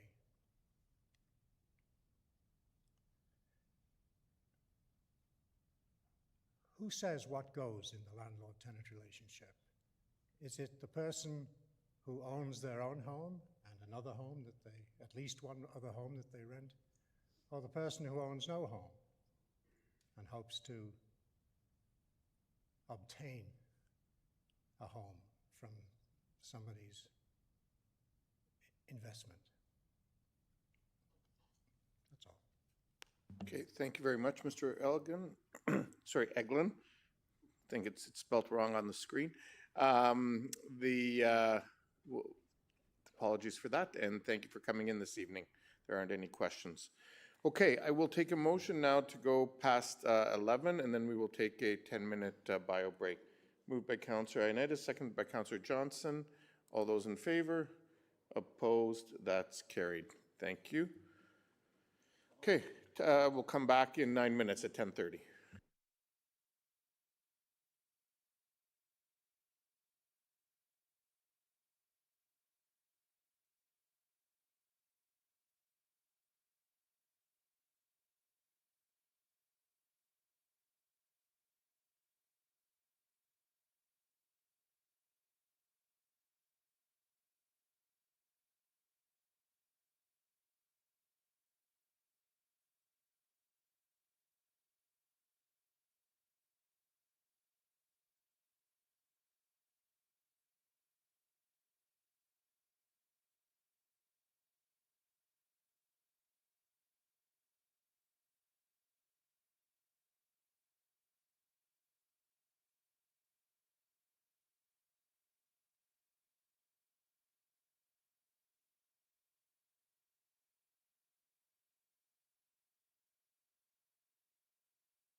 Okay, if I can ask everyone to take their seats, please.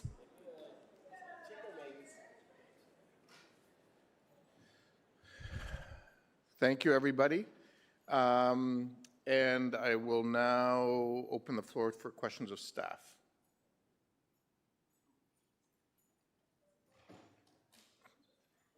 Sorry? Any questions of staff? Councillor Deneau. Thank you, Mr. Mayor. Okay, so if a landlord has to replace a sink, a toilet, a tub, do they have to apply for a permit?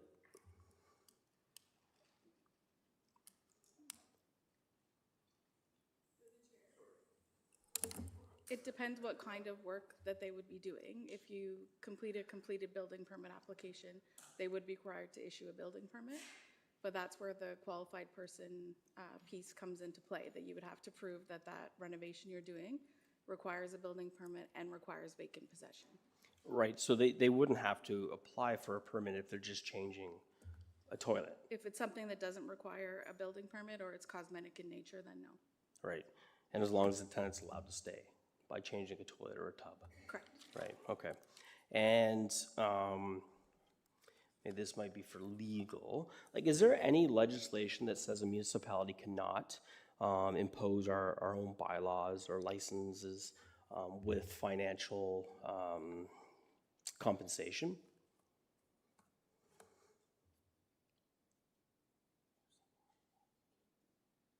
Who wants to answer that? Go ahead, Ms. Vandergeld. Through the chair, staff are still recommending the bylaws originally proposed in the staff report, just given that the compensation provisions are outside of what the Residential Tenancies Act provides, and the bylaws enacted by other municipalities haven't been in force and effect for a long enough period of time to be challenged for us to know what the implications of that could be. But there is no legislation that says a municipality can't do this. Correct. Right, okay. That's all I have, thank you. Councillor Schneider. Thank you, Mayor. Question, should we adopt this and we make a decision here and a landlord goes to the LTB, can they overrule what we have done?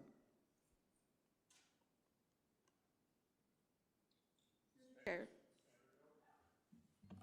To be clear, this process of us issuing a license is to complete the renovation work. The city is not authorized to evict any tenant.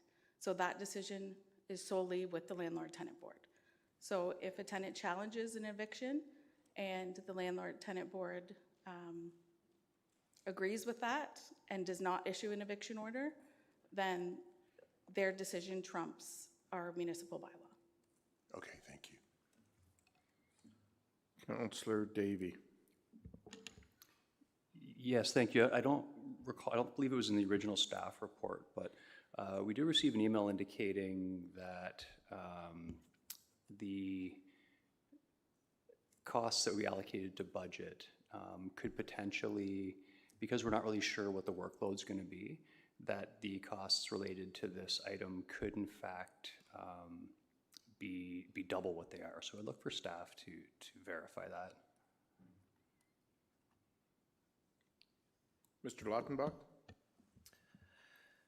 So through the chair, that's correct in that what's being recommended by staff in terms of staffing resources is what's recommended at this time.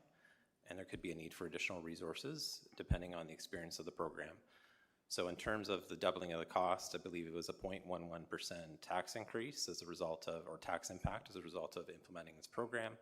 If it was double that, it would be in the 0.24% range in terms of a tax levy impact. So that's probably somewhere around $500,000? It would be in the 400,000 range. Okay, thank you. Staff originally, and I just, again, want to backtrack a little bit, but staff originally recommended against a rent-eviction bylaw, citing jurisdiction and other factors. I just want to be clear that, like, have staff changed their opinion, or is this recommendation only before us because council indeed did direct staff to bring this back against their professional advice.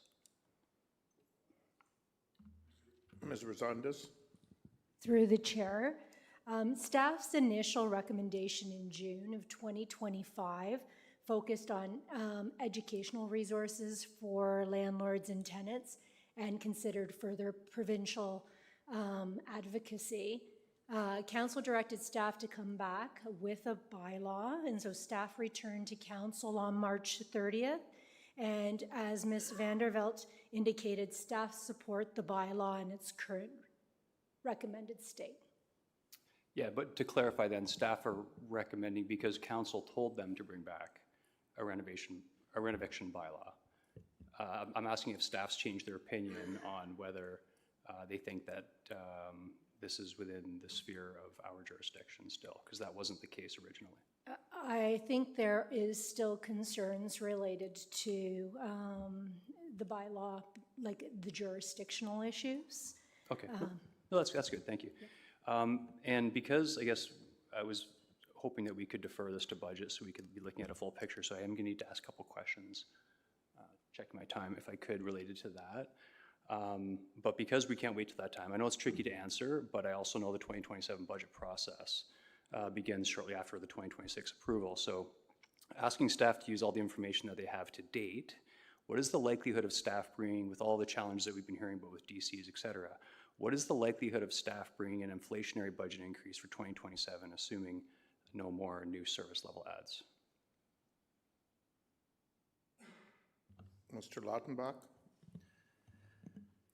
So through the mayor, it is early in terms of developing the budget, so it is a bit hard to predict kind of where we'll be when we bring forward the 2027 budget.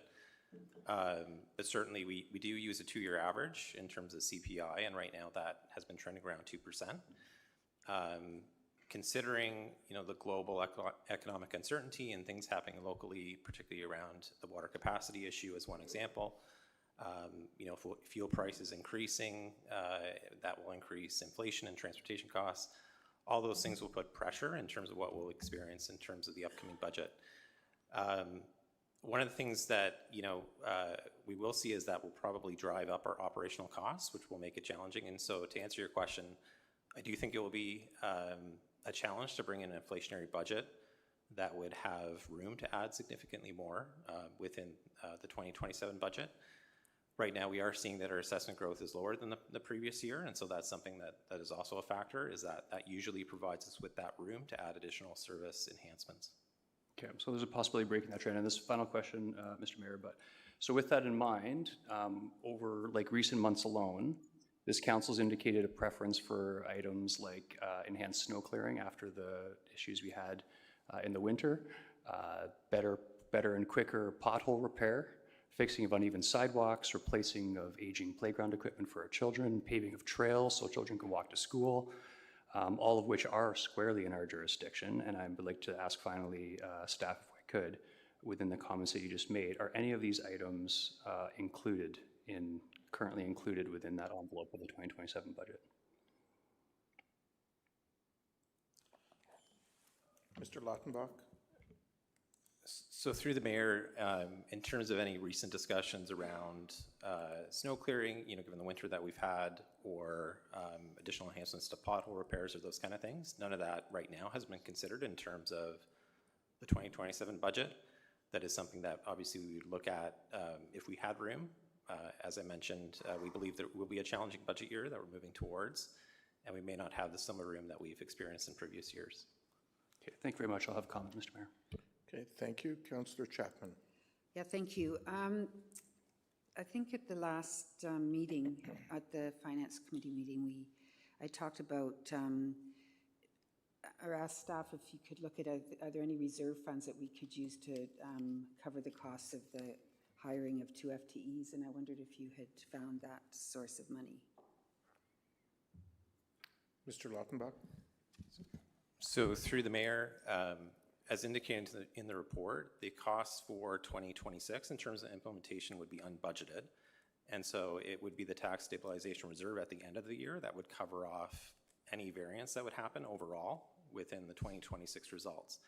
In terms of adding permanent staff, we wouldn't fund those from a reserve. We would actually have to build that into the operating budget.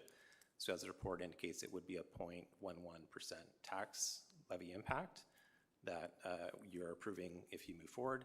That would actually then be built into the 2027 budget. So it could be done, and, you know, we're not at the 2027 budget yet, so things could be, you know, moved here and moved there in order to accommodate these needs and other needs as we move along, right?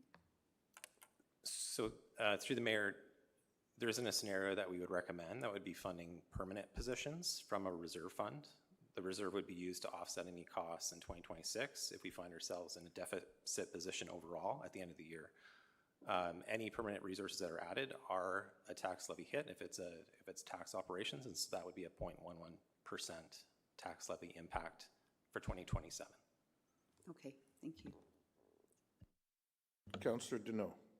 Thank you, Mr. Mayor. Mr. Lautenbach, what would a 0.11 tax levy increase on an average home work out to?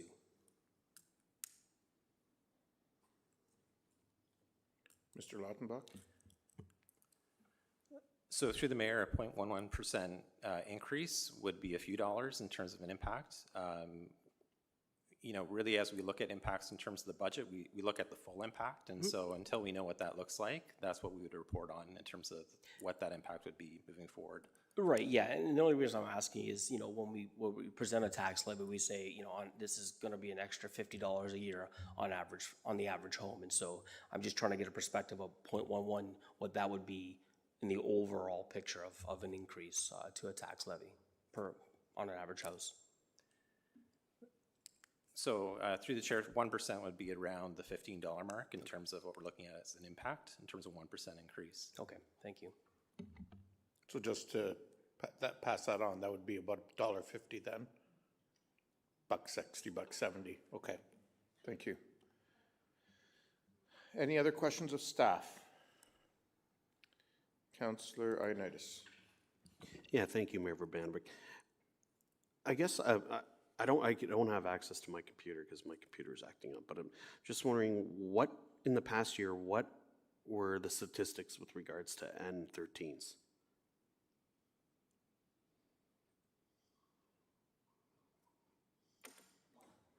Ms. Vandergeld? In 2024, there were 60 N13s filed at the Landlord-Tenant Board. We only have the data from January 1st to March 31st of 2025, which was 16. We have requested the remainder of the year data, but the province has not provided that to us at this time. Okay, what was the 2023? 57. 57. Okay, thank you. Councillor Chapman. Yeah, it's not a question, it's just an amendment, I guess, Okay. but whenever it's appropriate. Yeah, I will, are there any further questions of staff, first of all, by anybody? If not, so this is deferred from finance last time. I guess, Councillor Davey, are you going to move the recommendation?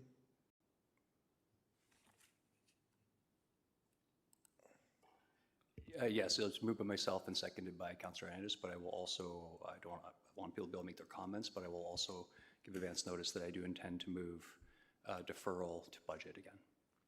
Okay, I will come,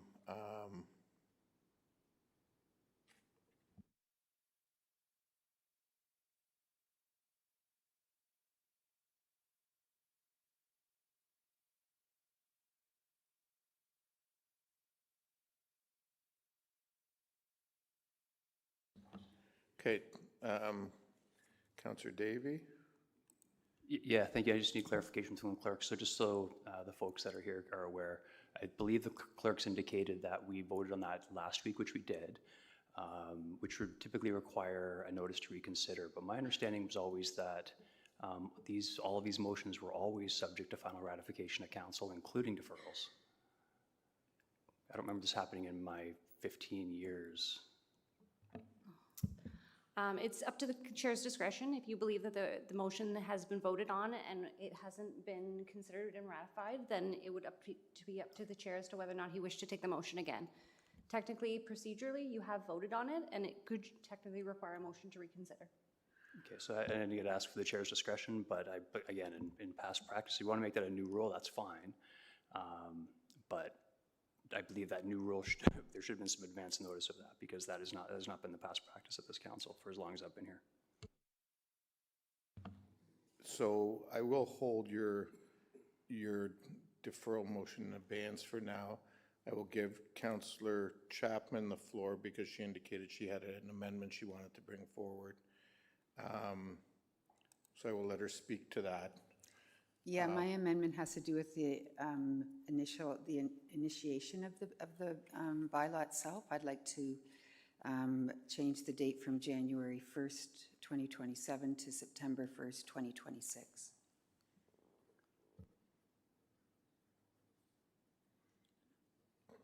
Okay.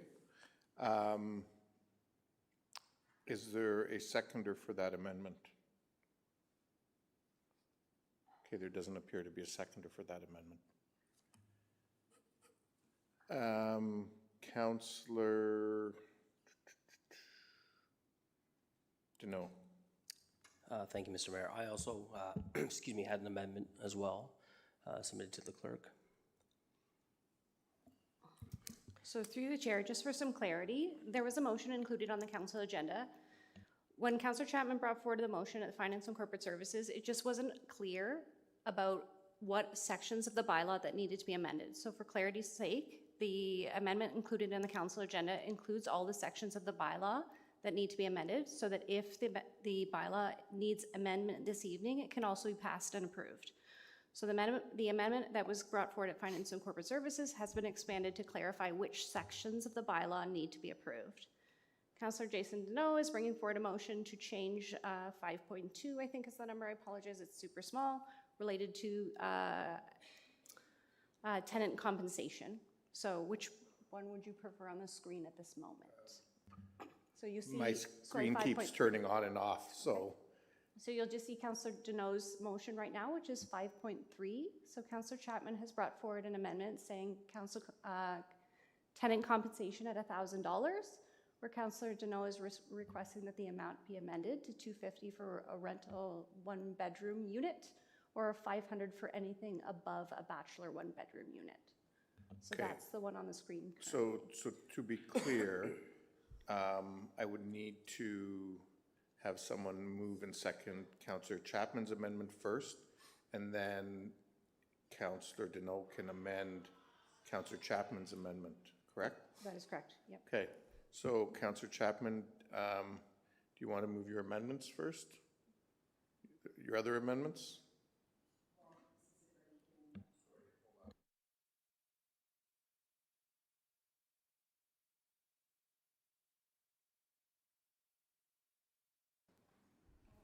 There you go. Yeah, no, it's in front of us right now. That's the amendment that I've brought forward for for your consideration. You are moving that. Is there a seconder for Councillor Chapman's amendment? Councillor Michaud, okay. Thank you. I'll now go to Councillor Deneau. And do you want to move your amendment?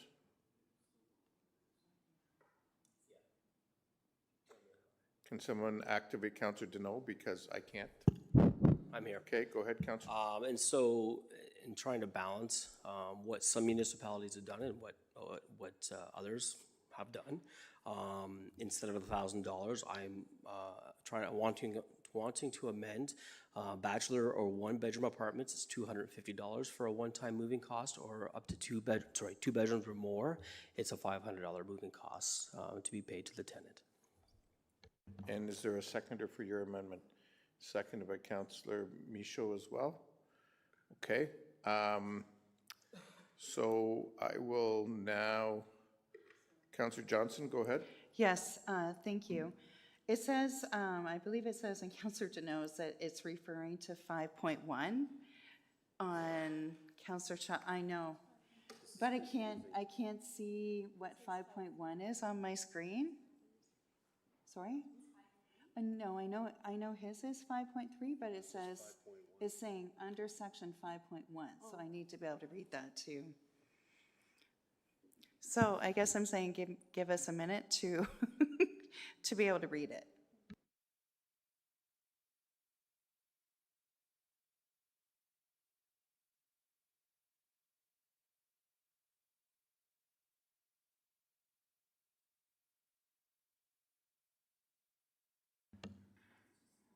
Okay, I can't activate any mics again, so there's nobody in the speaker list? I can't see it, so I think we got some work to do on this.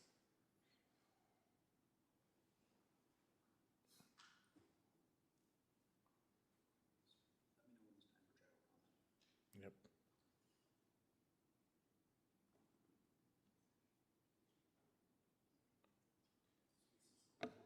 So just for clarity, if you pull out Councillor Chapman's motion, it's on the council agenda.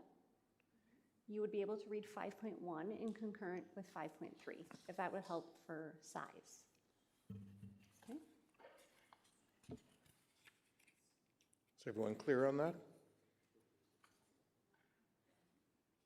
So on page 9 of the council agenda is Councillor Chapman's amendment, and red is Councillor Deneau's amendment to Councillor Chapman's amendment. Okay, we can turn that off now so I can see the list of speakers again. Okay, so folks, what I'm going to do, because obviously a motion of deferral will take precedent, but I'm going to allow for folks to express their views on this issue, and then I will deal with a motion for deferral. I do believe it is consistent with our past practice, and so I'll handle it that way. If the motion does not get deferred, then we will deal with Councillor Deneau's amendment, then we'll deal with Councillor Chapman's amendment, and then we'll deal with the main motion. So, who would like to speak to this? To any part of it? We're going to do it all at once. Councillor Schneider. Well, I would like to speak to the deferral because I really think we're coming into some unpredictable times in our next budget for the next council that are sitting in these seats. We've heard that we've got lower assessment growth. We're unclear about how development charge changes are going to affect us. Will the taxpayer have to pick up on those? We are about to start the engagement on our next strategic plan, and that is what will guide the next term of council to know resident priorities and to set a plan, a work plan. And we've been able in the past to get great results from our strategic plan engagement, and we've been able to make progress on those and complete them, the priorities, and show that. We are always asked to find efficiencies and reduce duplication. So this is something that's going to be considered. I really feel that we should consider it along with everything else, because we have been able to have budgets in this city at or below the rate of inflation for a long, long time. You know, I heard some of the comments, well, Waterloo did it. Well, the last 4 budgets, Waterloo is a total of 24.3% tax increases. In Kitchener, it's 12.1. So I would really, if we're going to consider this, like to have it when we've got everything else and all the other information in front of us. It may turn out that, okay, it's doable, it's great, but I really think, especially with the development charge changes and the tax base possibly having to make that up, and the lower assessment growth, it's going to be a challenge to keep our tax increase at or below the rate of inflation.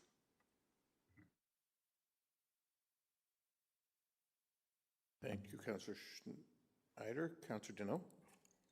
Thank you, Mr. Mayor. We're good? Yep.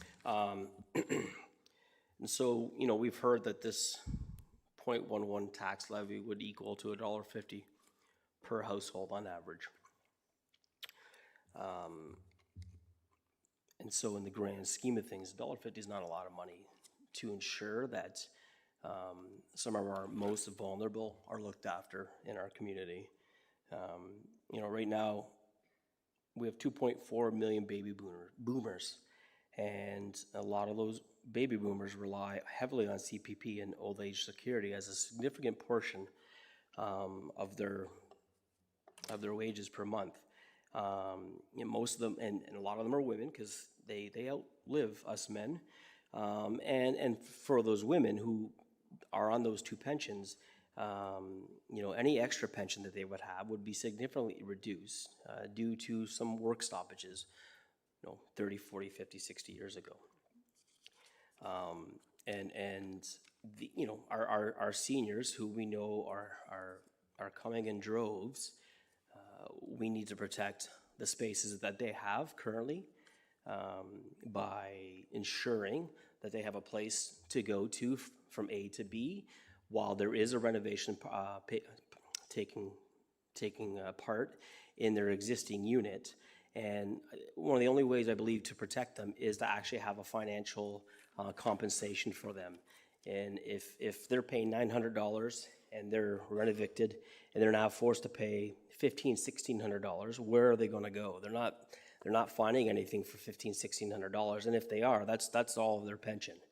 And if they can't find anything, well, they're going to end up in our shelters. Like, we know that there's an increase in seniors in our shelters.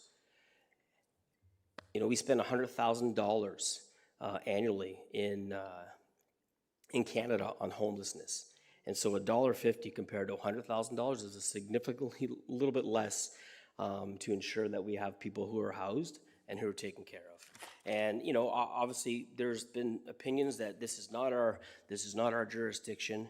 We need to stay in our own lane. But under the Municipal Act, municipalities may license and regulate activities, and it was talked about earlier, to promote the health, safety, and well-being of persons. That's housing. Housing is a human right. If we can't facilitate that, what else can we do? We have to look after people. You know, Mississauga, when they implemented their bylaw, they indicated the bylaw is designed to be complementary to the RTA process and be responsive to the unproclaimed statutory changes. We know the province hasn't enacted what they should have enacted, otherwise we wouldn't be here. None of us want to be here this long to discuss this 3 years later. None of us do. I get it. And I feel bad for the good landlords. But the good landlords, in my opinion, none of these are going to apply to you. If you look after your property, if you maintain your property, you don't let it become decrepit, you don't have to apply for a rent-eviction license because your property is taken care of. You don't have to ask the 85-year-old senior who's living in your apartment for the last 20 years to vacate because you haven't allowed, you've kept up with the plumbing and the heating. And yes, sometimes there are roofing challenges, but as a business owner, you build that into your cost. You don't just, unless you don't build that into your cost, and that's not on the tenant, that's on yourself. And so I'm hoping that we pass this tonight. It's far long overdue. 3 years is enough. And I appreciate all the work that staff have done, and I appreciate the opinions of everybody else around this horseshoe. I really do. And we're able to have differences of opinions, and that's a great thing about a democracy. And if it doesn't pass, it doesn't pass. But I'm sure hopeful it passes tonight. And just to speak on my amendment quickly, again, I tried to take what some municipalities are offering as far as compensation and other municipalities are not, kind of work along in the middle and see where we can come out. You know, quickly, I see this, you know, again, they're talking about, well, we have certain rules in place. When the collective bargaining agreement, when you collective bargaining a contract, there is ESA, there's health and safety, but you can always go over and above what is offered by the government. And this is, to me, is no different. We can go over and above. There's nothing in legislation that says we can't. So let's do it, and let's try to, have the government come and say we can't do this. It wouldn't surprise me because, they like to take over other things. So anyways, that's all I got to say. Thank you. Thank you. Councillor Chapman. Yeah, thank you. So as we know, Hamilton, Waterloo, London, Toronto, and now Mississauga have all passed similar bylaws. We're talking about people's lives here. And so to think that, it's about property taxes or it's about, what budgets or whatever, I think we have to think beyond that and appreciate the value of what we're doing here. We've been considering this since 2021. It's not something we started to look at a year ago or even a few months ago. We've got lots of information. Property taxes, in fact, are paid by the tenants. They're not paid by the landlord. It's all covered by tenants themselves, right? And Hamilton came to the decision to implement a compensation package to tenants based on empirical data. We love empirical data, right? And we love collecting it, and we love to make our decisions based on evidence. Well, here we have data. And that's key here to what we're doing, because we didn't pass this a year ago because we didn't have that data. We now have that data, and the numbers we're using and what we're talking about are not things that are just being pulled out of the sky. It's based on data. So I think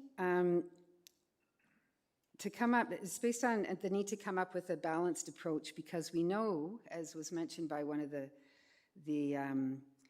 delegations, that the landlord-tenant relationship is inherently unbalanced. So yeah, there are good tenants, bad tenants, good landlords, bad landlords, but that doesn't erase the inherent inequalities between the two, the owners, the landlords, and the tenants. Landlords are there to run a business, whereas tenants are simply looking for stability in their housing arrangement, and to pay their bills. Property maintenance is part of being a property owner.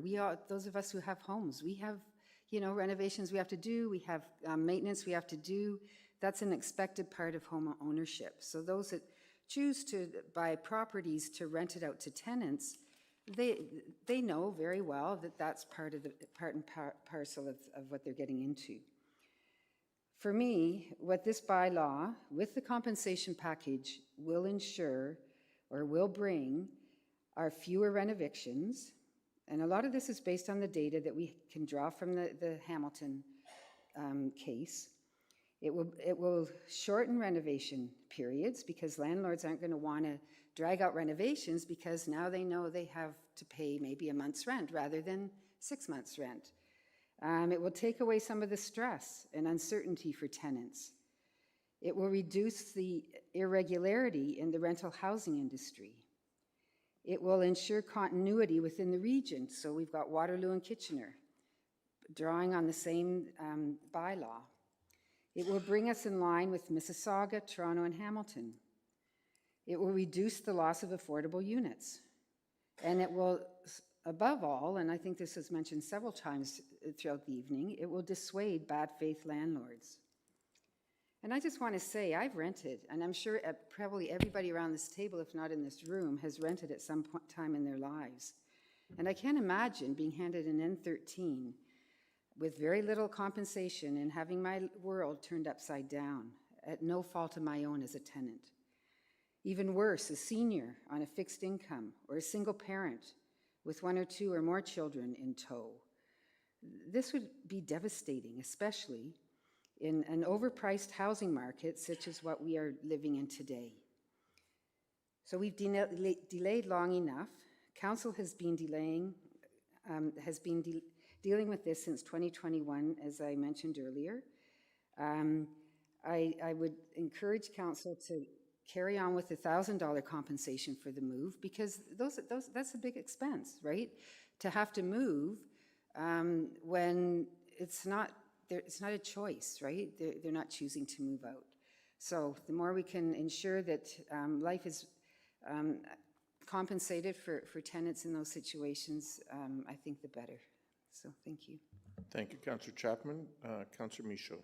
Thank you. I want to thank Councillor Chapman for all her work on the submission, and I want to thank Councillor Deneau for his amendment. I do appreciate everything that you wrote in yours, but I do think that we have to find a balance for this, for the landlords and the tenants.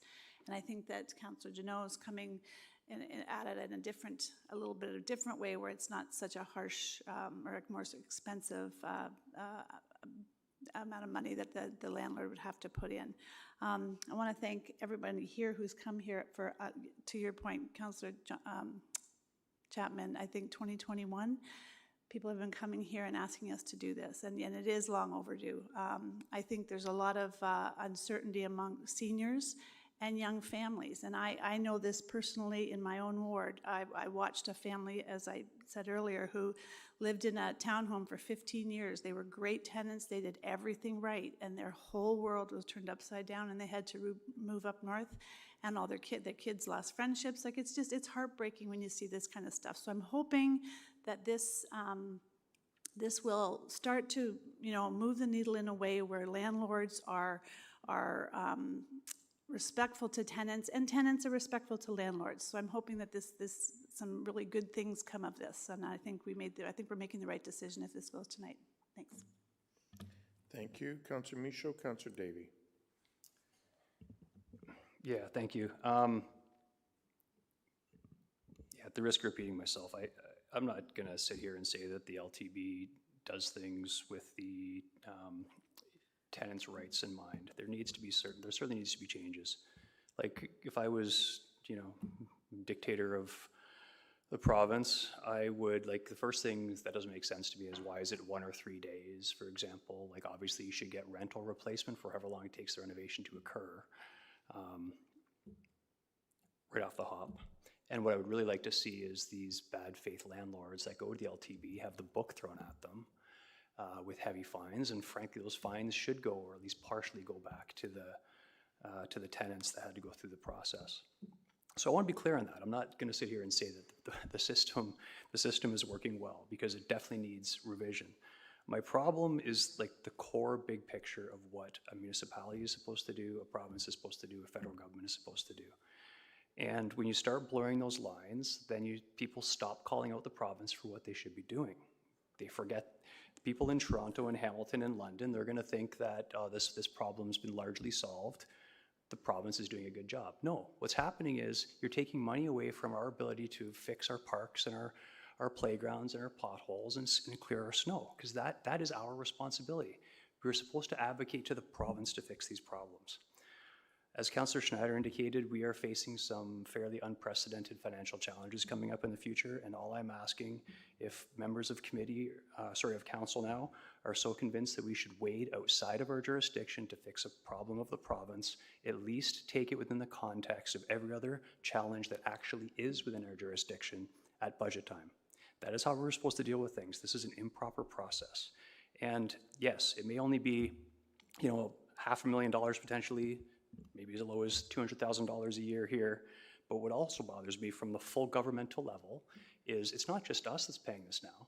It's Waterloo, it's Hamilton, it's Toronto. How many millions of dollars that could be going to things like affordable housing are being wasted in what I see as a bylaw that is the very picture of duplication and governmental inefficiency. So when you're asking why I'm not supporting this, it's not because I don't think you're right and that the system needs to be changed, it's that you're talking to the wrong people. And we will advocate for you, but you need to advocate to the right people. Thank you, Councillor Davey. Councillor Ioannidis. Yeah, thank you, Mayor Urbanovic. I will support the deferral. I think Councillor Davey and Councillor Schneider pretty well summed it up pretty good. One of the things, though, around this horseshoe that we've been concerned about has, the effects of businesses and small businesses. And if we're considering this as a business, then what are we actually doing? The way I see it is, what does municipal governments do or provincial governments do? They set fines for speeding.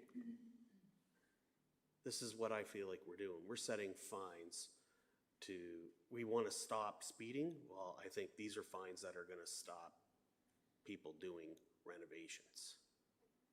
It's going to penalize them.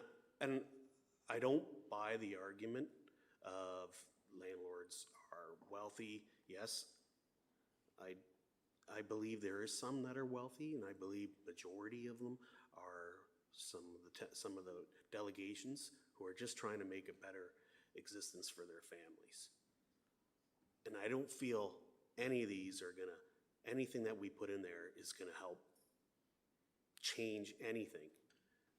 The real change is the province. And if we don't defer this to budget, I'm just looking at the regional level. How much has the province downloaded to the region over the years? And they said, yes, yes, we'll take it in. And, well, where are they now financially? So it's definitely something that we need to think more than just at this moment. Like, it is a challenge to wanting to support. I have no doubt the LTB is, in my opinion, is broken. It should represent everyone and not just one demographic, renters or landlords. It should be a win for everybody. And it's a duplication in my mind, and it's not efficient. And we have other taxpayers that we have to be accountable to. And quite frankly, I hear it every day. I can't afford this, I can't afford that, I can't afford much. And even if it's a 0.11%, if we take it out of the context of, is it the core service of what we do operate? No. I think every single one of us came on this council we were going to be committed to affordability, and we're going to be committed to, working on having better roads, better parks, better everything else. I don't think anyone came on this council to say, hey, we're going to go take on the province's responsibility as well. If that was the case, we should have ran provincially. If you feel if that's the major thing that you need to solve. You're in the wrong role. But again, I don't think we're in a win-win situation for anyone right here, because we do have people hurting, and they come to us hoping to solve their problems. But in the end, if we keep trying to solve everyone's problems we're gonna have a problem. So I think the best thing for us to do is, we need to stick up for the presidents, and we have to fight for them at the provincial level where it lays. That's where it lays. And stop bailing out the province. Why are we bailing out the province? Okay, that's all I have to say. Thank you, Councillor Ioannidis. Councillor Johnson. Thank you, Mr. Mayor. And excuse me, this has been something that we have been talking about for quite some time. We are passionate around this table, around the horseshoe, excuse me, because we all care. We might come at it from different perspectives, which we do, but at the end of the day, I know each and every person here cares about what happens to renters. You know what? They also want landlords to be able to make a living too, and I think that both make sense.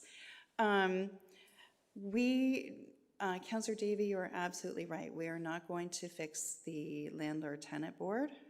There's lots of things to be fixed there. And you're absolutely right too, that this is a provincial issue. And here comes the but. But the province, we send all kinds of motions to the province all the time and say, hey, we disagree with you on this, we disagree with you on that. Can you please take a look into this? We don't hear back. We never hear back. We're not listened to. And I totally agree. I don't want to have to pick up this either. None of us do around this table, because it is not our responsibility. But because they're not taking responsibility for it, somebody else does have to. And I do think that that is us. If we can at least be providing some support to people who are vulnerable, who are at the mercy sometimes of some really bad situations where they're forced into making, well, you know what? They're not even able to make a decision because it's being forced onto them. They don't have a choice. And if we can be helping them, if we can be providing some support, then I do think that it is up to us. It's also up to us to continue to talk to the province and advocate, but I don't think that we have an ear that's listening, and we are an ear that's listening. So I think that we need to move forward and help. I totally agree about the budget piece too. That's another thing that they're not listening to us on about the development charges either. So it just keeps pointing to the fact that we can advocate for things, but we're not getting changes made there. But here we can make a change. Thank you. Okay, I don't see anyone else in the queue. I'll speak to it briefly as well. And I want to begin by thanking everyone on both sides of the issue who have participated in the process either tonight in previous meetings, through some of the work that was done by staff with folks involved in this issue in between meetings and so on. And I say that with all sincerity because unfortunately this is a difficult issue that is in many ways recognizing the problems and not focusing on all of the good people on both sides of the equation, both the good landlords and the good tenants in the vast majority, and many of you have spoken to that today, who are on both sides of the issue. But it's what we're having to deal with in particular is the problem landlords, who are a small portion of it, but a small portion that ends up having a big impact on the lives of people who are struggling about the most fundamental human need. If you think about Maslow's hierarchy of needs and so on, housing is one of those fundamental needs. You know, as local government, there are a variety of areas that we spend money on in terms of looking at enforcement, property standards, snow removal, fireworks, noise, retail restaurants, and so on. I'd prefer to be in a world where we don't need to spend money on any of that. But the reality is we know that there are a vast majority of good people, and there are some folks who, quite frankly, work the system. And it becomes the role of government to address those situations when they exist. There's no question that, as a number of folks around the Horseshoe have said, there's work that needs to be done with the LTB. And there's no question that this should be, as municipalities across Ontario, as AMO, as the Ontario Big City Mayors Caucus, and others have been advocating to the province, this should be work that is being done better by them. But that's not where we are. And so just like in those other areas, there is a need for us to step up and make sure that the vulnerable are being looked after. And we've seen some horror stories in terms of how some landlords, and again, I will say, not the vast majority by any stretch, but how some landlords take advantage, terrible advantage, of vulnerable people. whether it's by virtue of their age, whether it's by virtue of their socioeconomics, at a time when, quite frankly, the world is challenging. You know, we know that in the region of Waterloo, the region has a waiting list of over 11,000 names looking for affordable housing. I believe that we need to deal with this, and we need to deal with this now. I can't support a deferral. I didn't support it at committee. I think that sadly, because of some of the economic pressures globally, geopolitically, and so on, we're going to continue to see some pressure on individuals. And so we need to do everything we can because, quite frankly, the costs, at the end of the day, there's only one taxpayer. Whether it's municipal, regional, provincial, federal, there's only one taxpayer. And quite frankly, if this isn't being dealt with, it simply means that we're going to put significant more pressure on the social services system, on the affordable housing system, and so on. And hence, why I think we need to take this step tonight. And as I did at committee, we'll be supporting moving forward with this. So, Councillor Davey, I said I would come to your deferral motion first. I need a seconder for it. Councillor Schneider, thank you. So I will deal with that first. So all those recorded vote, okay. Oh, sorry, hold on. Councillor O'Dooney, are you looking to speak? Since it's a recorded vote, I'll go ahead and do it now. Okay. So I'll ask the clerk to turn on. So if you're in favor of the deferral, you vote plus, and if you're against it, you vote the negative.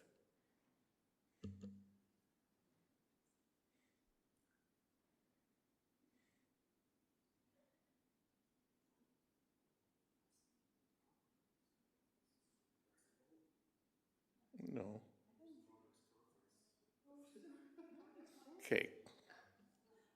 So if you're voting in favor of the deferral, you vote plus. If you're voting against the deferral, you vote red or the minus. And if you have a conflict, you vote with the zero. And the two people with a conflict are not in the room. So yes for deferral, green or plus. No for the deferral, minus or red. I know it's late.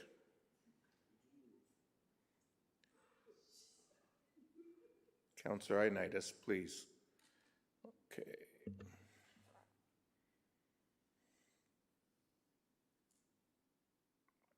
So the deferral does not carry. So we will now deal with Councillor Deneau's amendment.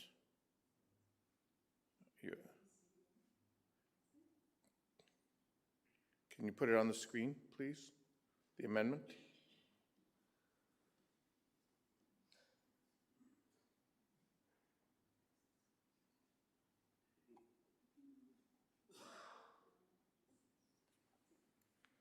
Okay, so it's the amendment is in red. The amendment to the amendment, thank you. So if I can ask the clerk to turn on voting, please. Oh, sorry, okay, turn off voting, go ahead. Can somebody turn on Councillor Chapman, please, because I can't. Go ahead, Councillor Chapman. Yeah, so if this passes, then we don't vote on my amendment, is that correct? No, we would vote on the whole thing. The rest of your amendment, but with that change. No, I'm sorry. Sorry? So if we're voting now on my amendment with the proposed change?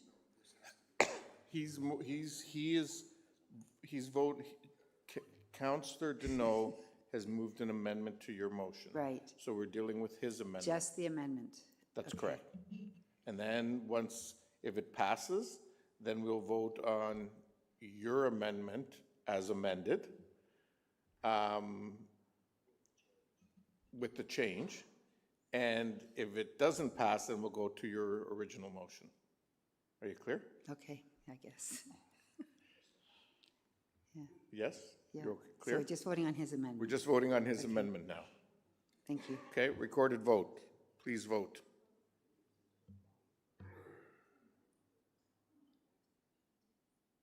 So please vote.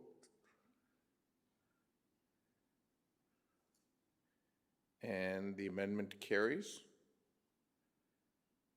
We'll now vote on Councillor Chapman's amendment as amended.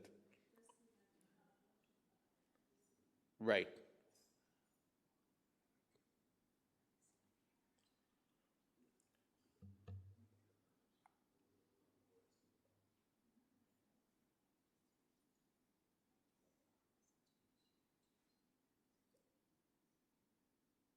Is everyone clear on what you're doing?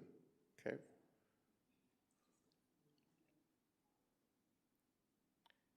So the amendment does not carry. So we'll now deal with the original motion, which is to put a bylaw in place, but without any compensation components to it.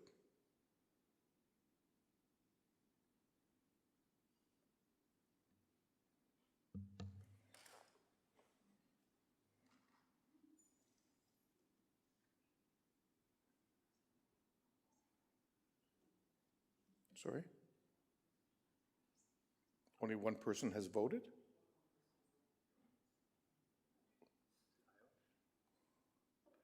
Councillor O'Dooney, have you voted? Okay, everyone has voted now. So the bylaw carries. No, it's 5-4. Yes. So the bylaw carries, but there's no compensation piece that has carried. So it's the bylaw as originally proposed by staff. Okay? Thank you, everyone, for your participation this evening. You're free to stay for the rest of the evening if you like, because we still have some work to do, but we'll pause for 2 minutes to allow folks to step out.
Please. With the rest of the agenda, I will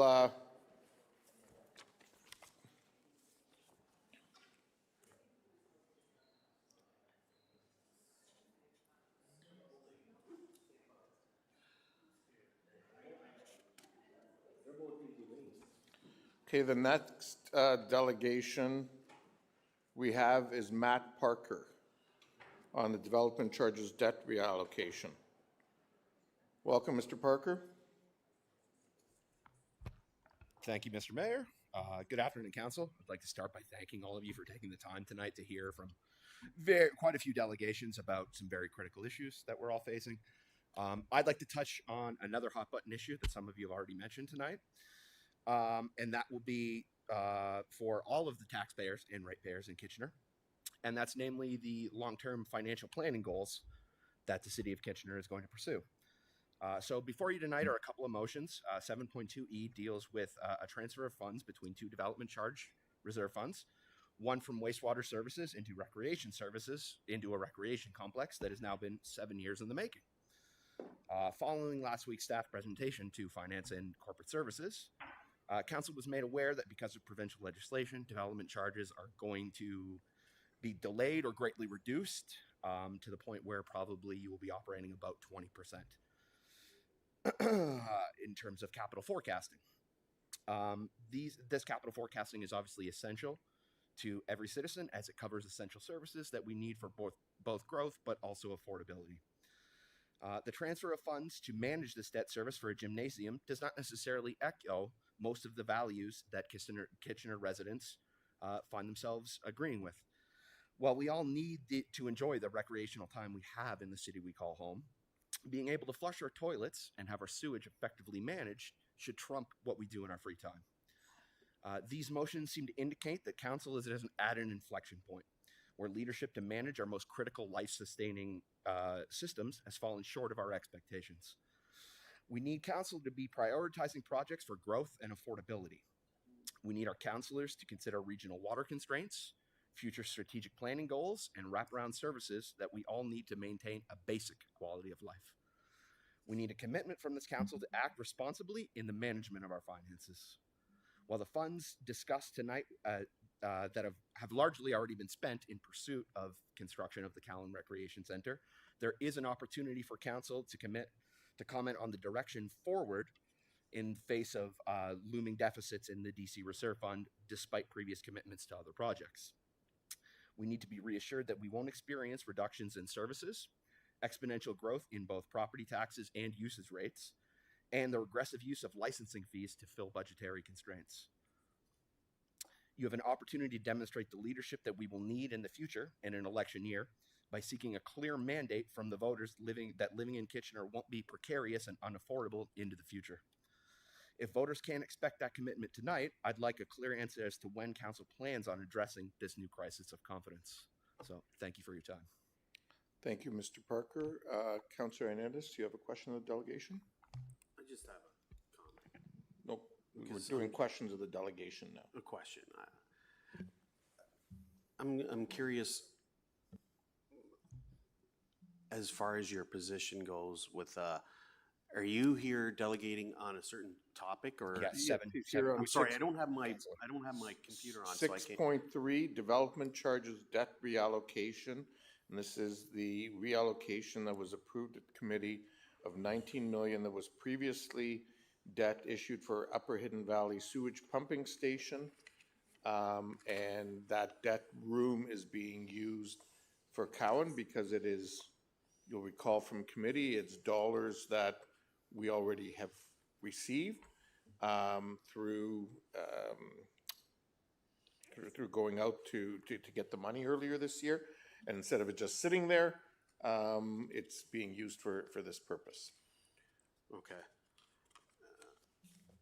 I don't have much of a question because Okay. Thank you, Councillor Hernandez. I recognize it's late. Councillor Singh. Mr. Parker, no question, everything you laid out is a serious concern to this council. I think it's a serious concern to this community as well, but it is the problem of not our making at the same time. That doesn't mean that we can avoid a responsibility, but tough decisions will have to be made, unfortunately. And I'm hopeful that the province will give better guidance and not only guidance, but at the same time, allow avenues through the DC Bylaw Act to ensure that, as you said, that it doesn't go to the tax base. It doesn't go to user fees to make ourselves whole. So question to you, are you representing yourself just as a private citizen, as an organization? Private citizen member of, community member of Ward 9. So Okay. just concerned about the issues. So I appreciate your comments. Do you have any, I mean, part of what we've talked about is, and I think many of us made these comments, we got to work with our staff towards lobbying or advocating the province. Do you see any, any particular way that this council should approach with the provincial government related to this? In terms of lobbying the government for particular funds for particular projects, I don't think I have a strategy at this point, but I would describe hope as not a strategy. So asking the province just simply to cover shortfalls that may occur in the budget in the future, just simply asking for a check on particular items or services or different developments, I don't think is a prudent financial planning strategy. No, it's not. And that's why you were going both ways. And I started off with really acknowledging that I agree with you that this is a problem. But at the same time, I refer back to my initial point, is this is a problem not of our making. The province has legislated that we can't collect DCs for rental on occupancy, has to be deferred to a 6-year period, and we can't collect interest on that either. Okay. Correct. Okay, Councillor Singh, that's not what we're talking about now. What we're talking about is the reallocation. Which is related to the deficit.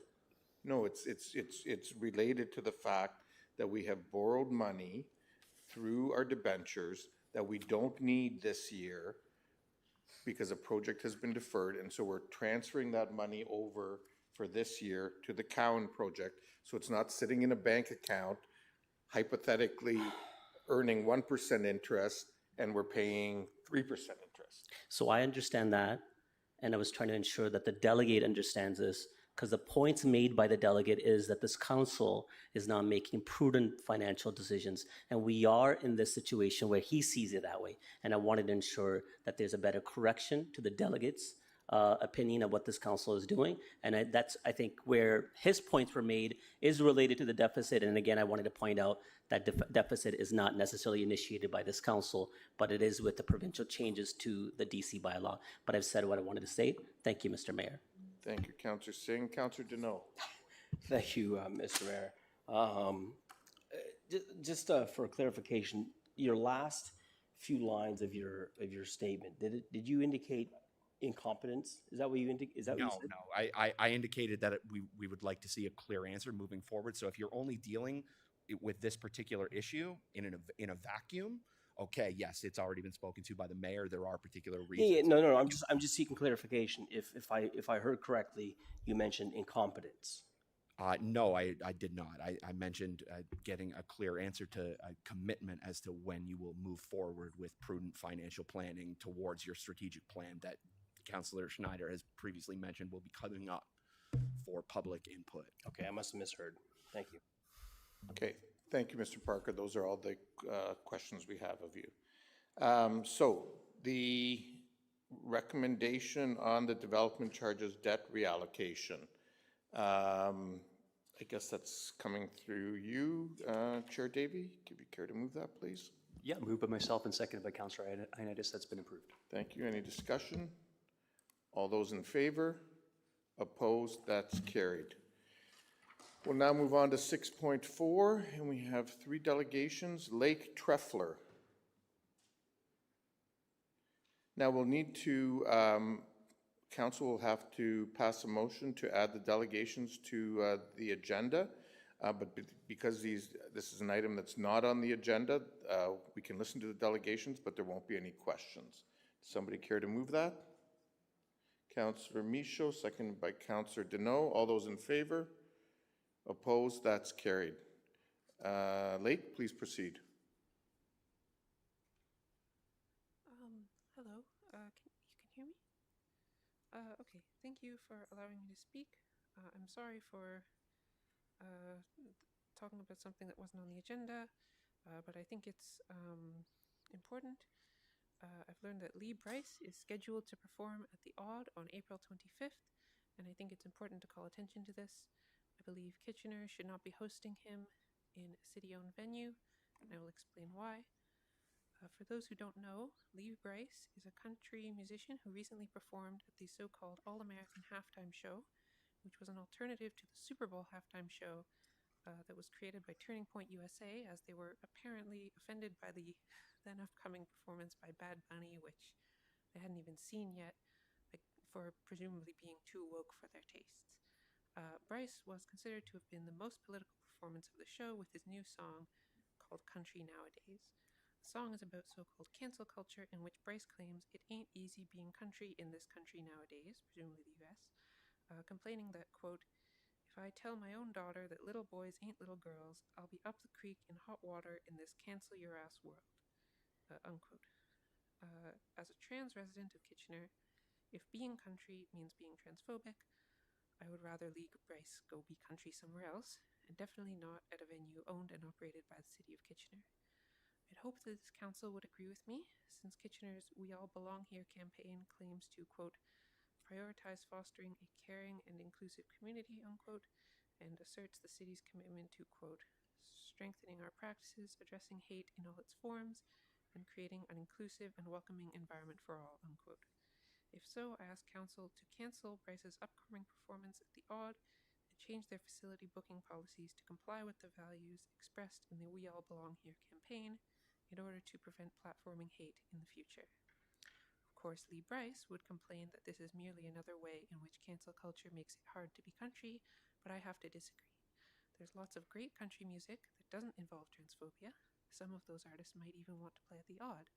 And as we have seen, Bryce isn't actually going to be silenced at all. There's no shortage of people tripping over themselves to give him a platform. Again, he recently played in competition with the Super Bowl, and despite the controversy, he's more popular than ever. Lee Bryce will never want for a platform, but it doesn't have to be here in Kitchener at a venue owned by a city that claims to value inclusivity. I am hopeful that the City of Kitchener cares enough about its trans community members to hand someone else the microphone instead. Thank you for your time. Thank you, Lake. Our next delegation is Theo Zhu.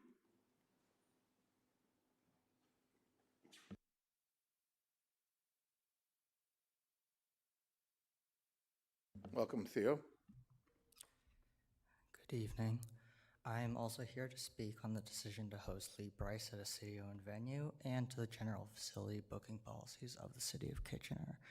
I think a number of decisions made recently by the city in terms of what events to host or not host are reflective of a harmful pattern and seriously call into question the city's sincerity in endorsing the We All Belong Here campaign. Mama's Cookout and Music Festival is a grassroots event run by a team of volunteer community organizers in KW, and this year it was scheduled for July 11th at Carl Zayre Square. In March, the organizers learned that their already secured date and location would clash with the hosting of a FIFA event. In talks with the city, it became clear to those organizers that the city would vastly prefer for Mama's Cookout to not happen in favor of making space for FIFA, and so the festival was functionally canceled, postponed until next year. I think it is absolutely shameful that a local grassroots effort demonstrably important to this community was pushed out for, of all things, FIFA, an organization with a documented history of costing cities more than they bring in after gutting the locations that host it and displacing the most vulnerable members of those communities to throw a party that could be held anywhere in the world. Content warning for racism, misogyny, and celebration of violence in this next part. I have a couple difficult quotes to underline my point. In March, comedian Ben Bankus was scheduled to perform at the Conrad Center, also a city-owned venue. In reference to Renee Good's murder by American Immigration and Customs Enforcement, Bankus said, "Yeah, her last name was Good, which is what I said when they shot her in the face. And I wish they'd shoot more of these women." He also had a bit that went, "Canada doesn't really have Mexican people. They don't really have black people. I know, it sounds like paradise. But instead, they have these filthy Indians and Chinese people everywhere." Unquote. One would think, given such incredibly blatant hate speech, it would be an easy call to not platform this man at a city-owned venue, but his Conrad Center date was only canceled after significant public and internal pushback. The cancellation of Mama's Cookout points to the insincerity of the city's purported commitment to fostering a caring and inclusive community. Lee Bryce's booking at the Odd similarly belies the assertion that the city believes in strengthening our practices and addressing hate in all its forms. Lee Bryce exists on the spectrum of hate speech that leads us to Ben Bankus and worse. Canceling his day at the Odd would not represent a denial of his fundamental human right to exist and express himself, but platforming him at a city-owned venue would represent an indifference on the part of Kitchener City Council towards the basic existence of its trans community members. If Mayor Verbanovic's statement of support for the We All Belong Here campaign is sincere, Council should cancel Bryce's upcoming performance at the Odd and change their facility booking policies to align with the values expressed therein. Thank you.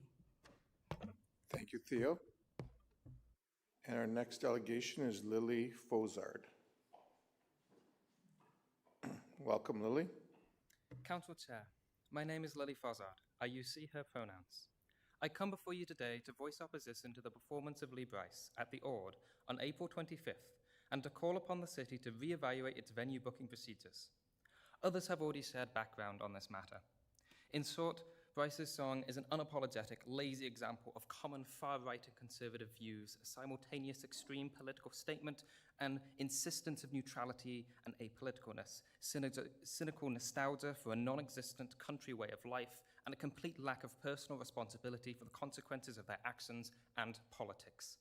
There always exists a line where speech stops being acceptable merely on political merit and becomes unacceptable due to hateful, exclusionary, and harmful language.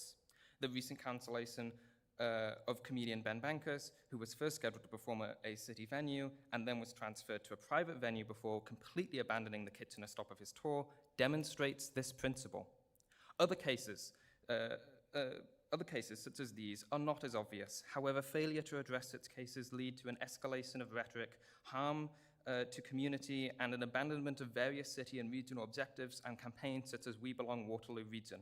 The city, in booking Bryce, has not only given him a platform in our city to espouse hateful and exclusionary language, they have promoted him through Instagram and venue advertising, indirectly co-signing and approving his music and message.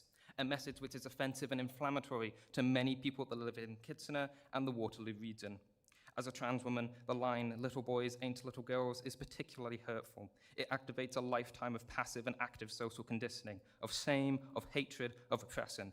It makes me recall every moment of my youth spent longing for a different body. It makes me recall every moment of hopelessness, my inability to conceive of any future for myself. It makes me recall every moment of suicidal ideation, every moment of self-hatred, every reminder that we live in a society that is not designed for us, that does not welcome us, that does not want us, that wishes to eliminate us. My peers face homelessness, familial abuse, workplace abuse, rape, murder, pay gaps, systemic, transphobic, and misogynistic failure and abuse. The dehumanization is extreme. So often in these conversations, we are relegated to the sidelines, desperately screaming for our humanity to be recognized. I am often called strong and brave by well-meaning people. I am not strong out of choice, but out of survival. Those of us who are not strong become statistics. I am not brave out of choice. I face and fight fear every day I wake up and draw another breath. I am full of fear when I go outside and protest for the continued existence of my queer siblings. I am full of fear addressing this council, of being yet one more tranny begging to be humanized, to be seen, to be heard by those in power. In reality, I am neither strong nor brave. I am lucky. My family embraced me. My family have the means to support me. Various sources state that the percentage of homeless youth identifying as queer is somewhere between 25 to 40%. It is frustrating to see the city fail us as they continue to fail us on other matters such as 100 Vic. We should not have to come before you to beg to be shown dignity and respect. I am sure many will walk away from this council meeting with the impression that we are arguing over something small, inconsequential, that we are making a mountain out of a molehill. It is not small to us. It is a denial of our existence. It is a denial of the little girl I used to be, alone and afraid, denied the language to describe herself, faced with a wall of societal hatred, unable to claim who she was. I cannot communicate the full damage the denial of my existence has and continues to do to me. The song is a continuation of the harm and pain I experienced, thrust upon another generation. We will not tolerate it. The lyrics are not made by accident. There are writers, producers, labels, publishers involved. The decision to perform at Turning Point USA so is deliberate. The city of Kitchener deserves better entertainment than Lee Bryce. Let him go find a private venue to spread his hatred. The city must cancel Lee Bryce's performance, and the council must review their booking policies and procedures. Thank you.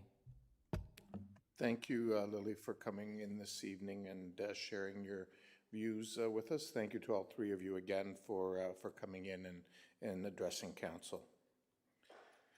We'll now move on to reports of the committees. And Councillor Chapman, if I can ask you to bring, oh, sorry, actually, thank you. I need a motion.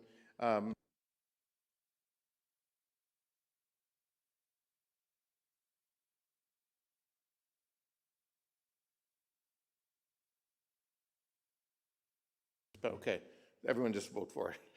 So I need a motion to suspend the rules first, moved by Councillor Singh, second by Councillor Johnson. All those in favor? Suspend the rules. The rules say that we have to end at midnight, but if we suspend the rules, it means that we can go beyond midnight. Well, no, we can consider a motion to go beyond midnight. Okay, so suspend the rules to go beyond midnight. All those in favor? Opposed? That's carried. And now we'll take a motion to go past midnight. Councillor Singh, Councillor Chapman, you have a question? Go ahead, Councillor Stretch. Yeah, so we are just past halfway, item-wise, on our agenda, and it's already midnight. And so I am concerned. I'm looking across, people look exhausted. So We're way back beyond halfway. We've maybe got another 15, 20 minutes of items on the agenda. Okay. I'm very hesitant. I think it's just crazy. It's a lot to ask. But if I'm the only one, then I'm happy to I move on. will take a motion. Sorry, Councillor O'Dooney, you're looking to speak?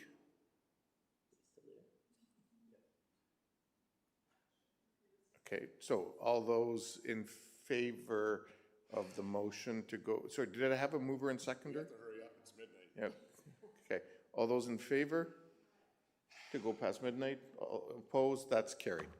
Okay, so I will now deal with Councillor Chapman and Heritage.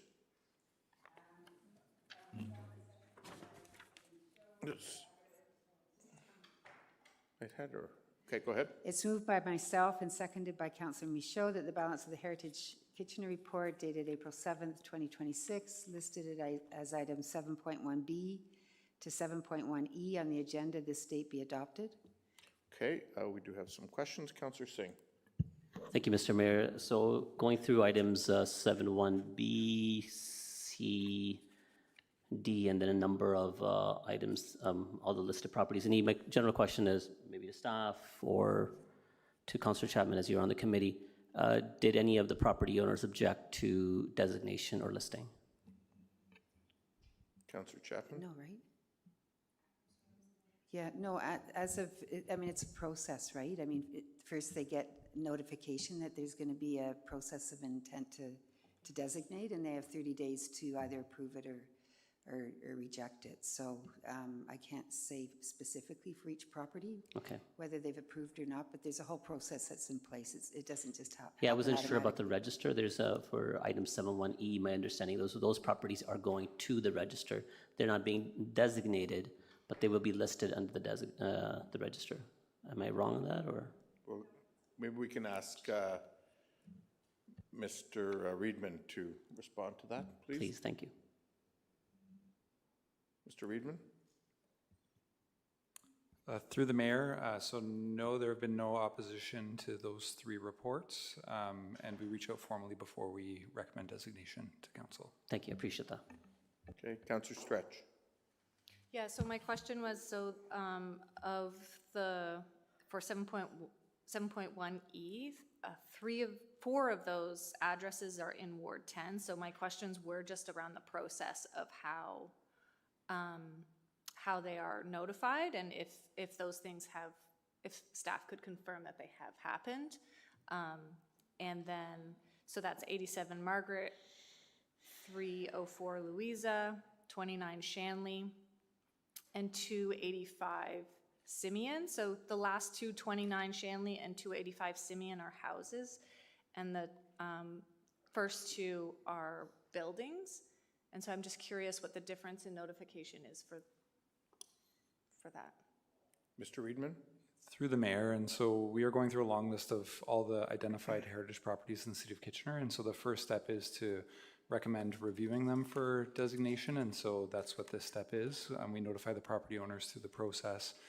We have not brought forward any designations that go against property owners' wishes at this point in time. And so we did have one show up at council through the process after we had gone through, but we do work with the property owner as we go through the designation process. Thank you. And if they, start this process and they change their mind, is there a point in there where they, they can learn more and then decide, I don't want to proceed with this? Through the chair, or through the mayor, that did happen on one occasion over the last couple of years, but only on one occasion since we've started the process. Okay. Okay, thank you. Okay, so it has been moved and seconded. All those in favor? Opposed? That's carried. We'll now move Finance and Corporate Services. Councillor Davey. Yeah, it's been moved by myself and seconded.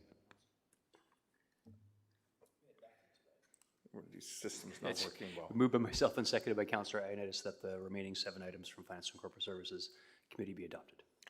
Okay, thank you. Any questions, comments? If not, all those in favor?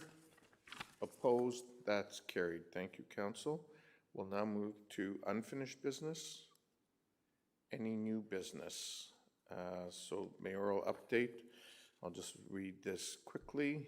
I'd like to just bring forward an update from the Region of Waterloo regarding the Mannheim Service Area water capacity constraint. On April 1st, the region advised area municipalities that new and expanded preschools, elementary schools, middle schools, high schools, daycare centers, and religious institutions in the Mannheim service area can proceed through the normal development process because they do not result in new water demand in the system. This is a meaningful step in the right direction.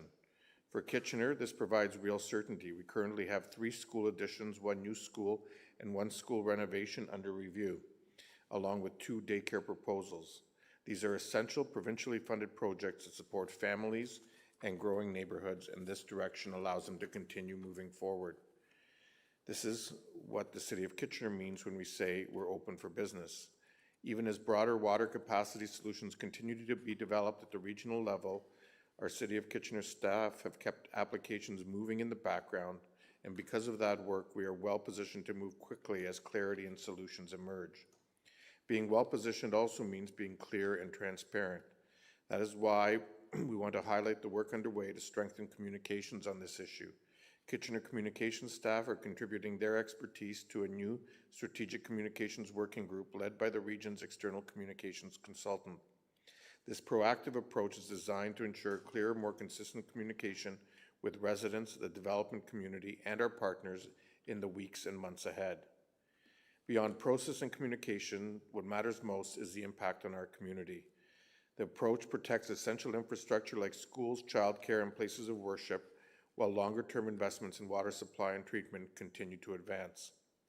I'd also like to note Regional Council's recent decision to permanently allocate 30 liters per second of new capacity to the Mannheim service area by rescinding the 1980 Wilmot policy. This is in alignment with regional staff's recommendations. While we recognize some concerns being raised by some Wilmot residents in the importance of respecting local communities and groundwater sustainability, Regional Council's decision was guided by evidence, long-term monitoring data, and responsible planning strategies that support growth across the region while protecting our shared water resources. We will continue to work as a city in collaboration with our regional and area municipal partners to ensure Kitchener's priorities remain at the forefront. Lastly, I'd like to, I know some of you have been having requests from residents about what to do with their old green bins. There is a drop-off on Sunday, April 19th at the Stanley Park Community Center between 1 and 4 p.m. during their Earth Day event. So any residents that may want to get rid of their green bin, they can do that, but people are also being encouraged to keep it and use it for garden clippings and things like that. But it gives them an option. So that's that. I will now move on to 9.2. Councillor Stretch, your motion on localized traffic impacts at Victoria and Aaron's. Yes, thank you. I have two motions, 9.2 and 9.3. And Chair, if you see fit, I'd just ask for a deferral to special counsel, but also can proceed if you don't see that fit. No, if you want to move it, that's fine. So we'll move them to special counsel, which I think is next week. Do I have a seconder for the deferral? Seconded by Councillor Davey. Any discussion? All those in favor? Opposed? That's carried. Thank you for that. Any questions and answers? Any, no items arising from in camera? Well, one from in camera. Okay, sorry. Go ahead, Madam Clerk. Through you, Mr. Chair, Marilyn, if you can make it a little bit bigger, there is an item coming out of in camera earlier this state related to a settlement matter that needs to be approved by council, which is on the screen in front of you. Okay, do I have a mover?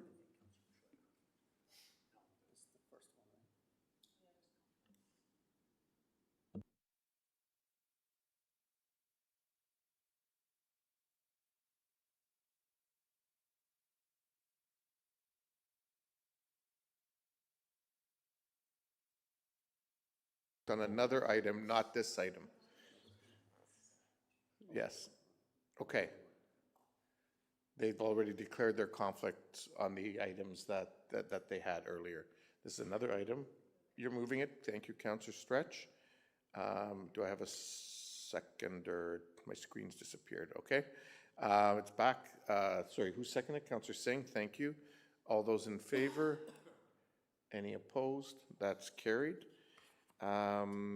Bylaws. Madam Clerk, are there any additional bylaws? Through you, Mr. Mayor, you do have one late starter bylaw, two late starter bylaws, one related to the development charges on the Finance and Corporate Services Committee report, as well as the rental renovation bylaw that was approved earlier this evening. Okay, so we'll have to deal with the rental bylaw separately. Do I have a mover for the bylaws other than the rental bylaw? Councillor Schneider, seconded by Councillor Johnson. Thank you. All those in favor of all the bylaws other than the rental one? Just one sec. Whoops. Okay, all those in favor? Opposed? That's carried. Thank you. Now can I have a mover and seconder for the rental one? Councillor Johnson, Councillor Deneau. All those in favor? Opposed? That's carried. Thank you. And motion to adjourn, Councillor Johnson and Councillor Schneider. All those in favor? Opposed? That's carried. Thank you, everybody. And thank you for working through this so